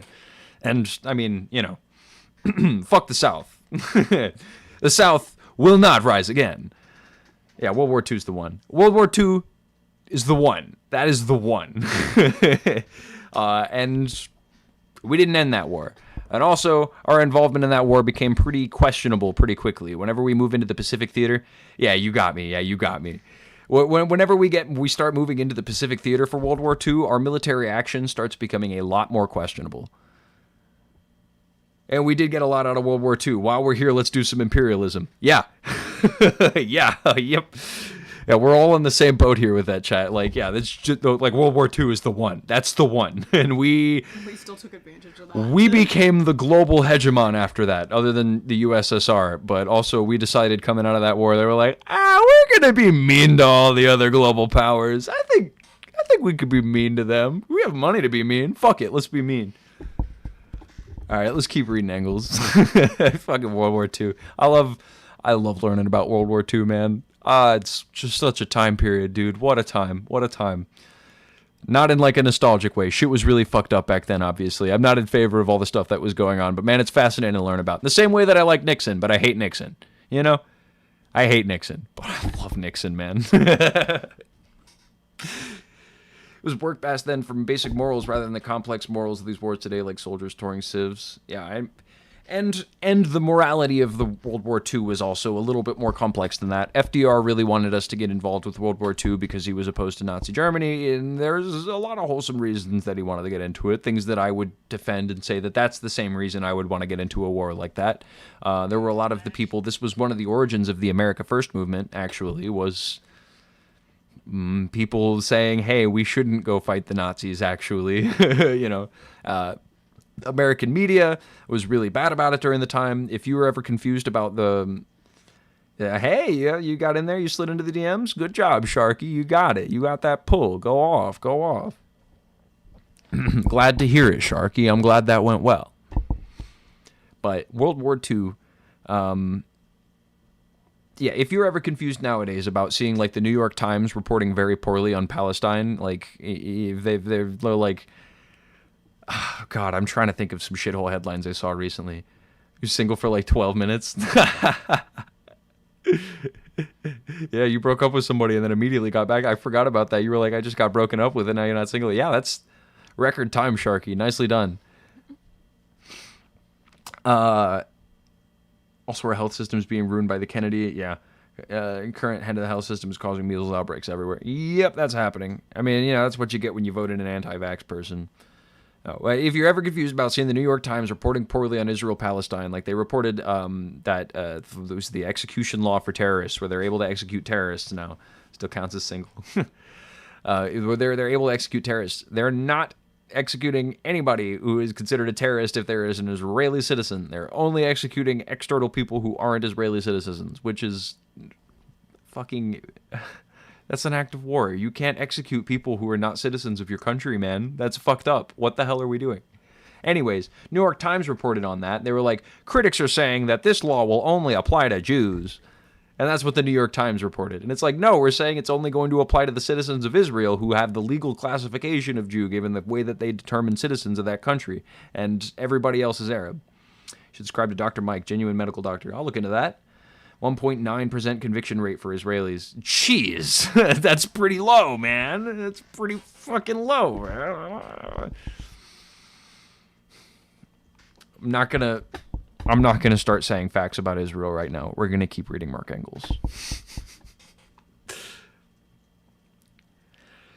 Let us take another example, the railway. Here, too, the cooperation of an infinite number of individuals is absolutely necessary, and this cooperation must be practiced during precisely fixed hours so that no accidents may happen. Here, too, the first condition of the job is a dominant that will settle, that is a dominant will that settles all subordinate questions, right? Yeah, the first condition of a job is the dominant will that settles all subordinate questions. Whether this will is represented by a single delegate or a committee charged with the execution of the resolutions is the majority of the persona interested. In either case, there is a very pronounced authority. Moreover, what would happen to the first train dispatched to the authority of the railway employees over the honored passengers were abolished. Over the on passengers were abolished. Honorable passengers, I guess? Guess I'm just fine like that. 98.6% for Palestinians. Good statistic. Thank you. Thank you, Proletarian Pride, for giving me good facts about Israel. Fuck that country.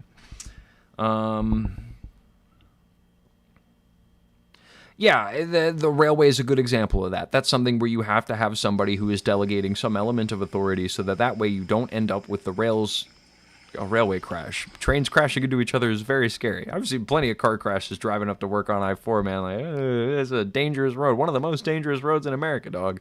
And that's what we get when we have no authority over the transportation. Bring back trains. Bring back trains. We got the Sunrail in Florida. We got Sunrail, but guess what? It doesn't run after 5 or It on doesn't weekends. run after 5 or on weekends. Sharky left us for another woman. Yeah, we were all your girlfriend, Sharky. I forgot about that. He's just openly cheating on us. What the hell? I think Sharky's a girl. I don't know. Ask the pronouns. I don't actually know. Yeah, what's the pronouns, Sharky? He, her, she, her, he, him, she, her, they, them? Look like a she, her, but I could be wrong about that. I could be wrong about that. Because they said they were trans, and they're also gays. Let's take another example. But by necessity of authority, and of the imperious authority at that, will nowhere be found more evident on board a ship the high seas. There, in time of danger, all lives depend on the instantaneous and absolute obedience of all the will to one. Openly! He, him. Got you. Might be. He, him. Yeah, you cheating on us, Sharky, dude. We're all your girlfriends, dog. That's messed up.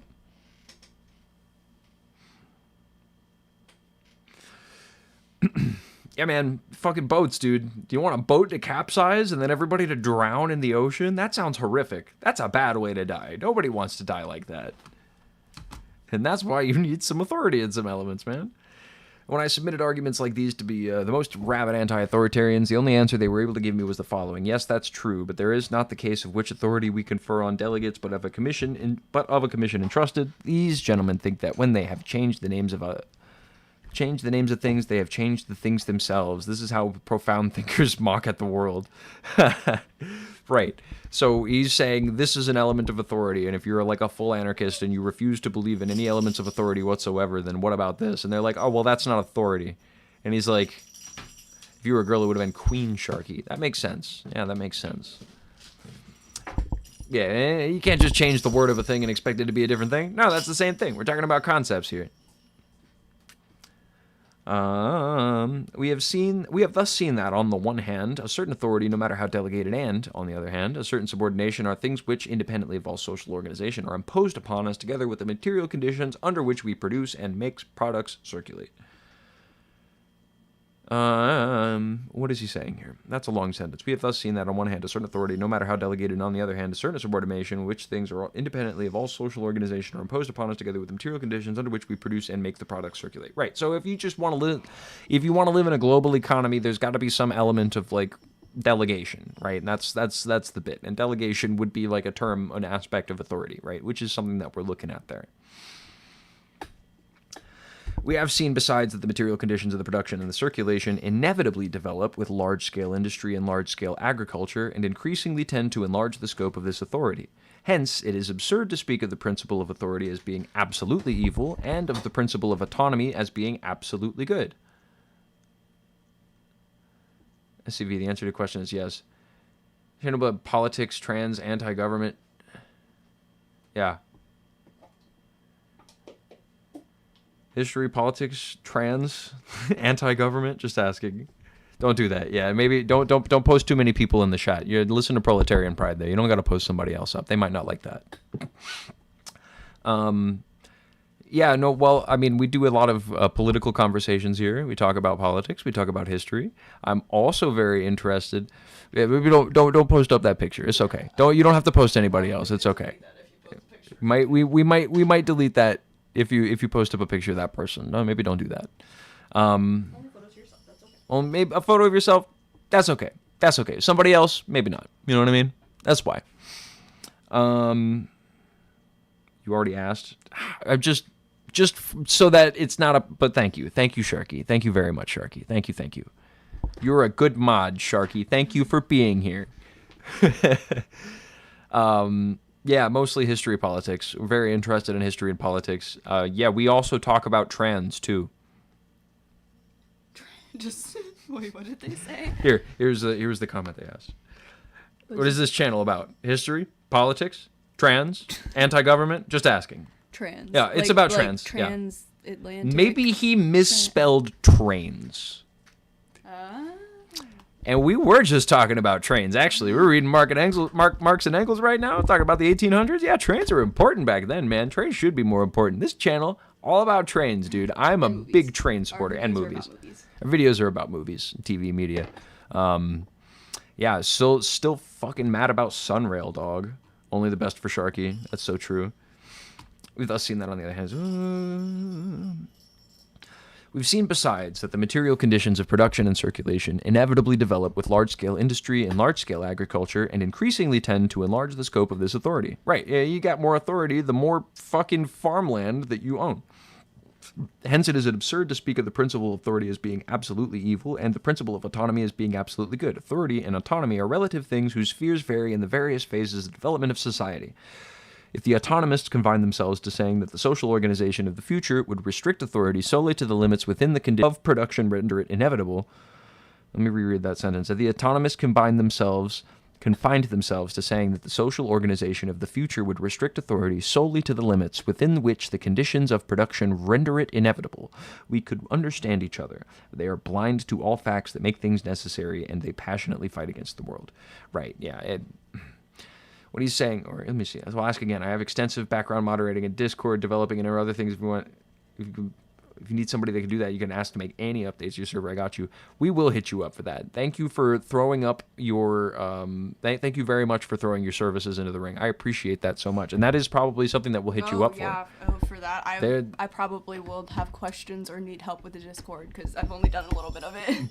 Definitely for the Discord for the most part. I'm kind of balls mostly in Hazel's court for that one, but she that is, and moderation. I mean, if you're part of this community and interested in being here, we appreciate any help we can get, man. Thank you very much for lending your hat into the ring. This is I won't be an authoritarian, I promise.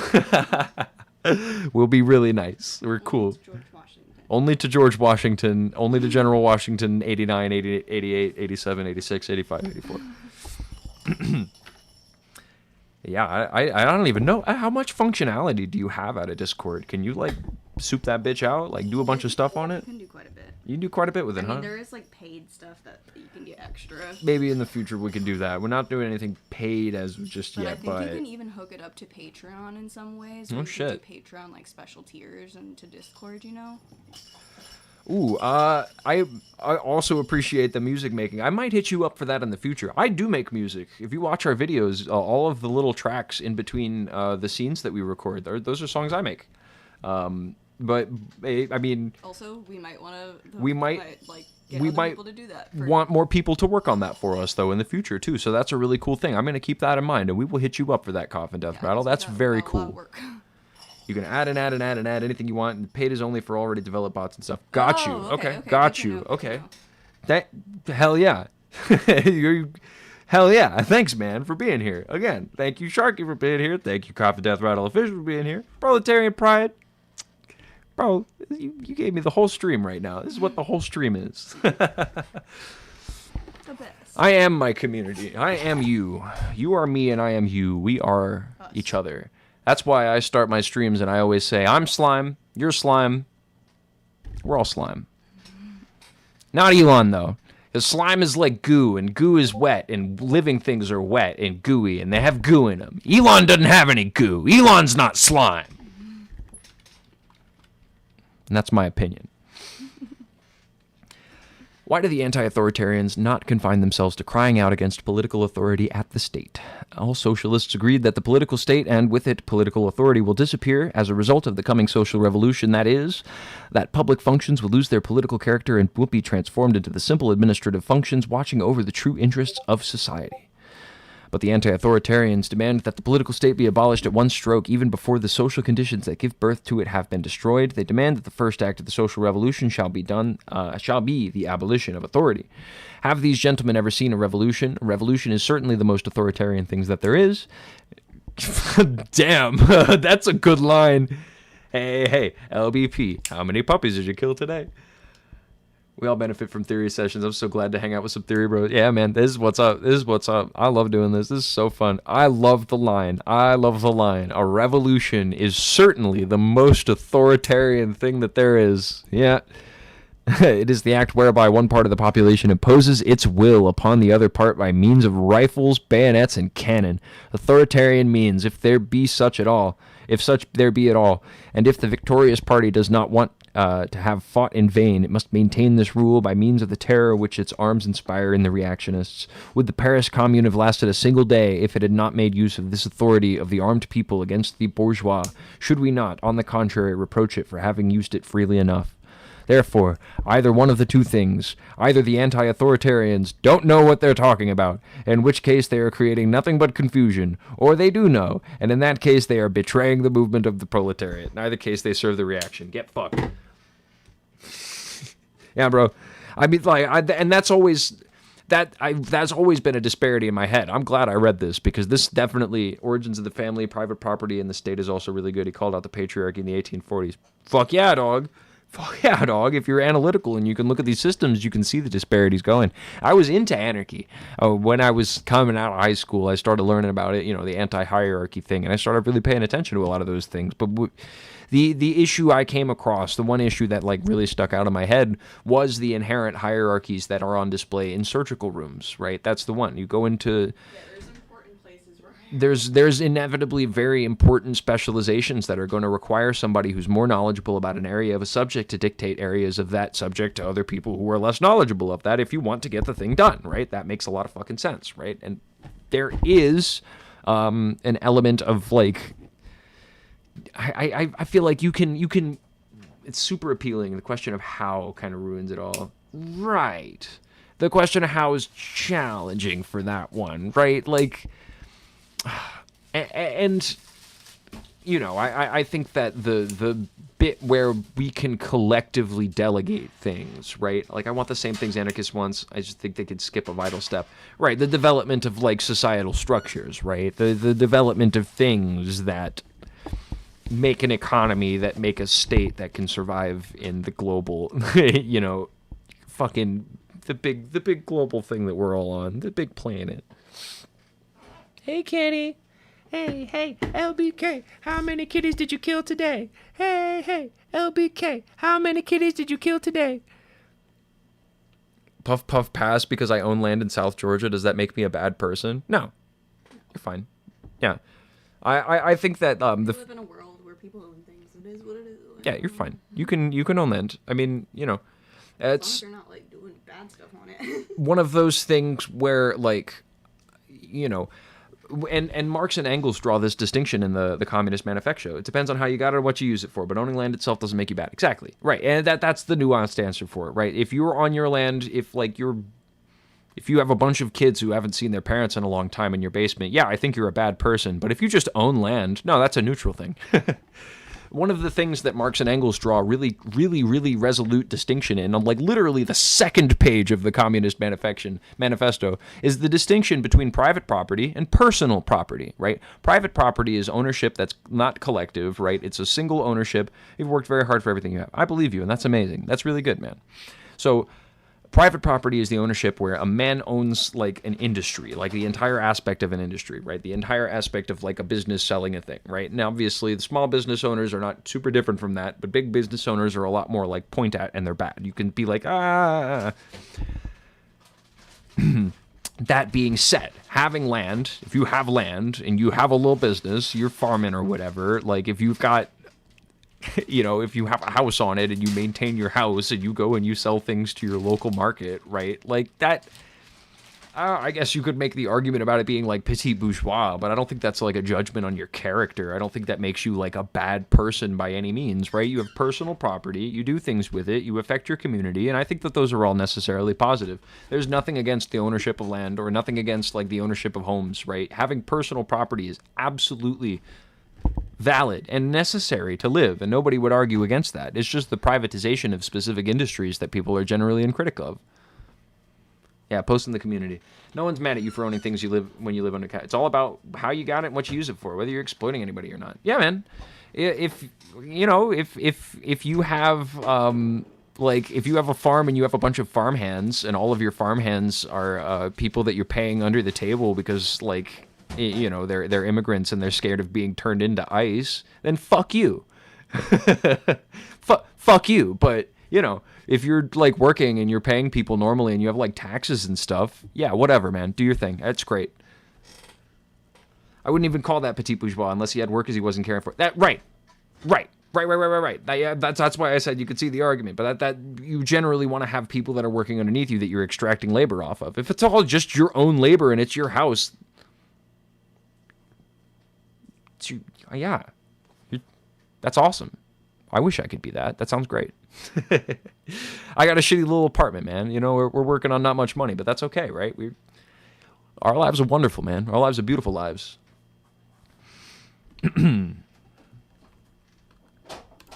I don't know, man. You know, I definitely believe that you work. You know, I believe you work hard, man. I believe you. I'm a trusting guy. I think that there's beauty in ownership. I think that there's beauty in farming. You know, agricultural work. Sorry, give me a sec.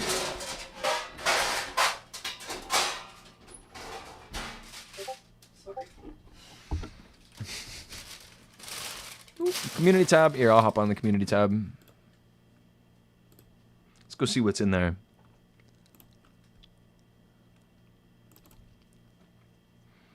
Jesus, 53 videos? Slime gang, slime gang. Whoa, look at that puppy. That's LBP? Dang, that's a good puppy right there. Aww. He's so cute. Oh, yeah, I guess Coffin sent you a DM. Oh, okay. I like his eyebrows. His eyebrows like olive. Cute puppy dog. Cute puppy dog. Cute puppy dog.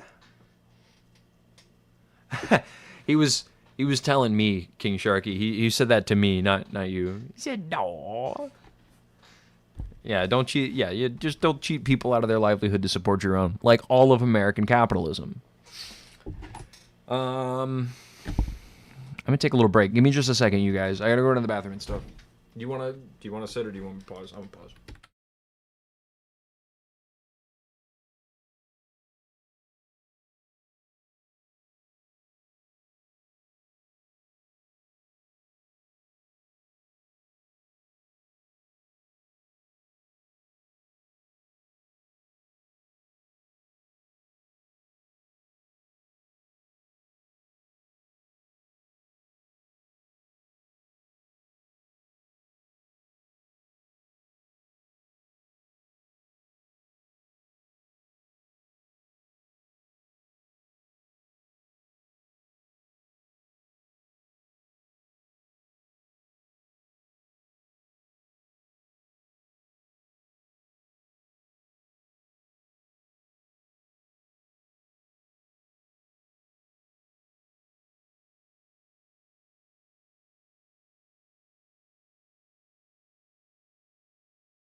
And we're back.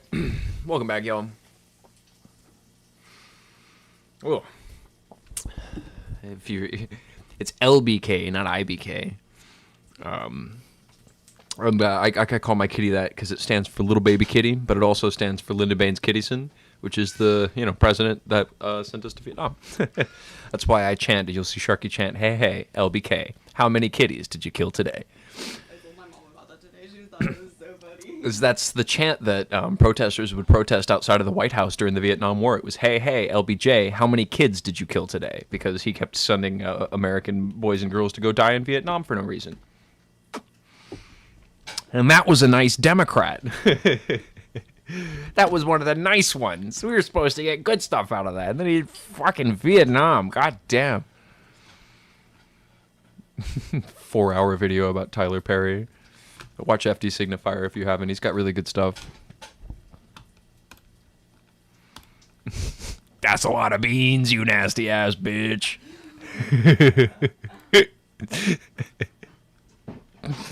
Always gets me. Always gets me. Everybody else was buying wheels for their cars and stereos. I was buying trees. Yeah, man. And no one would be mad at you what you have. You're allowed to find comfort and peace for doing it as long as it doesn't come at the expense of others. Absolutely. No, that's the way, right? If you have a you're living your life, just don't vote for Trump. If that's a bad idea, I'd do that. I mean, yeah, vote for Kamala ain't much better. I think that the whole damn system's fucked, bro. I think that we got a lot of work that we need to do if we want. Holy shit! I should not get the meaning behind that. What? The LBK. Hey, LBK. Yeah.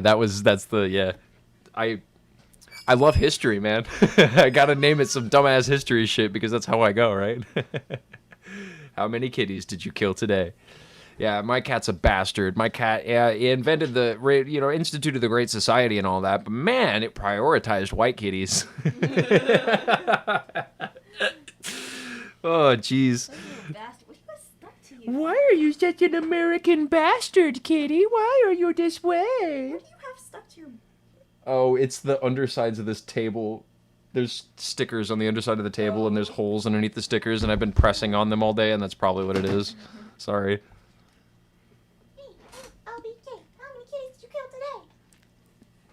I love my cat. I'm a good cat. I do agree, you really don't ever own it. There's always taxes owed.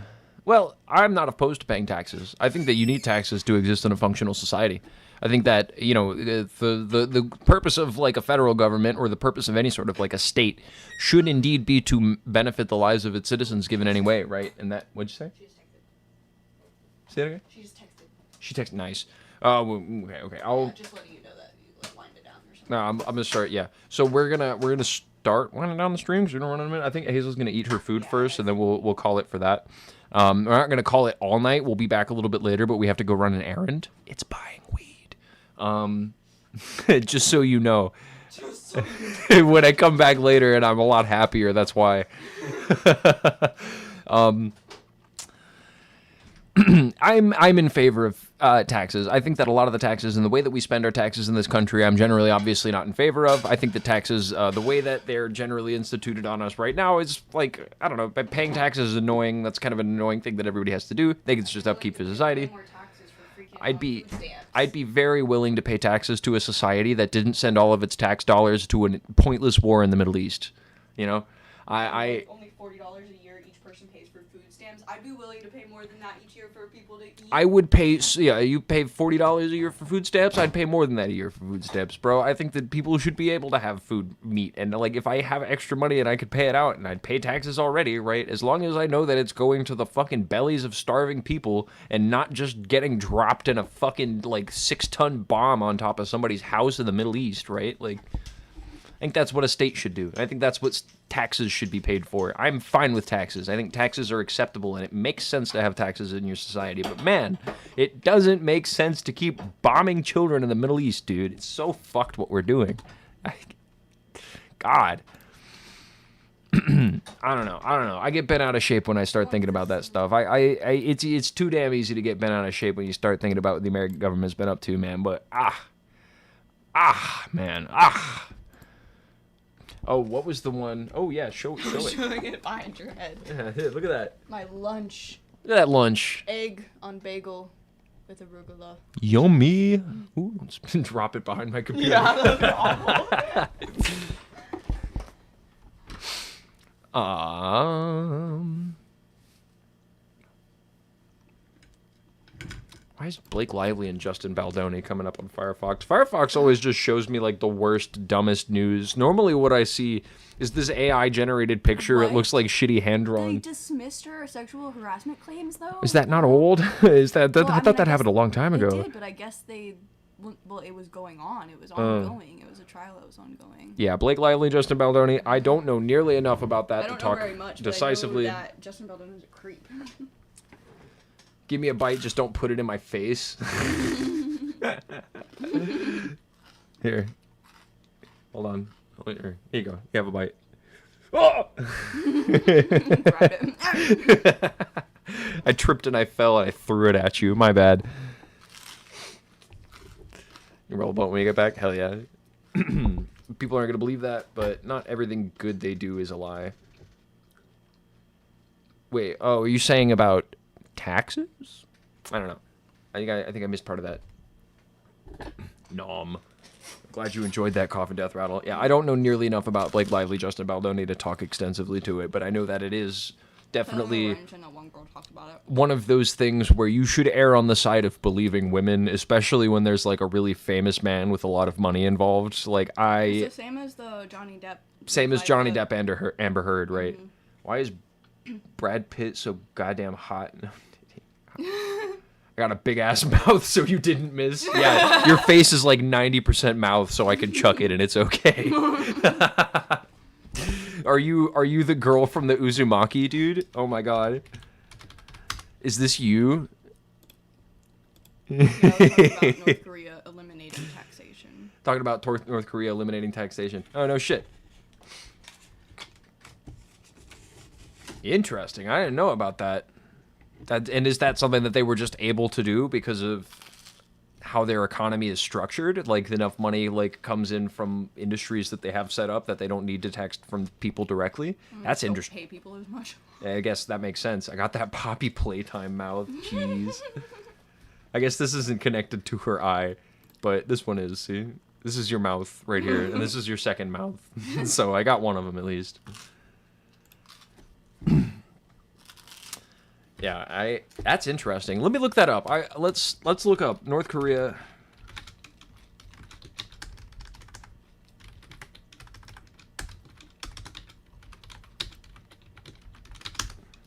Poppy Playtime mouth. Just take a look at the Wikipedia page, see if we can't find any better resources through here. North Korean government still collects revenues from its citizens in the form of hidden taxation through various sales taxes. How recent is that, though? I mean, that makes sense. Yeah, how recent is that? That one's 2001. Okay. Well, let's look at some other stuff. You said one of them. To the mouth. How come taxes were abolished in North Korea? We'll do Ask Historians on Reddit, see if anybody's got any interesting stuff in here. Currently doing some reading in North Korea for fun. A book without you. There's no us. There is no us. My time with the sons of North Korea's elite by Suki Kim. I have a guy I can show you, but he's like, he's an avid DPRK recorder. Show it up. Yeah, show it up. That's what hey man, when people talk about listening to all of the points of view, right? All I hear is bad about North Korea. All you hear is bad about North Korea, man. I'd rather hear some other perspective, right? No, you talk about getting all perspectives on an issue, which is what fucking people are like debate. They're like, let's see all perspectives. I've gone down rabbit holes of North Korea. And then somebody's like, I don't think North Korea is bad, and they're like, we don't listen to that person. Like, okay, okay. Between its founding in 1974, more or less to August, September 1945. Right, interesting passage about a lesson to talk about the tax regime and the loving care of the leader. Another official dissected Kim's economic policies. Farmers composed 80% of the population. After liberation, they were offered a good opportunity for better life, but remained very poor. The government's taxation policy incorrect. Said 25 to 27%. They took more than 50 from the farmers. Swear to God, when you read the text from Kim Il-sung, you're going to be like, this guy was cooking. And who's the current one and his daughter? Kim, it's like, that's Kim Jong-un, right? It? I never remember who the current one is. Is it Un or Il? Yeah, it's Un. It's Un right now. brainwashed, loving the country versus hating the country versus being disappointed in the country. There's very many viewpoints. Yeah, and you can't ever decide everybody in North Korea is brainwashed, right? Because people aren't a monolith. People have different opinions. Everybody's got different opinions. Nobody in America has the same opinion as another American, right? We all fucking hate each other, and it's because we all think different things. I'm kidding. In North Korea, it's going to be about the same, right? Kim Jong-un and his daughter. Positive DPRK info dump coming in the Discord. Hell yeah, I got my ears open for it. I can't wait. I can't wait. I love it. Love it. Give me the tanky chat. Make it far left, far left, far left. Pull it farther. How we get this information? Via the ever-helpful Soviets, who may not have been hugely interested in publicizing the many issues they had with the Kim regime during the Cold War, but quietly recorded them all the same. The Russian state archives hold a collection of interviews and the transcripts between Soviet and North Korean officials that come to us via Andrei Lankov. Good thing no one here is brainwashed into unconditionally loving a despotic leader no matter what, right? Yeah, nobody in my chat's brainwashed into loving their leader. We all hate leaders in this chat. Why should I work my ass off for, let's say, Ford and pay all these taxes so an unable-bodied person can live for free? So they can live for free. Also, they don't live for free. They generally will have jobs and stuff. They just need support to survive, right? Is that, and let me ask you this question, SCV Troy, is that better or worse than making another disabled person with your tax dollars, right? Because we know that Gaza had the highest percentage of child amputees in the world, courtesy of the United States of America defense, right? So are you in favor of supporting somebody who is handicapped and has a disability or creating a new one? What would you prefer, right? Because at least out of the two of those options, I know what I would pick, right? And that's just me.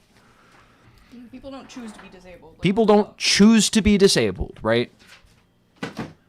Kim Jong-un is a master of... I don't think you think disabled people should die. Yeah, that able-bodied person you speak of would also be expected to work. They're not living for free. He meant able-bodied, so an unable-bodied person, maybe. And even if that's the case, who's living for free off of tax dollars? That's not happening. You know, people who need money to, like, pay for food and stuff because the system doesn't account for people needing to eat. Yeah, that's not people's fault, just like being disabled isn't the disabled person's fault. You come up into a system... Disabled isn't always physical either. You come up into a system, and a lot of the times, and a lot of the places within this country, the system does not account for the fact that you are alive. And those things require systems, which are funded by taxes, to take care of those people. And that is what creates a functional society. If you are more in favor of our taxes going to creating more disabled people worldwide than helping the disabled people who are in this country, no one would be allowed to freeload. That was literally a crime in the USSR. And you have to work. You have to do work. We all have to do work. We all have shit to do. I have a job. She has a job. We work hard. Fucking... We still don't have we still don't have enough money to live. And it's because we're sending all of our money overseas to get blown up on a brown person, man. That's what it always is. That's always what it ends up being, man. All right, let's check this Discord. Is it a memes? Might not be in yet. Might not be in yet. It's okay. It's okay. It's okay. Redneck support Palestine. Yeah, I saw that. I was trying to find the freaking... I didn't notice the Hello Kitty stickers. Dude, and it says Zionism is not Judaism right on the back. Tight. Dude, what Tight. the hell is going on? Why do they get it so hard? What the fuck? What is the... Is that a mosque or something they have on the side there? I love the Hello Kitties. The Hello Kitties with the Palestine flag. Except they're not Palestine flags. It looks like they're Iran flags. They don't have the triangle. Or not Iran. Is it Iran? No, it's not Iran. I can't remember which one has just the rectangle red. Oman? Is that Oman? I think that might be Oman. Can I fully ban SCV? I have a disabled nonverbal brother who require those taxes. It's wild to say, and I'm severely offended for my brother's sake. I really think he misspoke for the rest of what he's saying. It wouldn't make sense otherwise. No, I wouldn't do it. Don't ban him. Don't ban him. I don't like what he's saying either. I disagree what he's saying, and it is, you know, in a way I come across as offensive, but No, I don't think that they're saying anything that's hateful. They're just regurgitating a lot of the propaganda that they have been implemented in their lives. I don't want to ban this person. I don't think that's a great idea. Would happily help anybody that was disabled or genuinely can't take care of themselves. And that's what your tax dollars do, man. Yeah, you don't know every, like, you... That's what tax dollars do. That's what taxes are for. That's what they should be for. That's what they should be doing. If you have a problem with paying taxes in this country because of what they're currently supporting and not because of what they should be supporting, right? Then I'm for that, right? But yeah, we're on that same page. Please take care with your words, right? Take it, and it's also hard in chats to read people's tone. People's tone come across differently, and we know what he's saying, right? But there are. You know, there's a lot of brainwashing that happens in this country, and if we could calmly bring somebody down from that, that'd be great, man. You know, we gotta meet. Find a way. We'll find a way to meet in the middle. I want to be so charitable. I don't ever want to discount a human being. Not meet in the middle. No, not meet in the middle. That's not what I meant. That's not what I meant. That's not what I meant. No, we're not meeting in the middle between genocide and not genocide. You know what the middle is between genocide and not genocide? A little bit of genocide, which is still just genocide. Fucking hell. I'm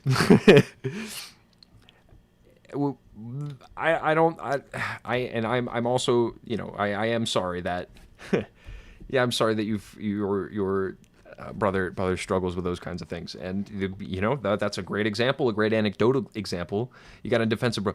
That's beautiful. You know, that's a great anecdotal example for exactly what we're talking about. You know, that is something that we know happens, and we know people that need support, and people can't seem to pivot to more good faith engagement. So I'm bored with a little benefit of the doubt here. That's where I'm coming at it from. But once again, the second we veer into the territory where we generalize about groups of people, or we're saying slurs, or we're saying things that are very obviously hateful, that's the banned territory. We don't accept that in this chat. But you haven't been that so far. You haven't crossed that threshold. So you're okay. It's all good. You're just asking questions, man. We're okay. We learn together, right? Free Palestine. Look, we got the rednecks supporting Palestine. Come on, man. This is what we're talking about. Come on, man. This is what meeting in the middle looks like, right? Like, Zionism's not Judaism. Throw it in the chat.